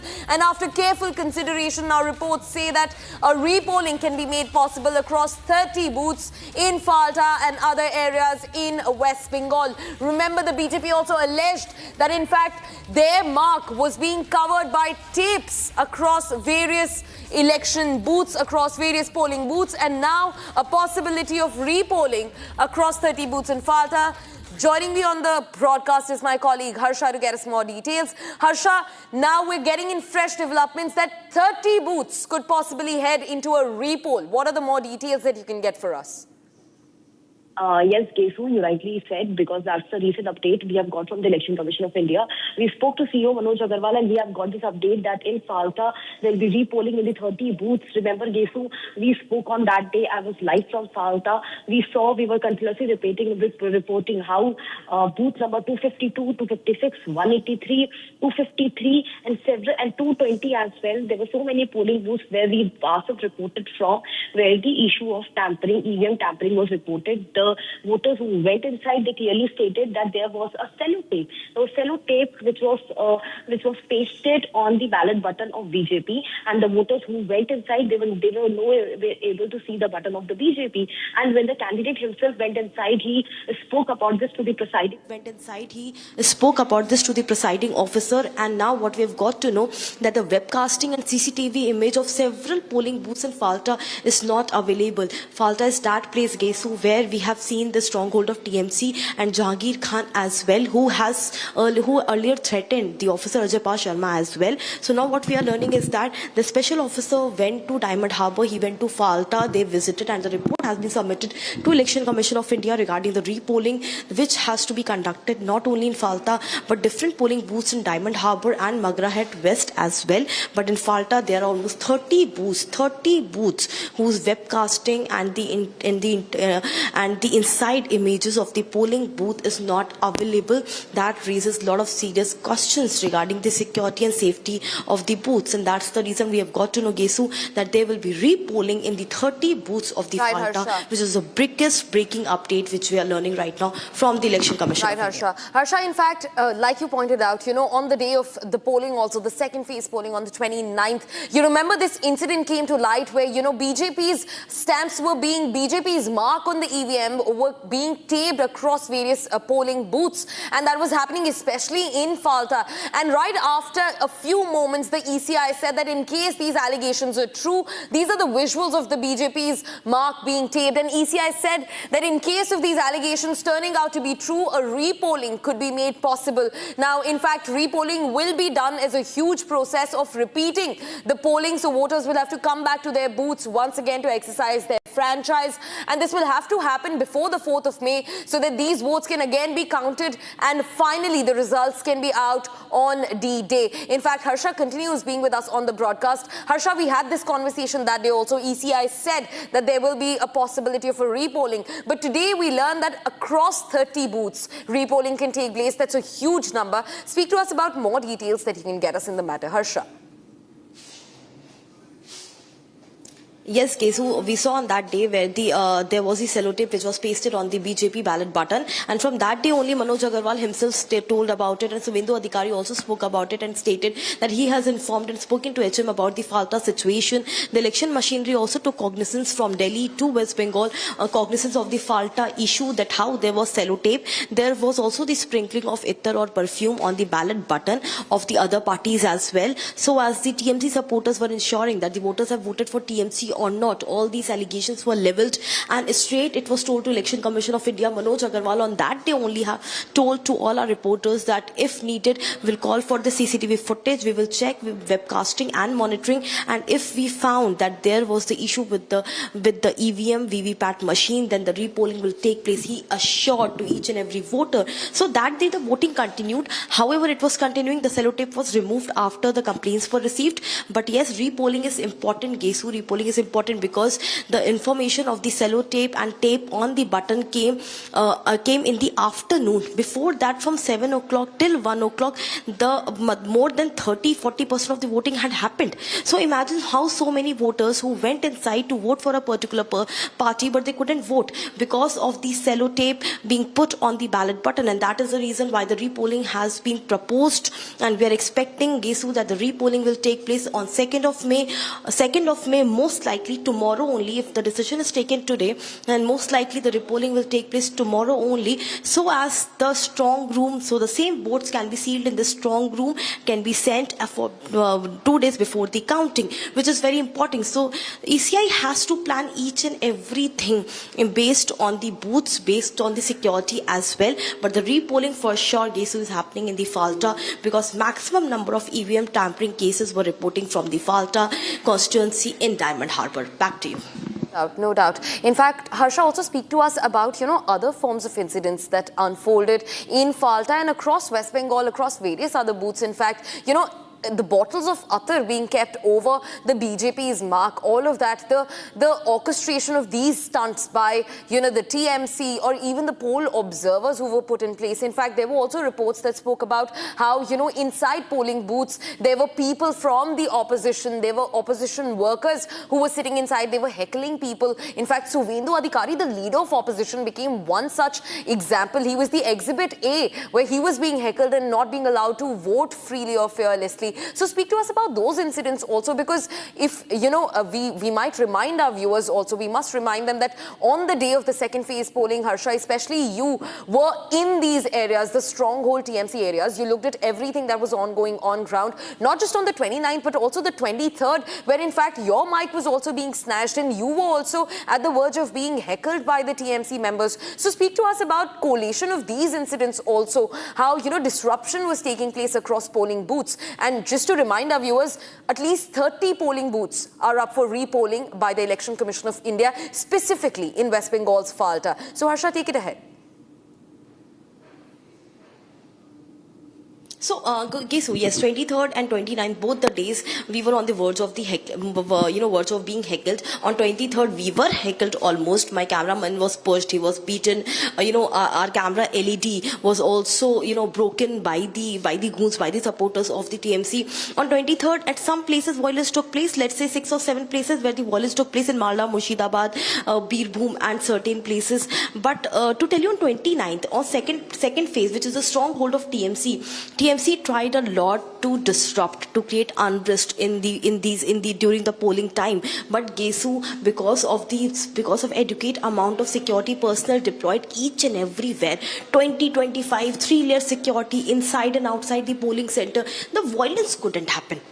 Gesu didn't report anything about violence in Diamond Harbour, which has the history of immense violence, where we have seen people getting, people getting kidnapped, they thrashed, injury, missing people being reported. Those we have covered in Diamond Harbour, but this time mainly reports were of EVM tampering. So the desperate move of Mamata Banerjee, the desperate move of the TMC, when they can't resort to violence in the second phase, which is a stronghold of TMC, they resorted to EVM tampering. They thought that the places which are the stronghold of TMC, strongholds where the minority population is in majority, in those places what was thought, the EVM tampering, the tampering with the VVPAT machine was done. Sellotape were put up by TMC candidate, because they very well know that here BJP candidate will be thrashed if he tries to enter the polling booth. Here nothing will go out. We will have a setting with the BTO and the agents and everyone inside and outside. That was the attempt, but this attempt seems to fail now, with the Election Commission of India taking cognizance and repolling, which has been proposed in 30 booths in Falta. That gives a lot of impression and message and sense about the overall situation in West Bengal for the second phase, where many major places in Diamond Harbour, we have got 4 booths which will go for repolling. In Margaret West, we have got 11 booths which will go for repolling. So these are the places where repolling is needed, because these all are in Diamond Harbour region, the place where majorly EVM tampering was done by TMC candidates themselves, so as to not grab attention through violence, which they were not able to do, but through tampering the machine, so that voters couldn't have an option to vote other than TMC party. Back to you. Right, Harsha. In fact, continue being with us. We're also getting in some more breaking developments. But before we move to that, just to give you a sense of what's happening in West Bengal, viewers. Now, take a look at the visual that's on your screen. You know, taping of EVM machines that was carried out during 29th of April, the second phase of West Bengal elections. These cases came from across polling booths in Falta. In fact, the first time around that this was pointed out was by Falta's BJP candidate himself, who was going around taking cognizance of whether or not polling is going smoothly, freely or fearlessly across booths in West Bengal. And the BJP then went on to flag this with the Election Commission of India. And on the 29th, the Election Commission of India said that if these cases turn out to be true, in case they are able to verify the claims that are being made by BJP over the EVM being mishandled and being tampered with, then a repolling will come out as a possibility for a few polling booths in Falta, specifically in West Bengal. And now today, the ECI says that there is a possibility of 30 booths in Falta going up for a repolling. Now remember, this repolling, this process of people going back to their booths and exercising their franchise once again from the scratch will have to take place before the 4th of May.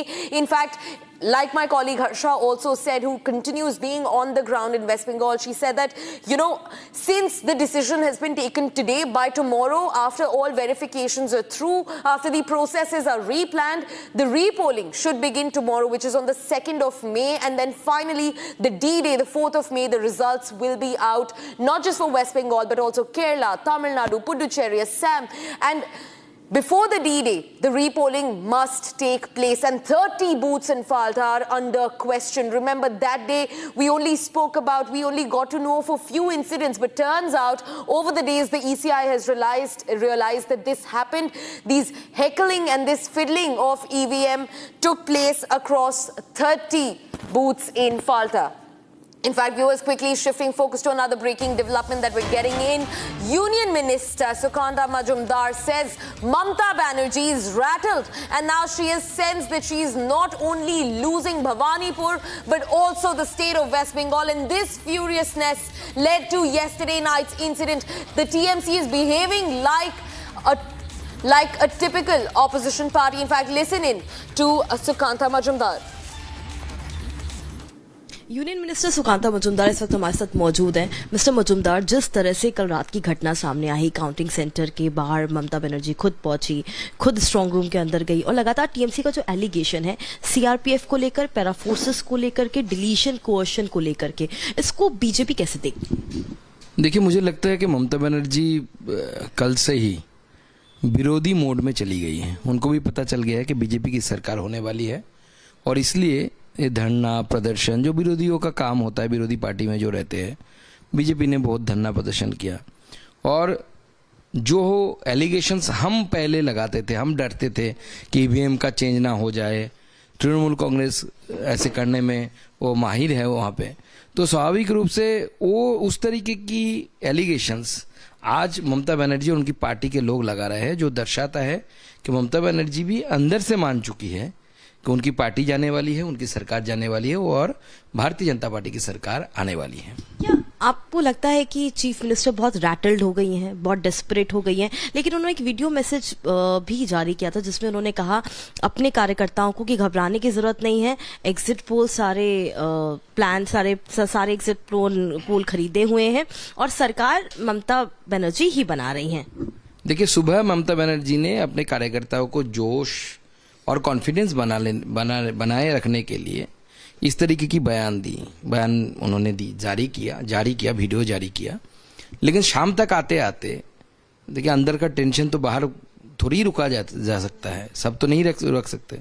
तो उसी tension के कारण अंदर जो tension हो रहा था उनका, वो बाहर आ गया शाम आते आते। और कॉन्फिडेंस जो सुबह इतनी ऊपर थी, वो कॉन्फिडेंस यहाँ तक आ गई। और उनको भी अंदर भी पता है ना कि बीजेपी की सरकार होने जा रही है, इसलिए डर के मारे वो धरने प्रदर्शन पे बैठ गई। ऑपोजिशन का जो रोल होता है, तो मुझे लगता है कि टीएमसी ने खुद मान लिया है कि वो ऑपोजिशन में बैठने वाली है और इसीलिए ऑपोजिशन मोड ही ऑन करके रखी है।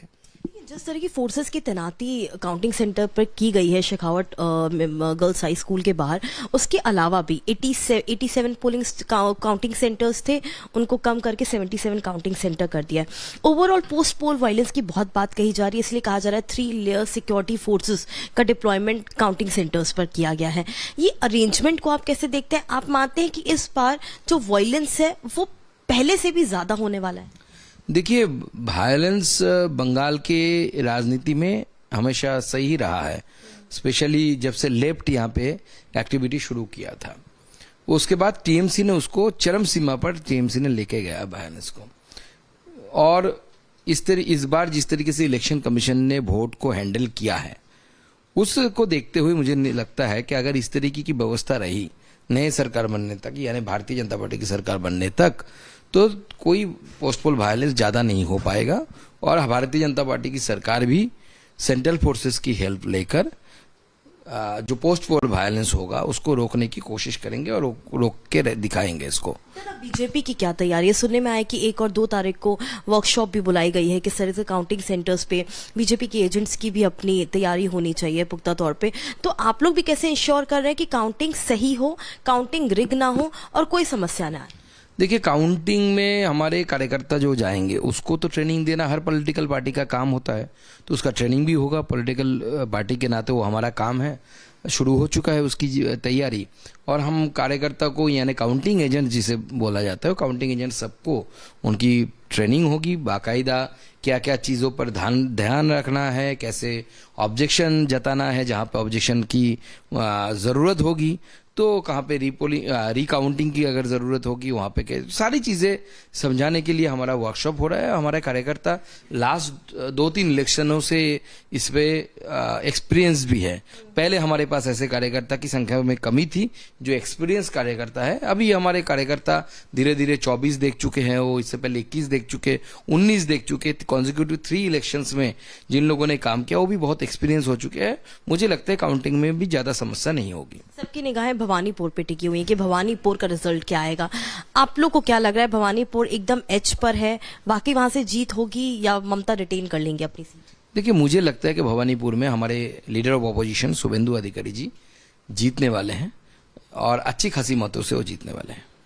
एक आखिरी सवाल दादा, एग्जिट पोल्स में सबने 140, 145, 150, 170 के अराउंड बीजेपी को दिखाया है, लेकिन आप लोग अपने जो आप लोग का इंटरनल स्टैट्स कहता है, आप लोग कितने नंबर एक्सपेक्ट कर रहे हैं? देखिए, मुझे जो लगता है कि 170 से ज़्यादा सीटों के साथ भारतीय जनता पार्टी की सरकार बनने जा रही है और रिजल्ट ऐसा आ सकता है, जो हवा चली है वो हवा अगर हम सब सही से समझ पाए, ऐसा भी संख्या आ सकती है जो संख्या हम कभी सोचे नहीं है। यानी कि चौंकाने वाला नतीजा चौंकाने वाला नतीजा भी हो सकता है। वो हवा जो हवा चली है उसको भाप पाना इतनी आसान नहीं है। Viewers, now quickly shifting focus to Tamil Nadu, where we're getting another breaking development from TVK's office has been burnt down by unknown persons overnight. This has happened in Trichy East, where TVK's office has been targeted ahead of the results of the polls on the 4th of May. Now remember, Vijay's TVK election office in Trichy East has reportedly been set on fire and burnt down by unknown persons, and this happened early morning just today, that is on the 1st of May. Now this office was located in the Trichy district within the Sri Rangam Assembly constituency. Now the office was not only completely destroyed and charred, but in addition to the fire, posters and party materials at the site were also reportedly completely torn down by hands. Take a look at the party office, completely charred, completely destroyed. Now, TVK Sri Rangam candidate Ramesh also says that they are seeking immediate arrest of the culprits. In fact, a formal complaint has been lodged with the police as well from the side of the TVK. Now, this incident occurs just days ahead of election results. In fact, joining me live on the broadcast is my colleague Sarda to get us more updates. Sarda, this is huge. TVK's office in Trichy has been burnt down. Party posters were found to be torn, and now a formal police complaint has been registered. What details do you have on this, Sarda? Well, this comes after the exit poll showed TVK leading in numbers. In the exit poll, one TVK leading would be the winning party of the Tamil Nadu elections 2026, whereas two others showed TVK to be the opposition numbers more than what the AIADMK could score. So this comes right after the exit poll. The office was burned down last night, whether it was due to an electrical malfunction, whether it was on its own, whether it was vandalizers who had burned down the office is something the police are yet to investigate and find out. A complaint has been registered as the TVK office in Trichy East has been burned down to ashes, and the police are inquiring this, also looking at the CCTV footages near the office to make sure that if it is not a vandalizer, just an electrical malfunction is what the police is an angle that they are looking at. However, the TVK has registered a complaint telling that the DMK functionaries might have a hand in it, and also complained that while they were setting up the office for the election in Trichy East, that the DMK supporters did not allow them to. And now, after the exit poll results, with the results coming on the May 4th for the final results for the election, the TVK is setting up their office in almost all assembly constituencies where they are likely to win, and this comes right before the counting days. And the TVK has pointed out that if it is a man-made action, severe action should be taken. Right, Sarada, thanks for getting us those details. In fact, severe chaos that's unfolding in Trichy now, where TVK says that their office was burnt down by opposition members, but the police is now looking at the case as an electrical malfunction. Viewers, for now, that's all that we could wrap for you in this edition of the News Bulletin.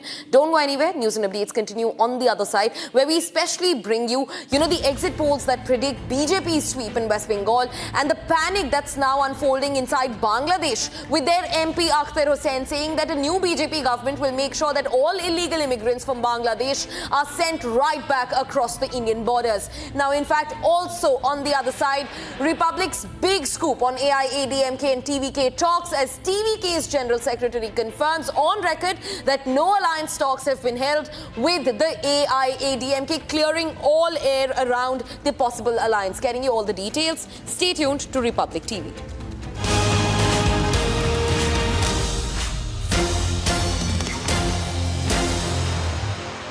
चमकी चाट से क्या बना है? Sandwich, लस्सी और छाछ और हर घूंट में चमकी चाट।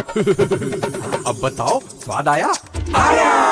असली स्वाद सिर्फ चमकी चाट।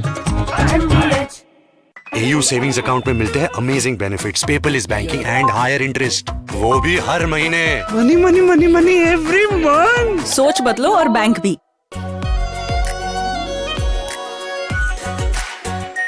आ Pure shahi paneer masala, delicious, healthy every day.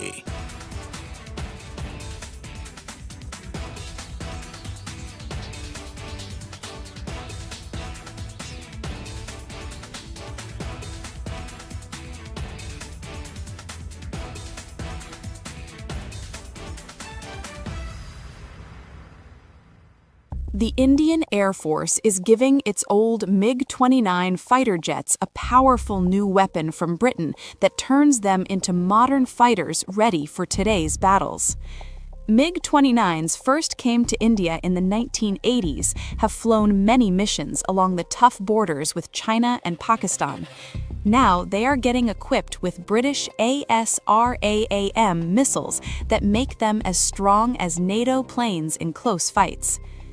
The Ministry of Defense sent out a request for proposals to fit the Advanced Short-Range Air-to-Air Missile on the MiG-29 UPG version. This British missile from the company MBDA replaces the old Russian R-73 that pilots used for years. The R-73 could only reach targets 10 to 15 kilometers away, which forced pilots to fly too close to the enemy and take big risks. The ASRAAM changes all that. It can hit targets more than 25 kilometers away, almost double the old range. It flies at Mach 3 speed and uses a smart infrared seeker that ignores enemy flares and jamming better than before. The Indian Air Force flies more than 55 of these MiG-29 UPG.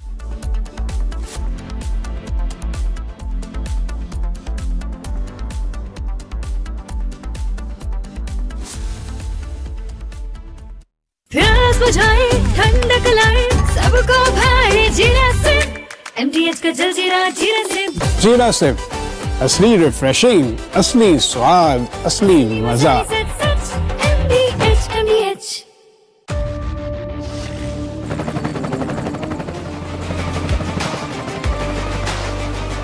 Correcto. The taste of success. R Pure सूजी pasta उबालो मिलाओ और खाओ 8 minute में तैयार। क्या taste है सबका राजा आर प्योर मसाला। The Indian Air Force is giving its old MiG-29 fighter jets a powerful new weapon from Britain that turns them into modern fighters ready for today's battles. MiG-29s first came to India in the 1980s, have flown many missions along the tough borders with China and Pakistan. Now they are getting equipped with British ASRAAM missiles that make them as strong as NATO planes in close fights. The Ministry of Defense sent out a request for proposals to fit the Advanced Short-Range Air-to-Air Missile on the MiG-29 UPG version. This British missile from the company MBDA replaces the old Russian R-73 that pilots used for years. The R-73 could only reach targets 10 to 15 kilometers away, which forced pilots to fly too close to the enemy and take big risks. The ASRAAM changes all that. It can hit targets more than 25 kilometers away, almost double the old range. It flies at Mach 3 speed and uses a smart infrared seeker that ignores enemy flares and jamming better than before. From Asia's largest news headquarters, setting the agenda for Bharat.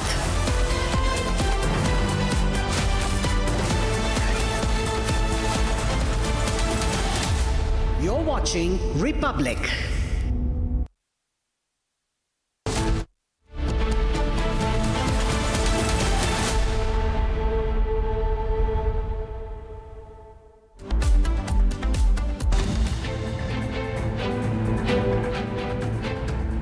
Election Commission of India shuts down Mamata Banerjee's claims on manipulation of the EVMs. Regarding strong rooms, states no CCTVs were turned off. Is it Mamata Banerjee panicking, sensing a defeat?